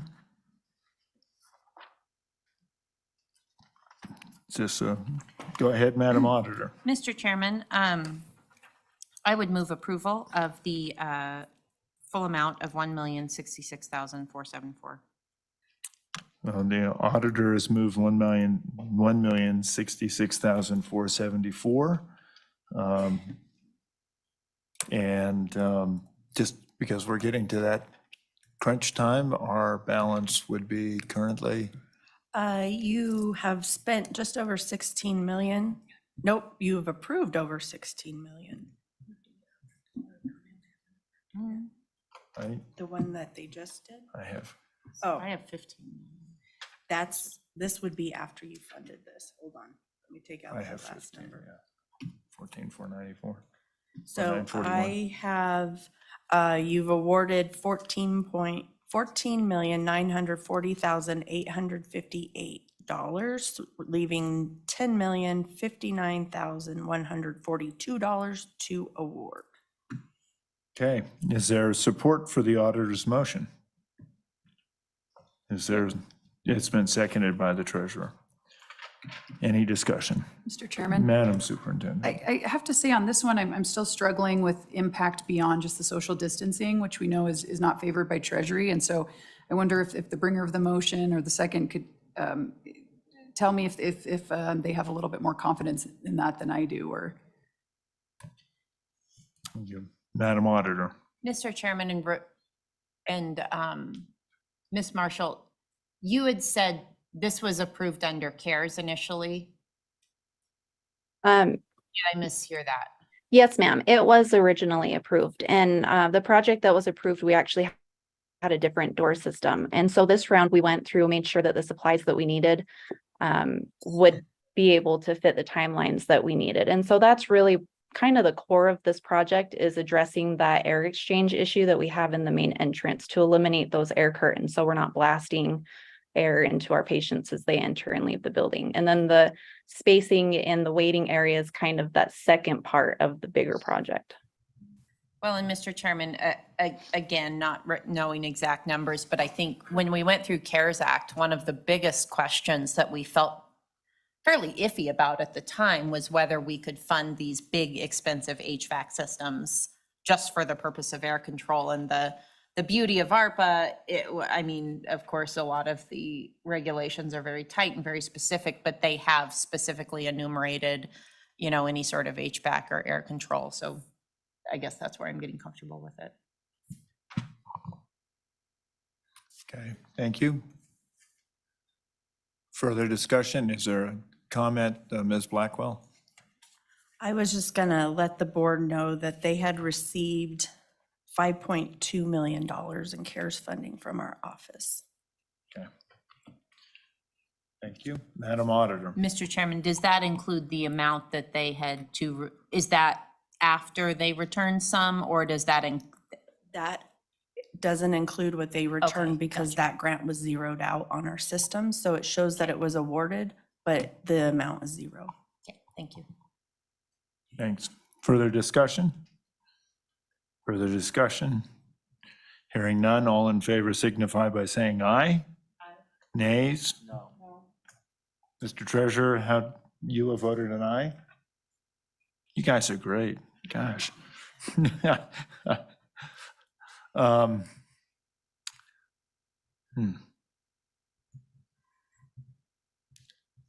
I will be a aye. Thank you. Mr. Chairman and Board, we appreciate your support. Thank you. Thank you. We are now moving on to 1245.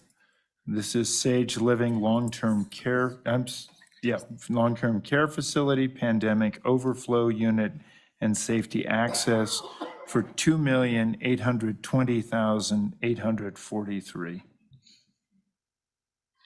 Is there anyone here or online to address this item? Sage Living? Anyone in the audience here? Anyone online? I don't see anyone. So I'm going to move on to Housing Authority of the City of Casper, the Willard and Vision Center, 1142, $2,500,000, and this was recommended for full funding. Is there anyone here to address this issue from the City of Casper? Anyone online?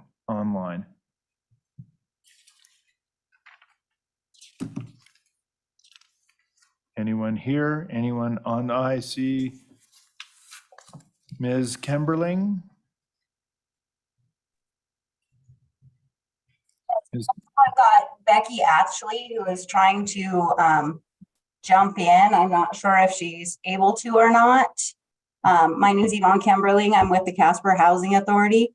Apologies, Kim Summerall Wright was unable to attend. She's actually trying to get back after the snowstorm.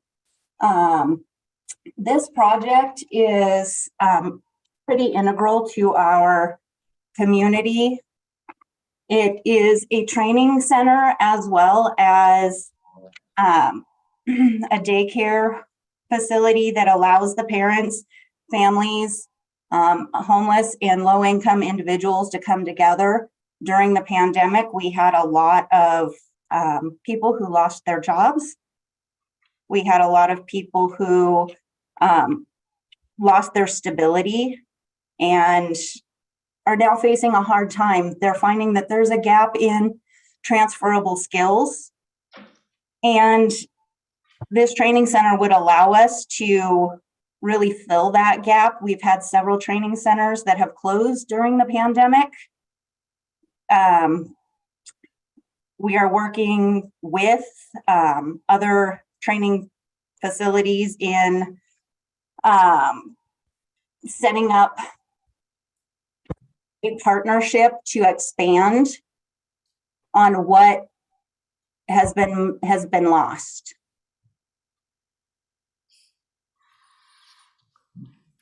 Okay, thank you. I see also Ms. Ashley. Becky Yes. Ashley, please, you've got the floor.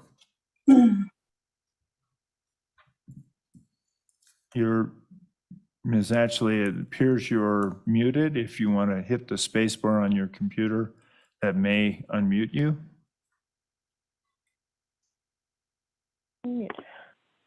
Hi there, can you hear me? Yep, we can hear you. Oh my gosh, perfect. Sorry about that, guys. No worries. So as Yvonne, first want to thank you for taking the time to listen to us.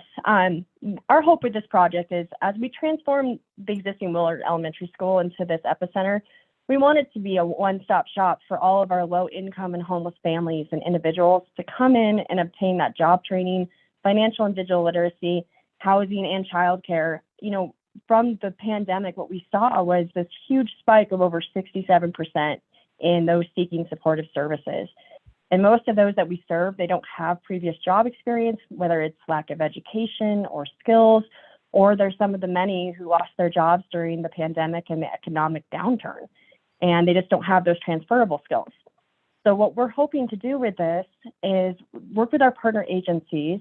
We're already in line with the Wyoming Department of Workforce Services to create not just job training, but to be able to set them up to be self-sufficient for the long term and to be able to contribute back to the Wyoming economy as it re-strengthens. And that's the main goal of our project. And we are both more than happy to answer any questions you guys might have. Thank you very much. Are there questions? Are there questions for either Ms. Ashley or Ms. Kimberling? Mr. Chairman. Madam Superintendent. Thank you, Mr. Chairman. I wondered if you might be able to share if there's any potential for reduction around the area of administrative offices and the work on those that may not be as directly tied to the pandemic, and if you might be able to move forward without those. I don't know if you have them identified individually. Can you please provide some clarification on what, administrative offices? Is that our administrative offices or those in the community? Yes, those that are included within the project. Oh, perfect. So sorry. I'm still rattled from joining late. Yeah, we absolutely have to expand. So basically what we've been doing the last few years is, we're making do with our housing agents and case managers that we have. Right now, our wait list is just growing. So we absolutely forecast this to continue to grow not only this next year, but we've projected it for the next 5 years, that the increase will continue to go on. So we will continue to restaff and just meet those needs as we best can. Mr. Chairman, follow up. Please. I'll rephrase that a little bit. I think there might be some concerns with administrative offices being applicable to the ARPA funding and the relation to the pandemic. And so I just wonder, is there any place in there where we could look at reducing somewhat, or is that all just included in one large grant application? Hopefully that makes sense. Yes, what we'd like to do is, of course, be able to look at our numbers and reduce where we can. But with, like I said, what I touched on a little bit before, with our current projected forecast, what we'd like to see is, anybody above us, just line staff, case managers, et cetera, that's who we need to increase upon. As far as anybody else, we would probably keep the number as is. Okay. Thank you. Further questions? Further questions? What's the pleasure of the board?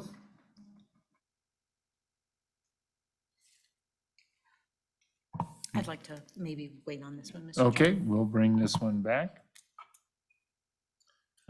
Thank you very much. Stay tuned. We're now moving. Thank you. Thank you. We're now moving on to the Thane Senior Center, Lower Valley Regional Human Services Facility, $7,289,750.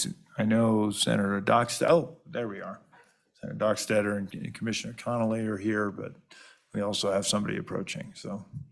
Have very good support. Good afternoon, Governor, Board. My name is Dan Carter. I've been the Senior Center Chairman for the last 12 years. I'd like to start out by telling you where we're at right now. Let me describe the current building where we're at.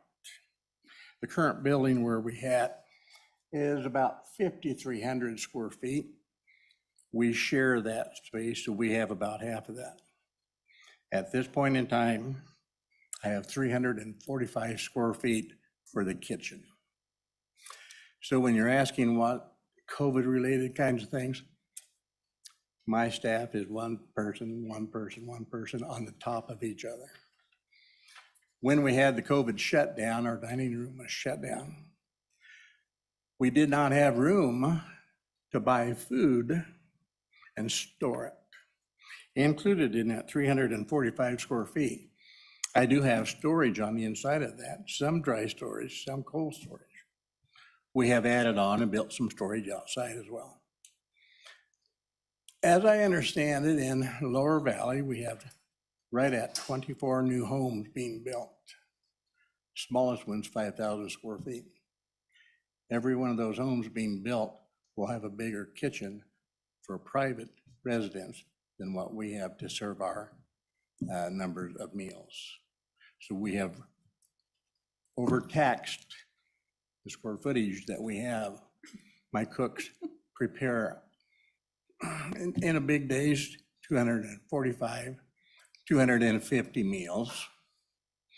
We're funded to serve 15,500, something like that, in the dining room. Currently, we're delivering, something to the tune of 760 meals every month. That means that my volunteers drive 2,000 miles every month. And as we've heard today, there's a lot of snow out there. And so we continue to provide services no matter whether we have the snow or whether we don't.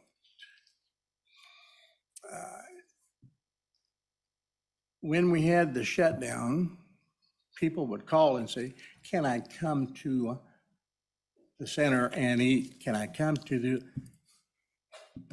really put me in an odd place. So I could really relate to you because you had that problem everywhere, Governor. It was odd for me to say, yes, come.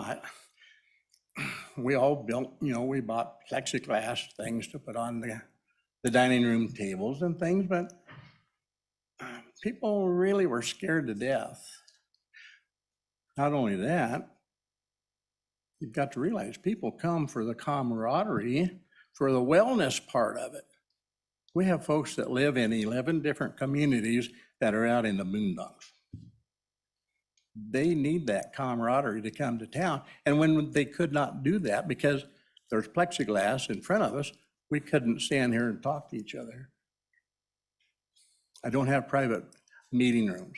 So if I have a podiatrist who comes to the center, we have a lot of diabetics. Nobody wants to be examined in a dining room, for crying out loud. That's what we're doing today. We're providing services to the best that we possibly can. Unfortunately, my client list goes up and down. This time of year, it's going down. I have over 1,300 registered clients that attend or come to the center. We have people who go to the rest home. I've just lost clients to the rest homes. Unfortunately, I've buried clients from COVID related and just getting old. At any rate, let me move on. This proposed structure, the Lower Valley Regional Center, is planned in around the 13,000 square feet. We have, as a cost-cutting measure, I've heard you guys say over and over and over, and I appreciate that. Can you take less money?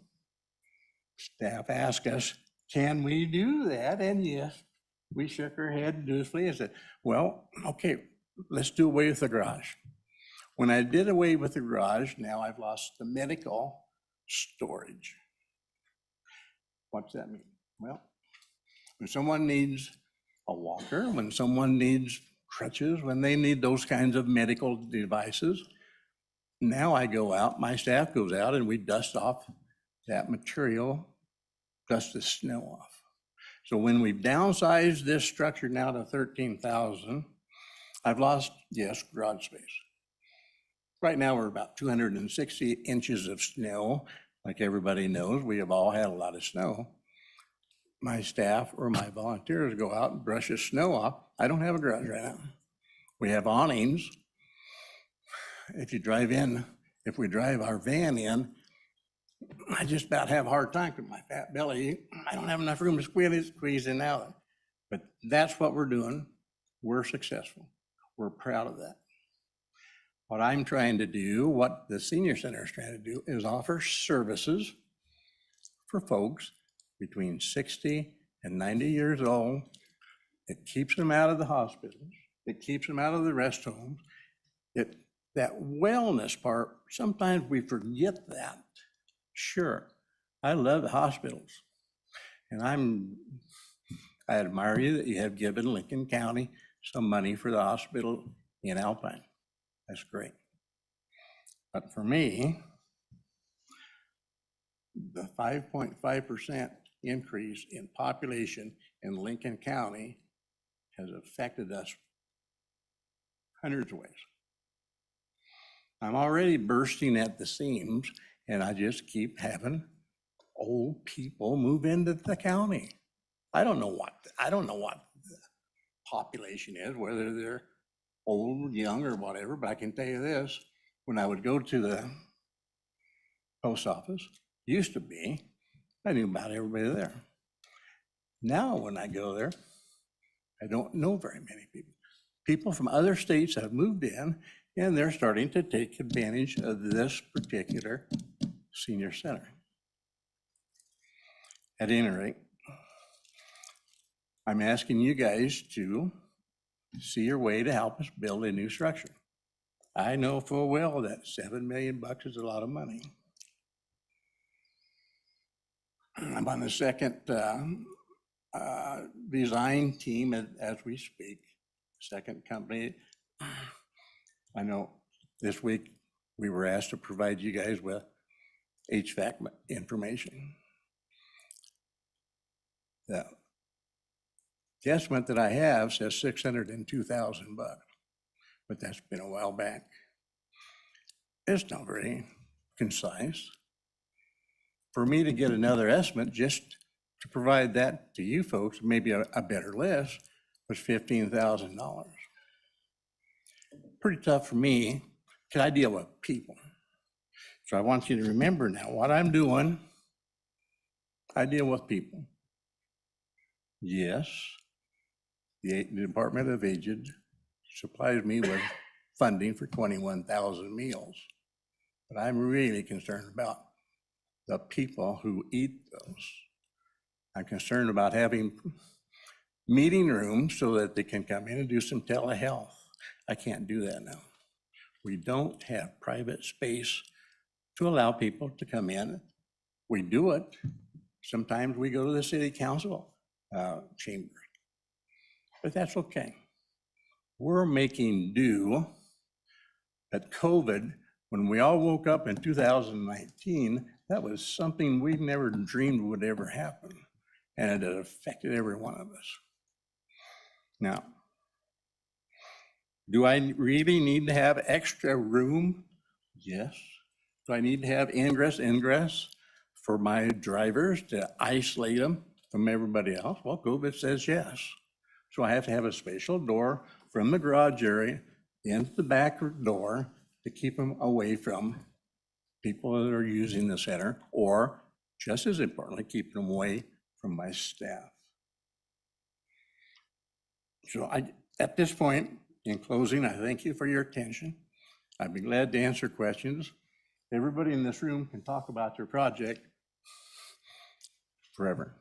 I'm not wanting to do that. I'm asking for your support. I've got a county commissioner here that would probably like to speak to that point, so I'll turn it over to Mr. Conley. Thank you very much. Mr. Connolly, Commissioner Connolly. Thank you, Governor, Mr. Chairman. Senior centers for Lincoln County are a big issue for one basic reason. We have 9 cities. Only Carbon County has 10.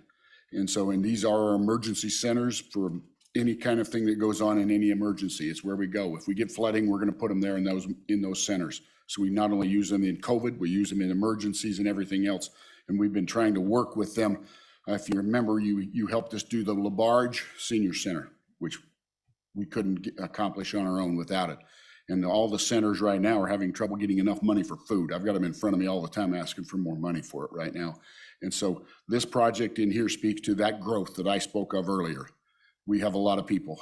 It's an easy place to campaign when you're campaigning because the people are lined up out the door 200 feet. And so they don't really like it, but this project is something that we are going to have to figure out how to do in the future.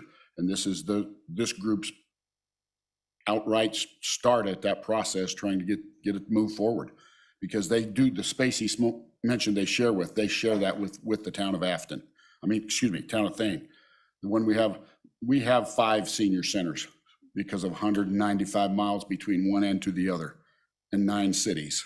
And so these are services we are trying to do and take care of our elderly. And we have, in this particular area, we have a myriad of people coming through. We can fluctuate in one day 100 people. That's all there is to it. And so we're looking for support to try to get this off the ground and get something working. Well, thank you, Commissioner. Any questions for Commissioner Connolly? Mr. President. It's all been said. The Former hour grows president. late. Thank you, thank you, Governor and committee. Bottom line is, folks, we've just outgrown the building. It's a town hall. It's a senior center together. The old Star Valley, it all fit. Now, if you're to go there, the lines are down the hall, and we're using the town council chambers to have meals. Thank goodness I got a good working relationship with the mayor, because I'll go in and use his office for a meal and a conversation with somebody. It's just too tight, and it's time to expand. I'm not sure where we go for the funding unless we can come here and get some help. It's time. It doesn't have to be a big fancy facility.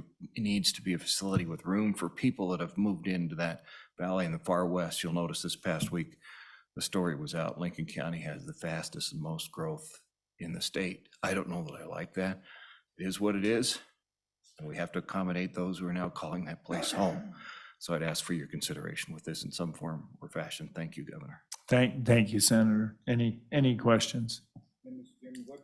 Mr. Trish. In terms of funding? You have $8,992,668. Mr. Chairman, I have a difference. I'm sure I have an error, but could we've only awarded about 10. Could we spin through them really fast? Okay, I have hold on. Oh, I know where, I have the Lander, number 20 for $2,640,000. The Johnson County Hospital District for the full amount is $737,800.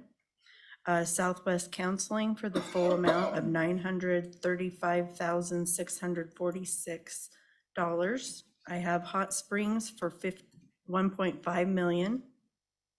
I have Wyoming Medical Center for $3,313,577. I have the Memorial Hospital of Sheridan County for $999,000. Thank you. That was it. Thanks. Sorry, Governor. Oh, no, that's all right. So, Mr. Treasurer. I guess we got that. We've got 3 senior centers here. If we did a 4-3 and the balance go to the last one, that'd be almost 2 at 1,992. That's not enough to do all of them at the end of the day, but that's a good start on the way. Mr. Chairman. Madam Superintendent. Thank you. I wondered if we could hear from staff or Mr. Hibbert. I'm worried about the senior centers and the applicability of the ARPA funds and just the really high risk that we run with the audit. And so just wondered if we could get just a little bit of feedback on that. And the other aspect, I note that Volunteers of America is here and they only receive partial funding on a couple of their projects. And some of that was fine, but one of them was pretty dramatic partial funding. So anyway, Director Hibbert, sorry. Mr. Chairman, one of the unfortunate requirements of being the budget director is being the ant at the picnic. The ant at the picnic. It's clear in Treasury guidance that we cannot fund senior centers. If it was a nonprofit, it'd be different, but this is extremely high risk. And I believe that the AG's office opines the same way that the State Budget Department and Clifton Larson Allen does on this topic. We are nonprofit. We are nonprofit. And that, Director, is why we love you so much. He tells me no a lot, too. Mr. Chairman. Yes, Madam Auditor. And I would know, these are the hardest because I think we know, we all know that we need them the most and not just these 3. But I would note too that the tough decisions, but a variety of boards, I think maybe Slib boards of 3 different compositions or at least 2 different compositions. This is why these haven't been previously funded. Same issue, because the problem is the folks who need it the most generally won't have the capacity to pay it back. Mr. Chairman? Mr. Chairman. Mr. Treasurer. Did the director say if it was a nonprofit, it would be different? We are a I thought nonprofit. We are a 501(c)(3). We are not owned by the county. So we are a nonprofit organization. Director. Mr. Chairman, what I would like to respond to is when we have a situation where there's a nonprofit organization, we have more flexibility. But still, clearly, there's Treasury guidance that we cannot establish a new facility of this nature, regardless of the nonprofit aspect. Can you do a California remodel? Let me, so members of the board, I appreciate this. This might be one that we also think about in retrospect as we move on, because I think we can spend quite a bit of time. Is that all right with you if we because we have two other projects that are quite similar. Powell Senior Citizens A-Go-Go Incorporated, New Powell Senior Center Building, $4,021,525. Do we have anyone here from Senator Larson and Director?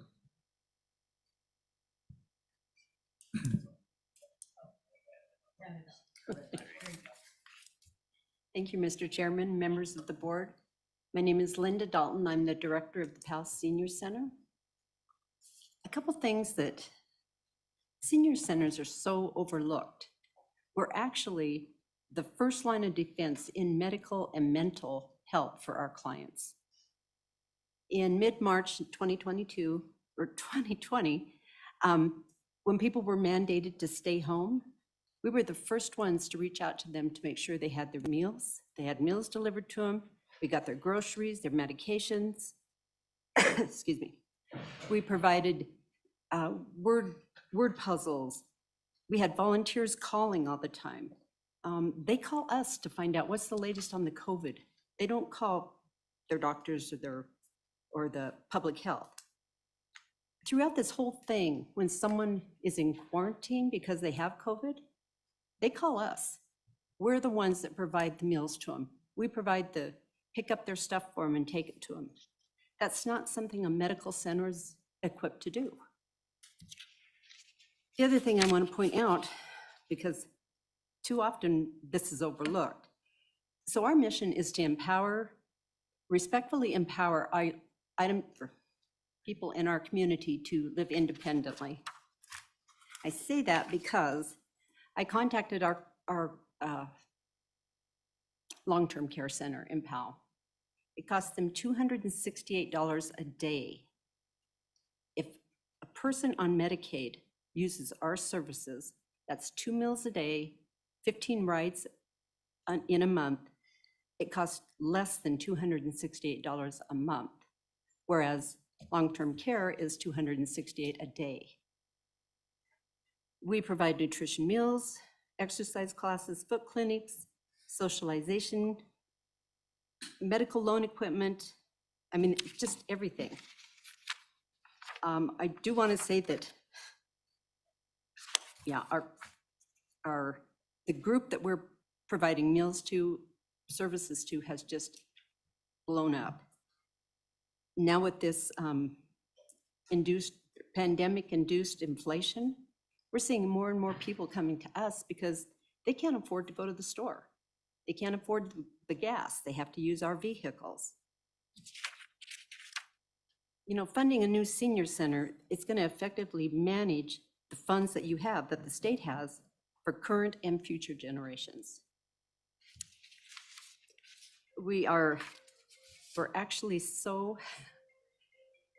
we're shovel ready. We have the land gifted to us, but if we don't, that gift goes away June 30th of 2023. So if we don't get that, if we don't get some money from Slib for the ARPA, then we're going to have to give up that land. We did get 1 million from our Park County Commissioners. Daniel's fund, 400,000. All of these funds would have to be given back if we don't get the money here.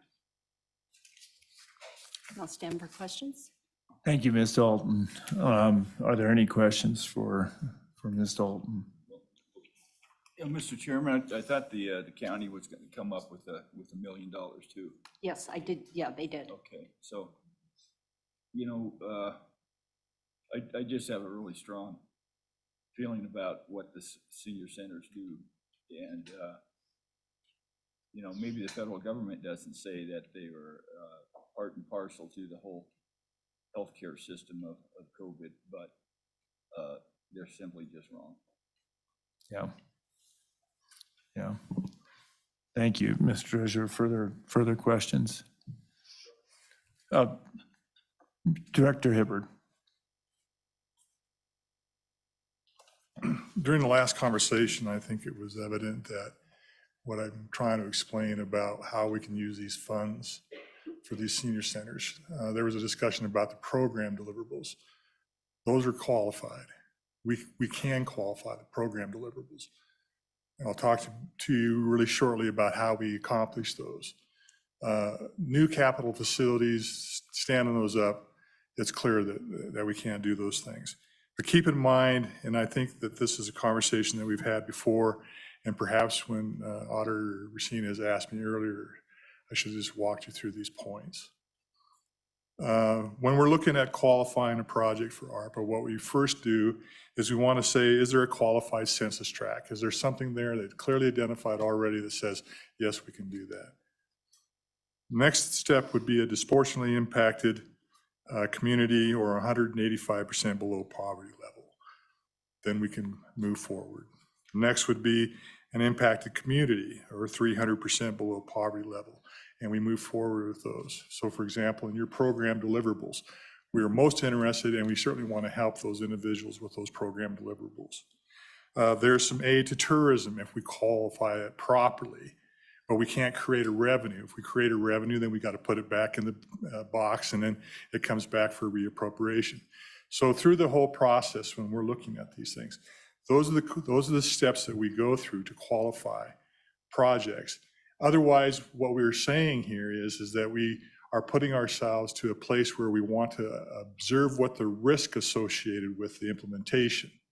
So decisions made today, for example, the state budget department will get with our partners at OSLI and the communities, and we will go hardcore fashion to try to find those methods within those statements that I just made to where we can get these things qualified. But what I'd like to be able to do that is to do that like Auditor Racine has said. We're going to submit reports to the feds here monthly. We're going to have one this summer. I would like to make sure that we do all those activities before we have an audit. We don't want to have an audit and then have a finding and have to make an expenditure back. We can make decisions and we can go through these processes. So what I'm saying here is that the state budget department, and I'm sure the rest of the government of Wyoming, is committed to do everything that we can with the U.S. Treasury to qualify these projects, but we have to identify what our risks are and mitigate those before we have an expenditure that creates a finding. We don't want to go that process. Thank you, Mr. Director. And you know, actually thinking about that a little bit, these monies have to be encumbered by 2024. Is that correct? That's correct. And if they aren't encumbered by that time, they can't be expended, but they can be expended on program much more easily than on capital construction. Is that more or less your point? Absolutely. And that process in place now would be that we're going to go through this and see what our risks are and see if we can't develop those alternatives. But you're absolutely correct. On December 31st of 2026, we have to have it fully obligated and then expended by the following year. So yes, that's exactly right, Governor. Okay, thank you. I'm going to just reiterate myself one last time is we'll look at our risks. We'll be actionable before we actually have an expenditure where we have a finding, and we have time to be able to do that through the processes that's in place. And I appreciate that. So for example, hypothetically, if there were $2 million that were dedicated to a project, but you could not qualify accurately, 1 million of that would remain unexpended. Is that? That's correct. Yeah, it would remain unexpended, and then we'd have to get it obligated in some other fashion in time to take advantage of it for the state of Wyoming. Right. Thank you. Thank you. Yes, Mr. Secretary, and I just want to note to Mr. Smith will recognize you next. So please, Secretary. Thank you, Mr. Chairman. I want to ask Mr. Hibbard, I'm a little bit, could you come back up here? Are you saying you want us to hold off and you can get Treasury to weigh in on this? Because the AG has told us over and over again that they don't weigh in on the front end. So are you saying you want us to appropriate and then put in the motion that if they don't agree to it, then the funds are not expended? I'm a little bit You know, can you put it a little bit more high level, what exactly you're suggesting to the board? Mr. Chairman, Please, Director. the senior citizen capital construction, to put that in place and build a building, I believe that is a non-starter. And that's why I'm speaking to the extent that I am. The other decisions that you're making, we were watching from this perspective of the budget department to make sure that we are aggressively go try to get those qualified. If we can't, communicate to you what we need to be able to accomplish in a timely fashion. Sort of a belt and suspenders in a way. Yep. Superintendent. Mr. Chairman, just to qualify that, we need to look in the direction, so the capital construction, non-starter, as you said, how can we look at these proposals in the programmatic sense? That would be the better path to move forward on. Absolutely. Anything that's going on for those nonprofit organizations that are serving the public that meet those requirements that I just discussed with you, we can help them with their program to deliver their food services, et cetera. Those things that we can help, those community, those senior citizen centers. But it's so clear to us that we can't stand up a capital project, a new facility. That's what I'm saying. Mr. Chairman, follow up, and this might be more for Office of State Lands, but is it potential to take, you know, we're tied into our applications that have already been submitted. Can those be amended to be more programmatic in nature and then evaluated? Mr. Chairman, may I opine first? Sure, and then I'll see Ms. Blackwell. Absolutely. We want to be able to listen what's being authorized today, and we are going to aggressively go figure out how we can put that into the requirements of the U.S. Treasury. That's our objective. Right. Thank you, Director. And Ms. Blackwell. Two things of note. For this program, we're isolated to capital construction expenditures. We could fund program expenditures under the local government program, but we can't fund them under this program. As it was, these funds were specifically appropriated for Health and Human Services capital construction. And yeah, Mr. Treasurer, just a second, because I fear we're way off of our path right now, and we're getting into some weeds where there's probably some rattlesnakes, and our poor little rabbit is gonna come a cropper. So, this is a useful and beneficial conversation, but I really hesitate to move too aggressively on finalizing the recommendations here, on the fly. So, Mr. Treasurer, with that, I recognize you. Sure. You know, on a lot of these things, we knew that we couldn't, I guess, approve capital expenditures for things that were just, brick and mortar. But we could expend money on HVAC, we could expend money in other areas.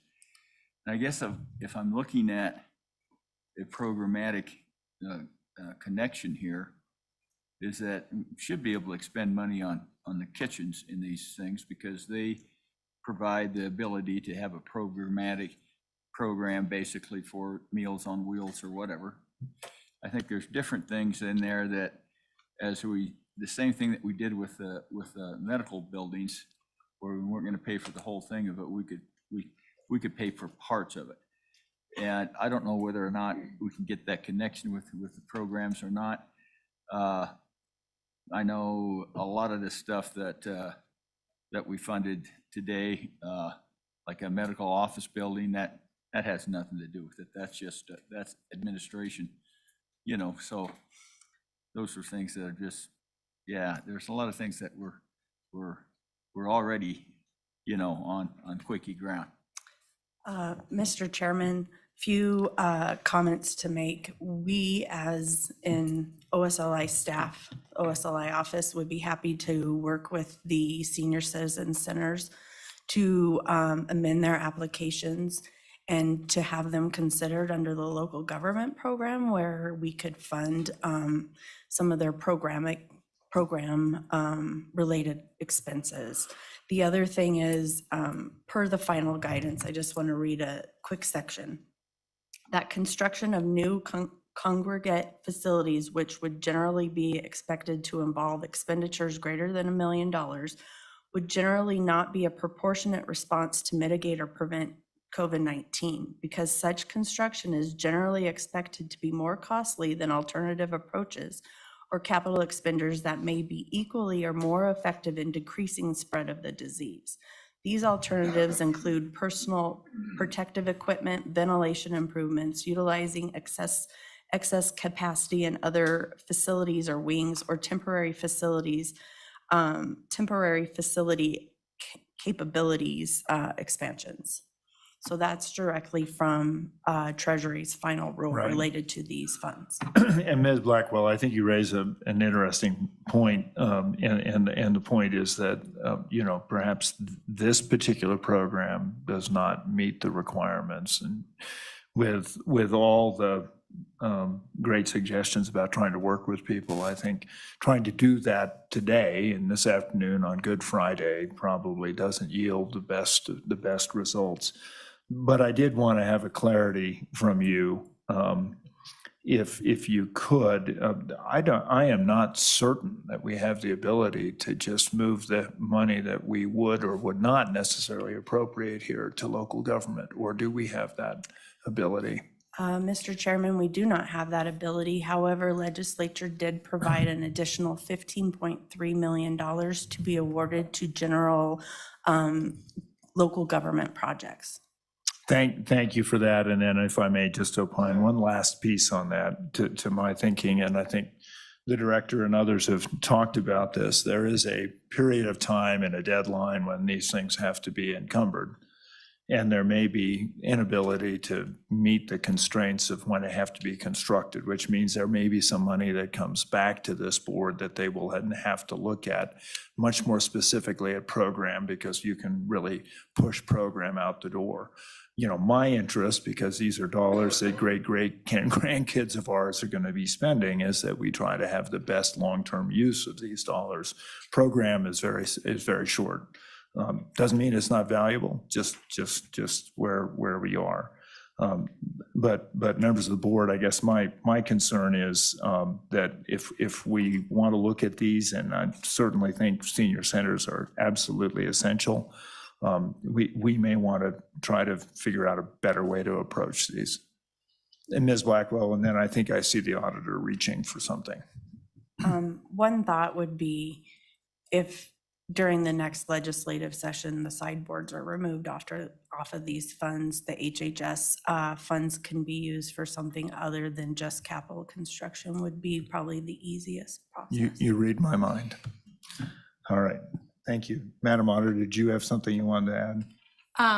Mr. Chairman, yeah, just to pile on a little bit, looking at it, actually, I think a different section from the final rule, which is our gold standard, even though we don't have to like it, but that specifically excluding construction, it excludes construction of new facilities for the purpose of mitigating spread of COVID-19 in the facility. So I think that what I hear, or how I interpret that, is, okay, you can certainly use these funds to adapt a current facility, for more COVID related items, but the entire scrapping it and moving to an entirely new building is a substantially different animal. And I don't know that can be remedied today. And I know that on some of these projects we have loved, which I appreciate, to say, okay, we're going to pick out these three elements that work, for example, HVAC, but, for example, on a $7.5 million project, we can't fund $500,000. We've killed the project, right? So that's not a very useful, I would imagine that's not a very useful endeavor at this juncture. Mr. Chairman? Ms. Treasurer. I guess I'd try to have somebody do a business plan for a senior crisis treatment center.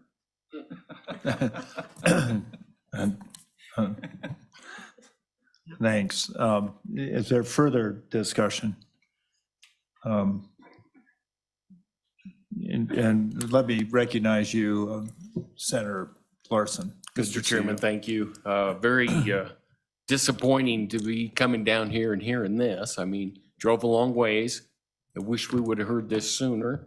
You know, I read other areas where it says that some of the projects beyond those enumerated as eligible by the Treasury can have a written justification be submitted.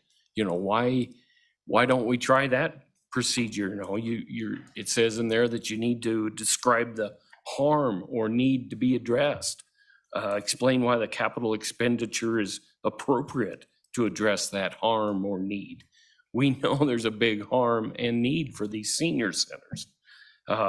You know, and then it says compare the proposed capital expenditure against an alternative capital expenditure, and that would be probably to replace or whatever that is not working in the current one. I just really am frustrated, and obviously we tried to get this through legislature, and they said, yeah, go to Slib and we'll work through it. I wish we would have had this conversation earlier, and we could have discussed it in the legislature, but these are vitally needed, and I think we need to work as hard as we can to figure it out. Thank you, And Senator, Mr. Chair. appreciate that and certainly agree. And I think we have sort of a couple of different filters here. There's the legislature and then there's the Treasury guidance, and we're trying to figure out how to navigate those the best we can. And so, Ms. Blackwell. I would like to let the senator know that a justification has been submitted. All projects were required to submit that justification with their application. The justification had to include 2 alternatives, which theirs did. They also had to include an independent assessment, which theirs also did. So the justification has been provided, and that has been reviewed by the team of eligibility reviewers, and that's how this was determined. And I would further point out that I don't think, I think it's clear we're trying to figure out how to get to yes on this. We absolutely are. So with that, and thank you, Ms. Barton. Well, we haven't, nothing's been done yet, so we're still in play. With that, we have the hub on Smith expansion project. Oh, I'm sorry. We had a Mr. Smith. I'm sorry. Mr. Smith, I forgot that you had raised your hand some time ago. You're recognized. Thank you, Mr. Chair. I'm a member of the Powell Senior Center and a volunteer fundraiser. And I signed up to speak specifically to the concern that has been discussed about audit risks. And while I don't presume to understand the rule better than the auditor, the state auditor, and the OSLI staff, I would like to share a couple of points from that rule.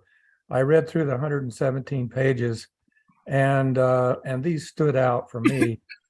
First of all, there's been a mention made of programmatic funding. The rule says, in addition to programs and services, the final rule clarified that recipients may use funds for capital expenditures, which is what we're asking for, that support an eligible COVID-19 public health or economic response. The second point is, while Treasury acknowledged the increased risk of undertaking large expenditures that do not sufficiently address intended harms, it also stated that expanding allowable capital expenditures would likely help fill critical gaps in recipients' response to the pandemic and provide equipment and facilities that generate benefits beyond the period of performance envisioned by the FRF. So I see that as the justification for a new senior center. We did submit alternatives and exhausted those alternatives. We're in a unique situation here where we can't expand. We certainly can't occupy multiple sites. And, we're just in dire straits. So we appreciate your recognition of that need and have confidence that you'll find a way to help us out. Thank you. Thank you, Mr. Smith, and thank you for your patience. Appreciate that. Any questions from Mr. Smith? Okay, hearing none.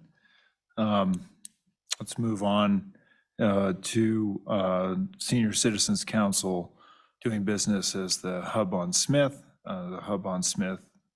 expansion project. How are you, Carmen? Good afternoon, Governor Gordon and Slib board members. My name is Carmen Rideout. I'm the Executive Director of the Hub on Smith. And I am, despite that last conversation, I'm confident that our project meets all the necessary requirements. The project that we're proposing is an expansion of our building and some site improvements. Just a little bit on the value of what we're doing, and I know you all know it, but senior centers across Wyoming played a critical role in keeping those most vulnerable safe and healthy during the pandemic. In Sheridan, we serve over 3,000 people per year. We have 93 staff members and over 200 volunteers that were on the front lines during COVID, and they continue to do that work today. Every day during the pandemic, we were presented with new obstacles, but we took advantage of those and made some opportunities to be creative and resilient. And hundreds of people were served by our staff and volunteers, with our purpose expanding from helping people stay at home to helping people stay out of the hospital. We did our best to continue to meet the needs despite the obstacles by reimagining the services that we provided, our home delivered meals, case management, service coordination, connecting people to resources, virtual online supports, home visits with precautions, delivering supplies and equipment, and running errands and shopping are just a few of those things. Despite our best efforts, however, we witnessed people in dire situations. We saw people experiencing severe loneliness, depression, anxiety, disorientation and confusion, alcohol and drug abuse. We had a situation with one of our people actually taking their own life. Caregivers were really stressful. One of our caregivers all of a sudden lost her hair because of the stress that the pandemic created. And then people with early stages of dementia declining rapidly. So the pandemic was devastating. Today, we see expanded needs and increased demand that we didn't see prior to the pandemic due to new and increased chronic health conditions, continued anxiety and depression some of our folks are feeling, and then like others, more older people moving to our community and facing some economic insecurities. So our expansion, it's not a new building, it's an expansion to our current senior center, would be used to add additional space for our home delivered meals. Our home delivered meals increased 36% from before the pandemic. It would also provide space for case managers and care coordinators and intake workers. We create a support center. Right now, we're providing case management services to over 136 people. This month, we onboarded 35 new seniors into services in various service areas. And then it would provide space for community-based dementia care. We received a notice of award, and we're waiting final approval for a 4-year grant to provide more support for people living in the community with dementia. So funding for this project will help us sustain continued services and increase at the increased levels that we're seeing. It will help us build out more services, allow us to serve more people, and facilitate long-lasting impacts for years to come. We're confident that we'll be able to raise the additional dollars needed by October 1st, 2024. We're working with, we're connecting with USDA And also, we're in partnership with MC Squared and Lisa Muller, who's going to be helping us pull in some of those funds too. So, Thank you, Carmen. Thanks for coming down. Any questions for Ms. Rideout? Any questions? And I don't know, I mean, Ms. Rideout, you had shared plans with others. Have those changed dramatically, and or did you have new drawings or? yeah, we're continuing to work on moving the project along. But this was this is a key milestone for us to proceed. Thank you. Mr. Chairman. Madam Auditor. Very quickly, could you remind me how much money you got from CARES Act? I know it came through the city, but. Yeah, it came through the city. I think it was 1.9 million for our HVAC. Okay. Thank you. Thank you. Thanks very much. All right. I'm going to move on. Now we have Memorial Hospital of Converse County, protection of patients and staff from COVID-19. This was on the initial list, and I think the superintendent asked, or I think the treasurer took it off superintendent proposed list. And so is Mr. Dameyer, are you speaking to this project? Yes, I would like to. Okay, thank you. Please go ahead. Yes, as you mentioned, this was on the a consent agenda. This originally was a $4 million project that we felt was pretty defensible, but the OSLI folks gave us quite a bit of feedback, and we took all of that feedback and eliminated 2/3 of the project, which is what's in front of you today. Last time it came before you, it was recommended for funding, the same as it is today. And we would agree that it's a very low risk audit project. After that long discussion we just heard, I feel great about that. So I think that if I heard correctly at the start of the consent agenda discussion, there was concerns about the scoring of this project. And back in December, I waited to the very end of the day to address this with you all in the open questions section. Because as I said back in December, the scoring process is fairly objective. And we had ourselves rated as having 17 points, no less than 16. We weren't really sure where that current score came from, and I mentioned it then.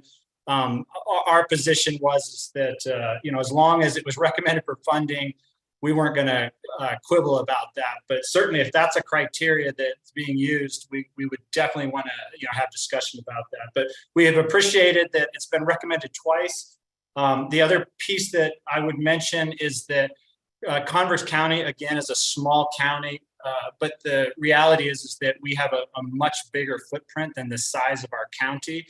And again, back in December, I mentioned the analysis that the Wyoming Hospital Association put out about the county level impact.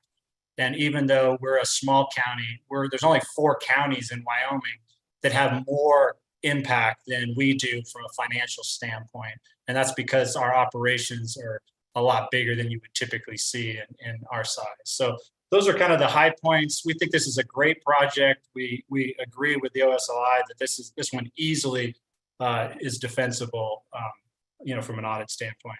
Be happy to answer any other questions that you all have.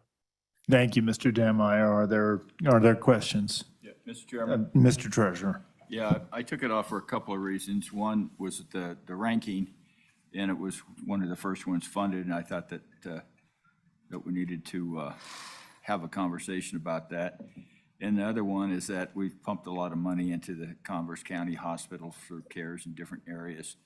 So I wanted to make sure that other people had a chance at it and not put this big spend right up front. So we have the money there. The ranking, that doesn't seem to make a lot of difference on whether you're recommended for funding or not. I'm not sure what good it is, but with that, Mr. Chairman, without objection, I'd go ahead and move for the Memorial Hospital of Converse County in the amount of 1311593. That move has been made, a motion has been made by the treasurer, seconded by the auditor. Is there any discussion? Any discussion? Hearing none, all in favor signify by saying aye. Nays? And there's a no. That motion carries. The no is for the secretary. And that now makes our total. Ms. Sewell, you been keeping track of it? You have remaining $7,681,075. Mr. Chairman, Madam, I've received a couple of multiple confirmations that the Sage Living, that's associated with St. John's, and they are respectfully withdrawing that application at this time. That's application 1245. 1245. Okay. Just trust you absolutely, but if someone is from Sage Living, that would be wonderful to hear the confirmation on that.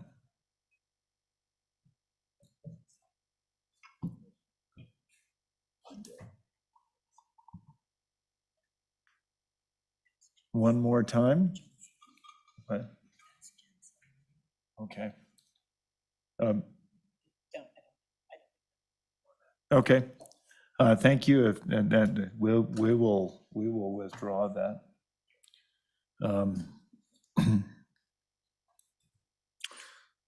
All right.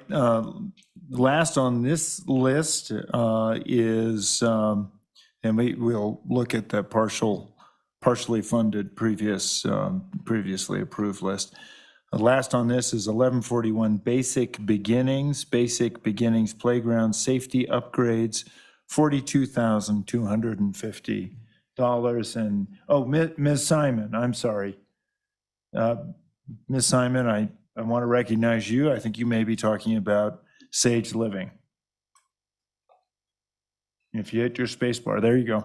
Sorry, Mr. Chairman. Governor Gordon, the auditor is correct. We do respectfully withdraw that application. Thank you very much for your consideration earlier and for your time. Thank you very much. All right.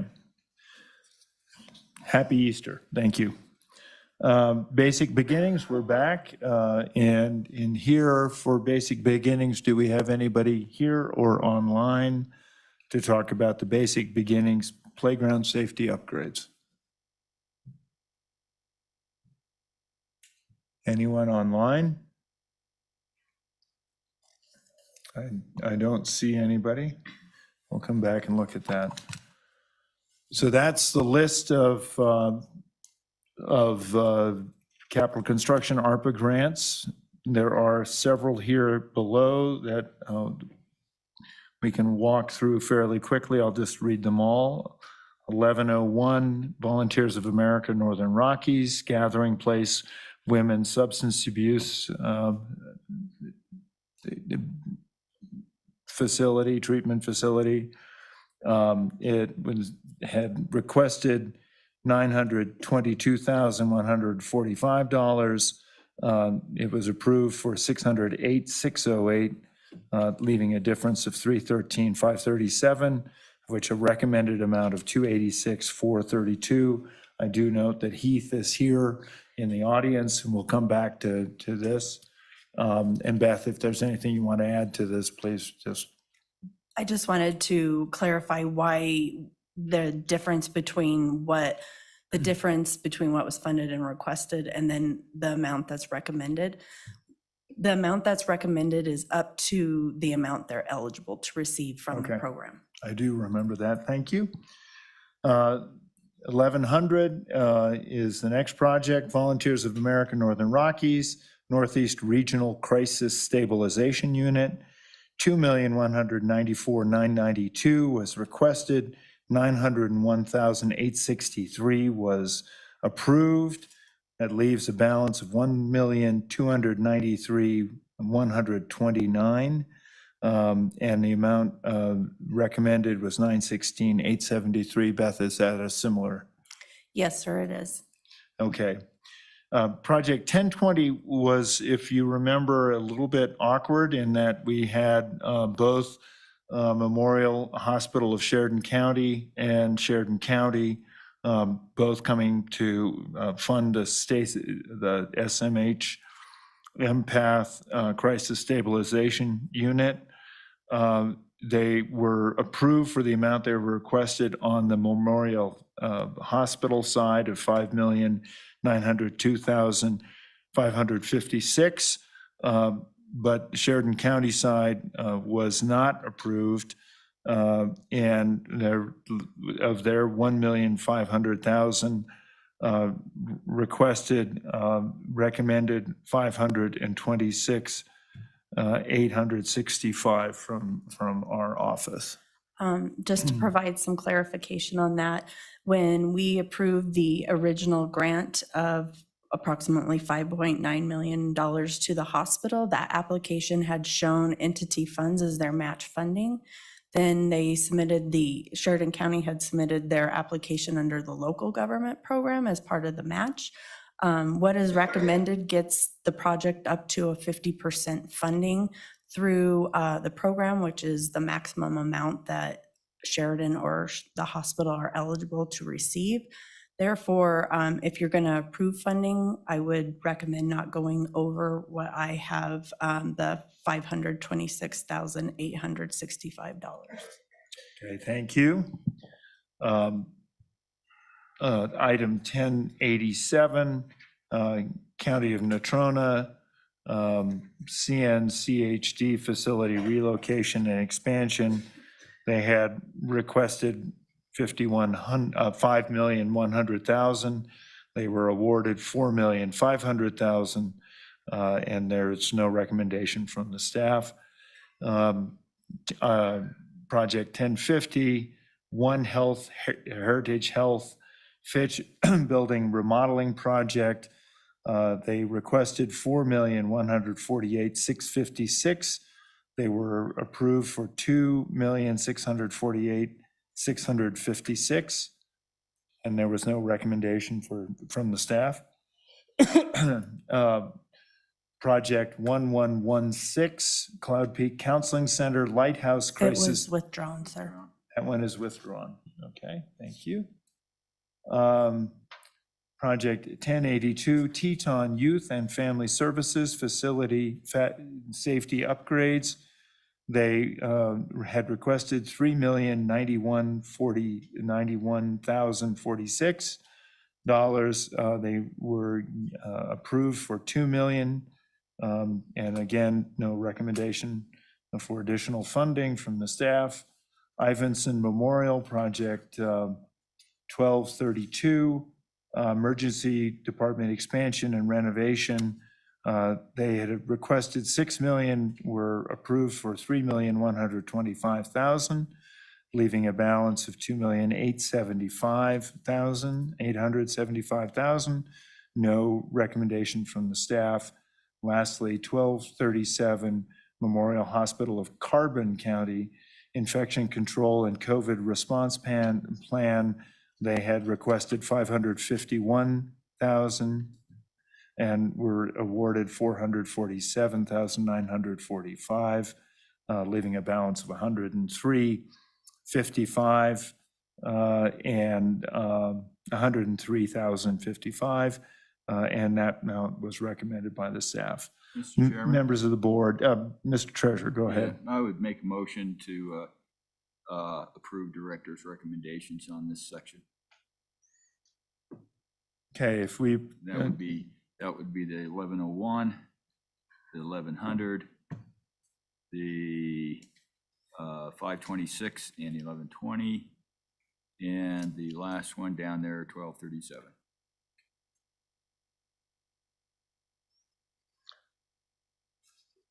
So that's a total of $1,833,325. Mr. Treasurer, if I'm looking at my list correctly, I'm not following with you. Are you on this, the partial funding only? I'm on this one here, and I'm just making a recommendation for all these ones that had a recommended amount from the directors. So let me track with that, okay? This would be item 1224, Powell Hospital District. No, that would not be it. I'm sorry. You're talking, Down on the bottom, sir. Yeah, all of those. okay, 286, 432, 916, 873, 526, 865, and 103, 55. Okay, you must have been giving numbers. Yeah, okay. Yeah, okay, sorry, I was going numbers. All right, very good. Thank you, that's clarified. Thank you, Mr. Treasurer. That motion has been made. Is there a second? It's been seconded by the auditor. Is there any discussion? Can we get a sense of what that does to our balance? If those grants were to be awarded, you would have remaining $5,847,850. Okay. Any further discussion on the motion? Further discussion? Hearing none. All in favor signify by saying aye. Aye. Nays? That motion does carry. So now, I guess we have, these are the items that I have tagged, and you can correct me if we are missing one. I have the Powell Hospital District, completion of second floor family practice clinic. I have the 1090 Banner Torrington Community Hospital inpatient unit. I have Memorial Hospital, DBA Sheridan Hospital supply chain relocation and expansion, and that is withdrawn. Okay, then I have Child Development Center of Natrona County, ARPA Energy Efficient Project. And we did not have, we had Representative, or former Representative Sweeney speaking to that, but then we have Housing Authority and the City of Casper, Willard Envision Center. We have 1042, the Thane Senior Center, 1242 Powell Senior Center, Senior Citizens A-Go-Go Incorporated, 1244 Senior Citizens Council, Hub on Smith, expansion project, and lastly, Basic Beginnings, playground safety upgrades. Is that a complete list? We do have, yeah, and is that a complete list? Okay. Members of the board, I await your thoughts on this. Do you want to take just a moment and think through this? We have been working pretty straight through. Yeah. Right now, Yeah. I'm just ready to say no on all of them. Yeah. Well, get a better attitude. I don't know. Let's break for about 15 to 20 minutes, if that's all right. Charged to 25%. Thanks. What's that?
hot air in here, mostly me.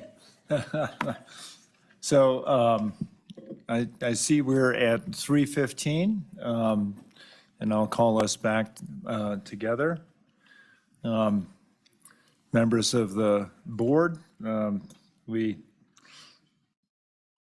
left off with some projects over the break. I don't know if anybody had any brilliant ideas, but I will open the floor up for anyone's contributions at this point. Madam Auditor. Mr. Chairman, and I know we're down to the final few, so we don't necessarily go in order, but I would move a do not fund recommendation on 1141 Basics Beginnings. That's the playground one that is not eligible.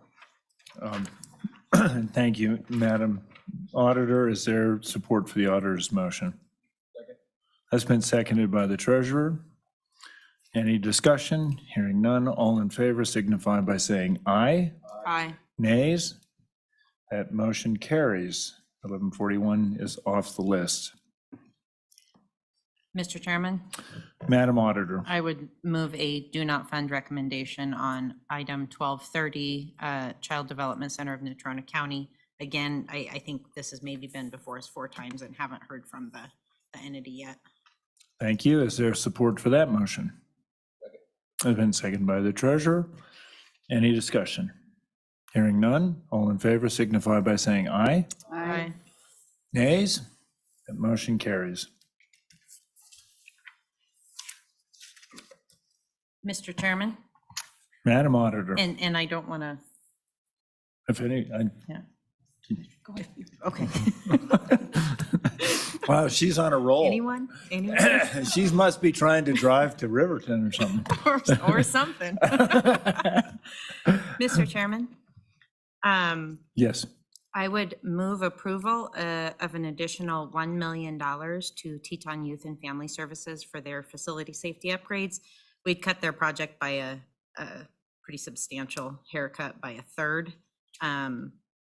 And so that would be my motion. And So which that's not quite all the money they're asking for, but another round million.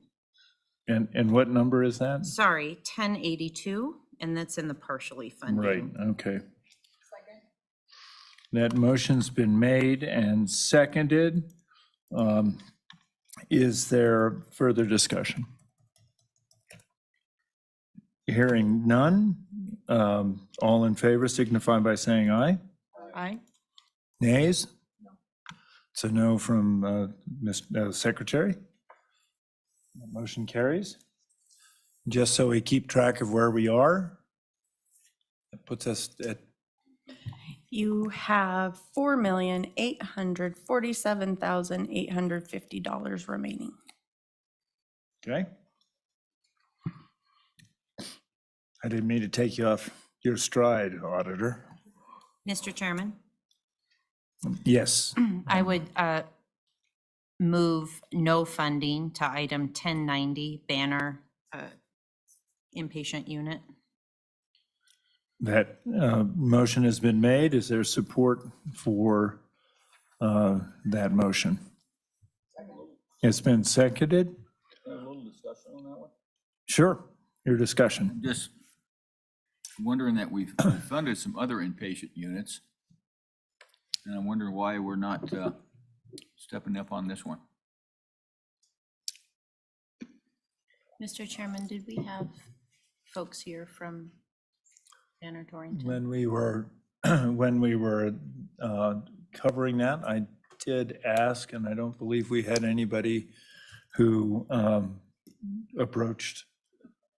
Well, there was no public comment on that.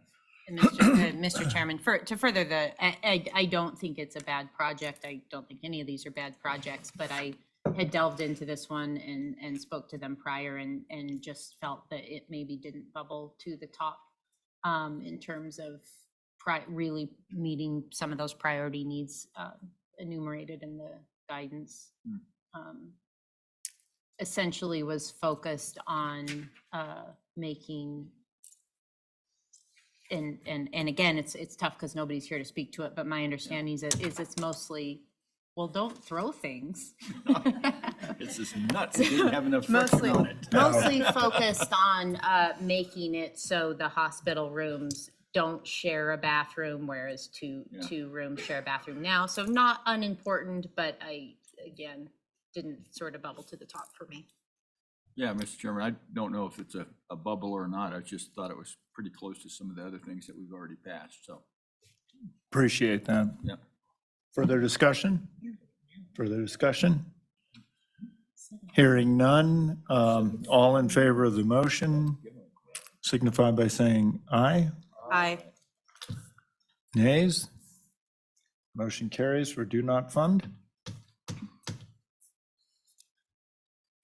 Mr. Chairman, Madam Auditor, I would move an amount of $2 million for item 1224, Powell Hospital District, for completion of their second floor of their family practice clinic. okay. That motion has been made, moving $2 million. It's been seconded by the superintendent. Is there any discussion? Mr. Chairman. Mr. Secretary. Thank you, Mr. Chairman. There's a lot of great projects here, but with the advice, we've been given on the possibility of it not qualifying, I just can't in good conscience support this, this one. I just, the possibility of the state being on the hook for these funds, I just don't think. I think we're trying to put a square peg into a round hole right now, and I don't think it works. So be a no on this one, but appreciate the project and appreciate everybody's efforts. Thank you. Thank you, Mr. Secretary. Further discussion? Further discussion? Hearing none, all in favor signify by saying aye. Aye. Nays? That motion does not pass. I am a nay as well. Mr. Chairman, Madam Superintendent. apologies for that. I had a different motion on that one. Or wait, yes. To fund $612,690 for the HVAC portion. It is much lower risk. And this is the 1224? Yes. Okay.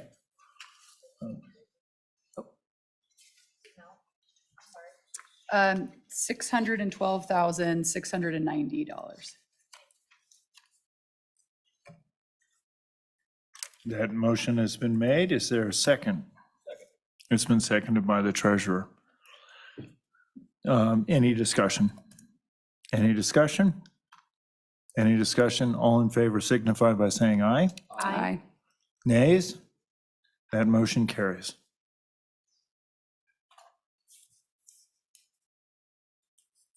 Mr. Chairman, Madam Auditor. I would like to hear a little bit perhaps from the applicant on project 1050, One Health or Heritage Health.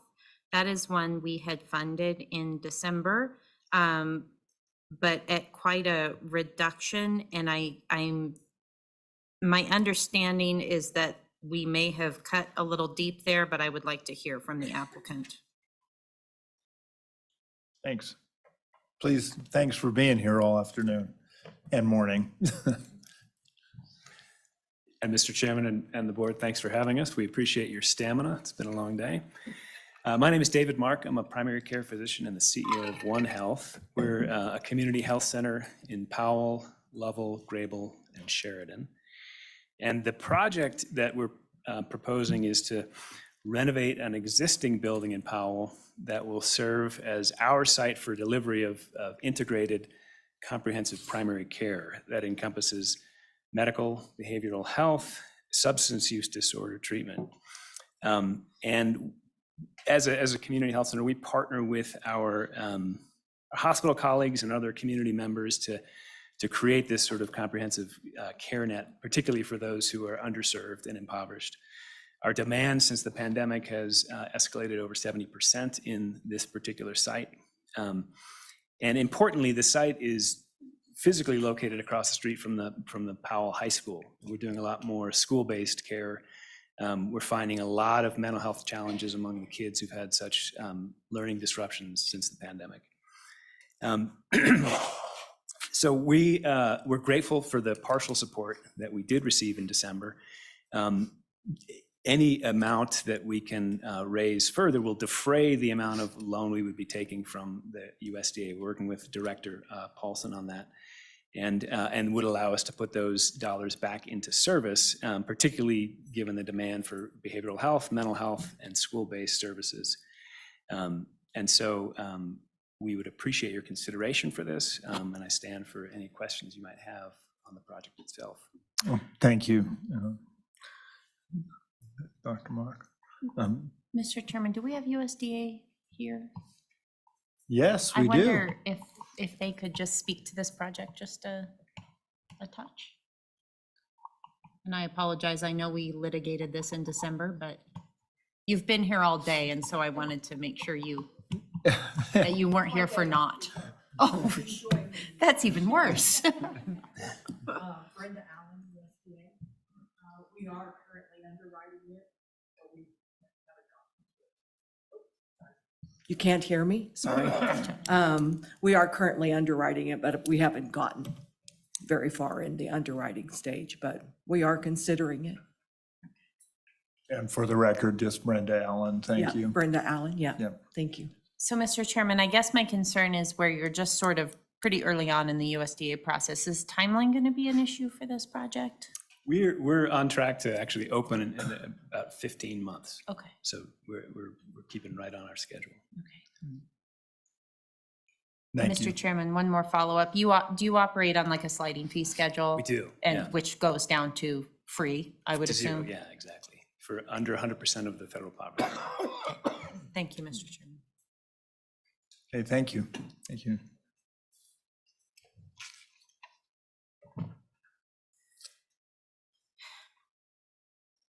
Further questions, further considerations? Mr. Chairman, Madam Auditor. I would move an amount of an additional, we cut them by 1.5. I would move 1 million to amend that project. Okay, motion's been made. It's been seconded by the treasurer. Is there any discussion? Mr. Chairman. Mr. Secretary. Yes, thank you, Mr. Chairman. And again, really, these programs are important, but just with the advice we've been given as to the level of risk, just can't support this. We've got to protect the state, and it's a balance, but I just really feel like some of these applications are trying to put a square peg in a round hole in terms of the qualifications that the Treasury has released. So I'm going to be a no. Thank you. Okay, thank you, Mr. Secretary. Further discussion? Further discussion? Hearing none, all in favor signify by saying aye. Aye. Nays? No. I'm going to say no as well. It's a great project, but that motion fails. So we're still open. What's our balance? You Just so- still have $4,235,160 remaining. Okay. Mr. Chairman. Madam Superintendent. Mr. Chairman, I would move to fund the Housing Authority of Casper at $2 million. And that motion has been made for the Housing Authority of Casper at $2 million. Is there support? Second. It's been seconded by the auditor. Is there any discussion? Yeah, Mr. Chairman. Yes, Mr. Treasurer. I'm trying to figure out how come staff, basically recommended this full funding for a housing authority and how that relates to COVID or helping COVID in any way. I'm assuming they're going to build houses. I don't see a nexus. I just don't. Mr. Ms. Chairman. Blackwell. Madam, or Mr. Treasurer, the center includes childcare facilities, and that qualifies them under this program. They are considered a health and human service provider. Therefore, that's how they were considered and eligible. Mr. Chairman, we heard from them earlier. I'm not sure if they're still on to answer any additional. There is a hand raised. Let me, Ms. Kimberling. Hi, thank you. I'm Yvonne Kimberling with the Housing Authority. We do have the nonprofit who runs a daycare facility for many low-income people within this community. During the pandemic, it was very, very hard to find childcare. It affected jobs. It affected people's livelihoods. And we are putting together the Envision Center in order to bring them back to work, train them in new jobs if they don't have the skills. Many people who were doing well are not currently doing well. And having available childcare and job training together under one roof makes it so much easier for the parents and the individuals to access those services, to move them forward into self-sufficiency, which is always the goal, is to move them forward into self-sufficiency. Yeah, Mr. Chairman, I see. Yes, please, Yeah, Mr. I Treasurer. see, senior centers taking care of the elderly and child centers taking care of the children. It seems like we have an age discrimination within our federal government. Noted. Ms. Kimberling, I understand that the motion as it's made does reduce the award. And I guess one of the concerns that's been highlighted is the administrative offices. I think we covered some of that, but I didn't know if you had any particular point you wanted to make on that. So I definitely am not particularly fond of just funding administrative offices. The administrative offices are about a third of that building, which 2/3 of it will house the daycare center and the training center, which is all forward moving. If you weren't able to fund the entire amount, I completely understand. We would be able to work with a little less than that. Working with those percentages if there was a concern funding anything with the administrative offices. Okay, thank you.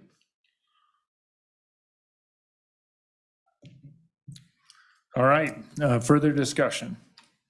Mr. Chairman, Madam Superintendent. based on that, I might then amend my motion to being 2/3 of the project, just so that we avoid that administrative piece that could be of any non-related COVID issue.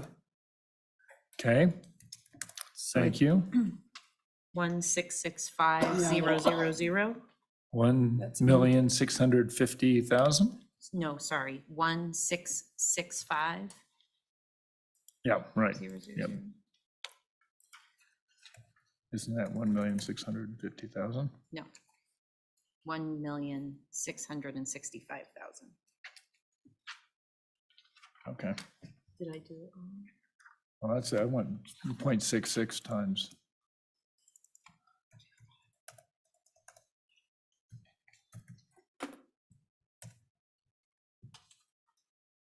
Okay, you're right.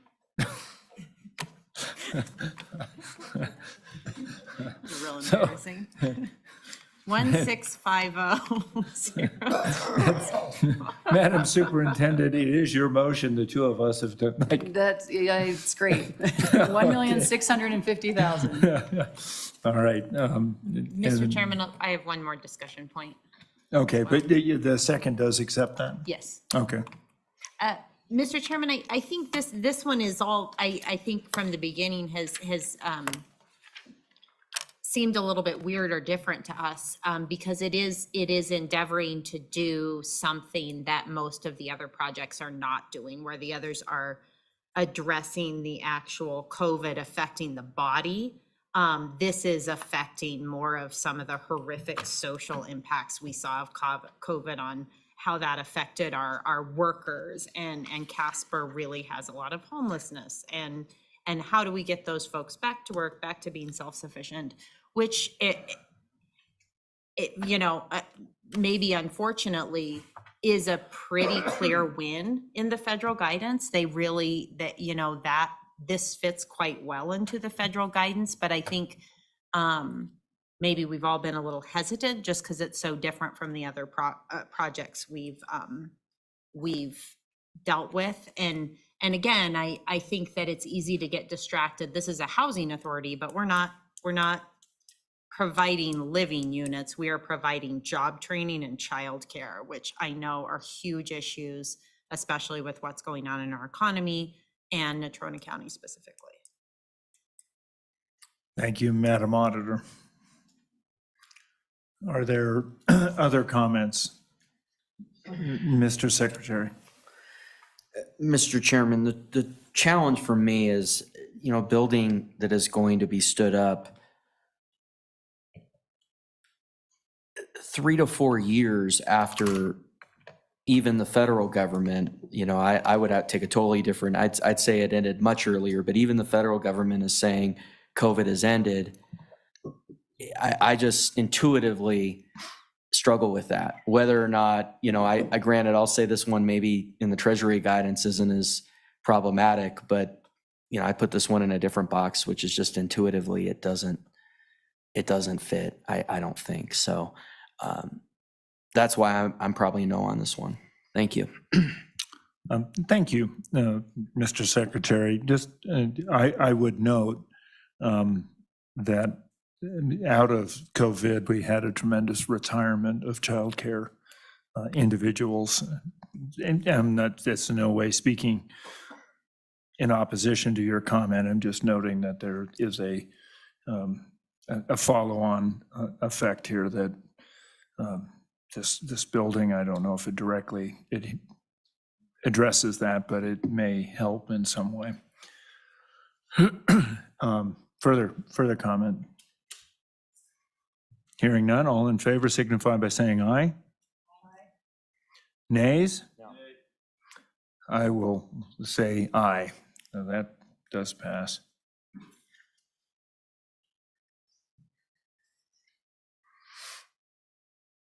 Now that leaves us at 3 million. You have $2,585,160. Okay.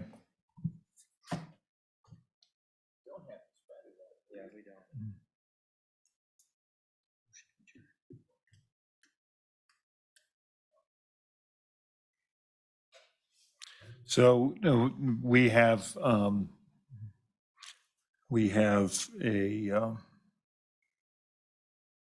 let's see. We have project 1042, project 1242, project 1244, project 1087,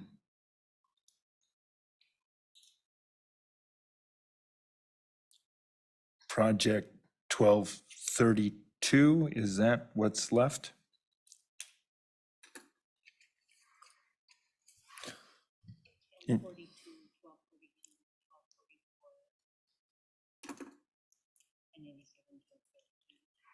And just because there has been some comment up here, if we don't spend it all, what happens? So if we do not spend all the funds, I think there's two options. One, we could take new applications. Oh, no, sorry, we can't take new applications on this one. So what would end up happening is we would relinquish those funds, and in the revised ARPA bill this past year, legislature made it so any funds from any pot of money that's relinquished will be returned 50-50 to the water and sewer pot as well as the HHS pot. So what we would be giving up, we would get half of it back to this program. Okay. And if it's unexpended by October, then it just goes into sort of a general, let's catch whatever we can. Correct. I was just corrected. We can take new applications for this. So if you leave money for the reversions, so if you relinquish it and then 50% comes back, we can then take new Yeah, applications. okay. Mr. Secretary. Well, Mr. Chairman, I think, I think the rest of these projects face some challenges, some very good projects here, but I also think this is a question of communicating with the legislature. I mean, the reality is that these water and sewer projects, they clearly qualify and are long-term infrastructure needs. And unfortunately, in terms of the senior centers, the Treasury guidance is pretty clear there. So I'm inclined to allow the rest to revert at this time. And then I guess in October, there'll be 2 million out there. We can see if there's more applications, and if there's also we'll have a legislative session, and maybe we can, I'd also encourage us to encourage the legislature to look at which ones of these have not reverted, and it's pretty clear which ones have not reverted. So thank you. Thanks. Just for my edification, and I don't know Ms. Blackwell or if the director wants to talk about this, and I hate to try to single these out, but it does appear to me that the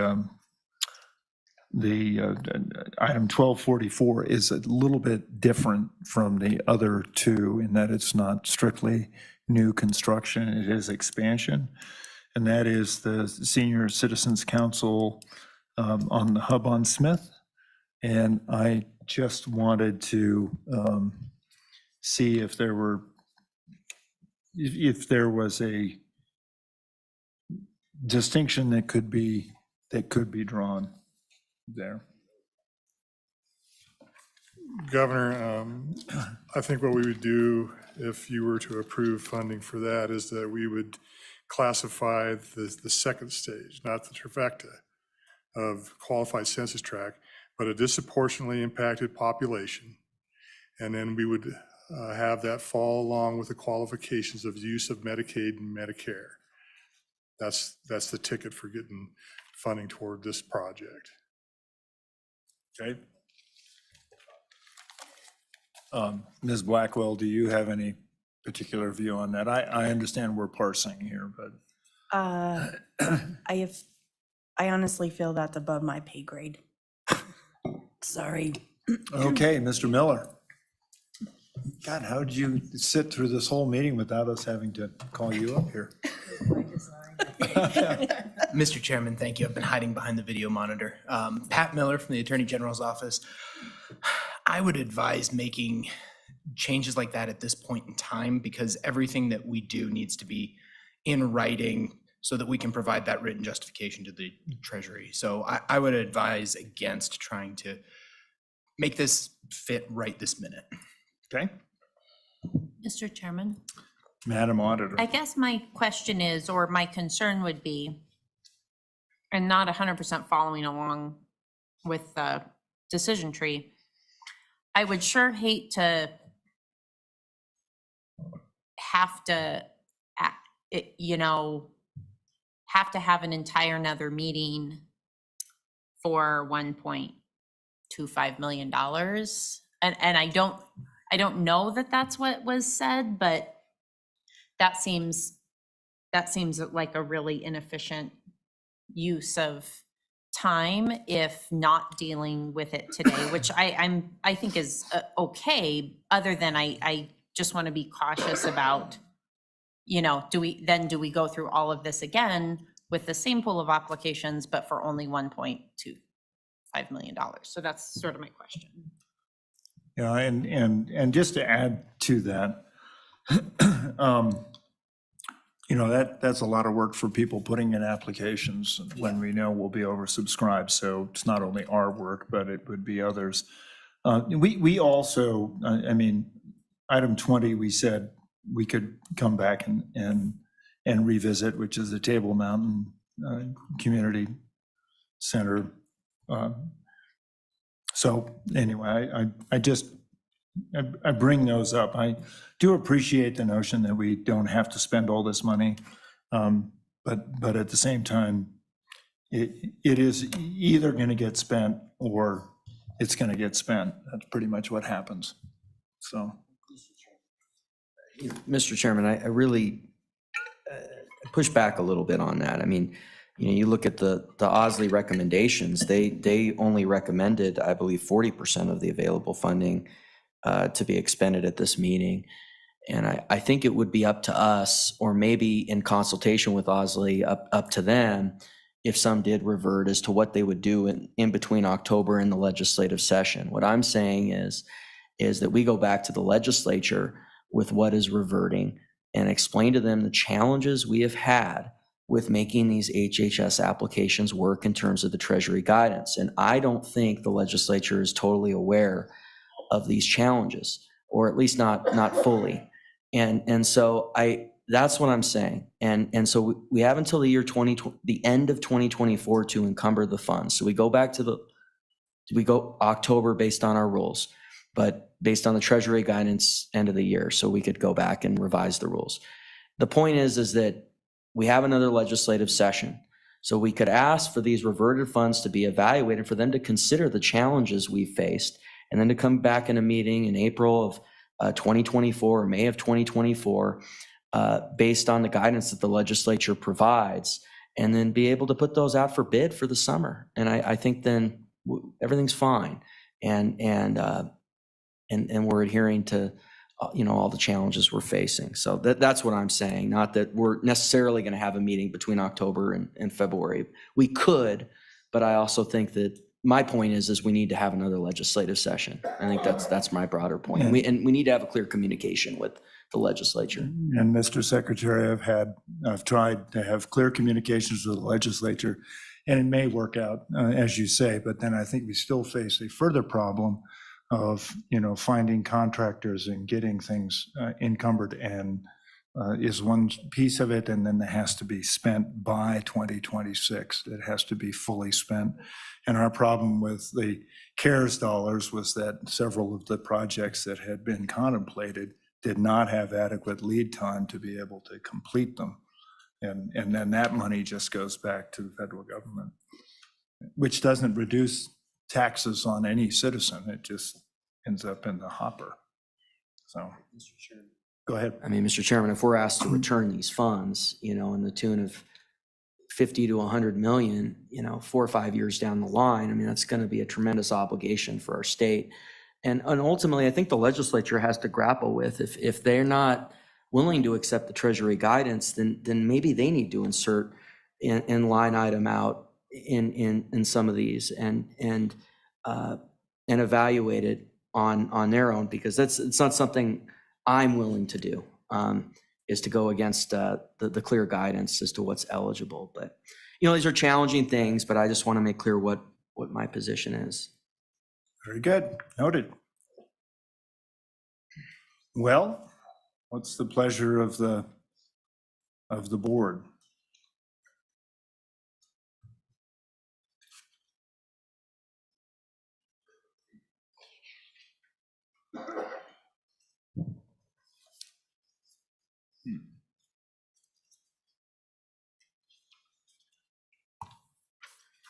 Mr. Chairman, Madam Superintendent.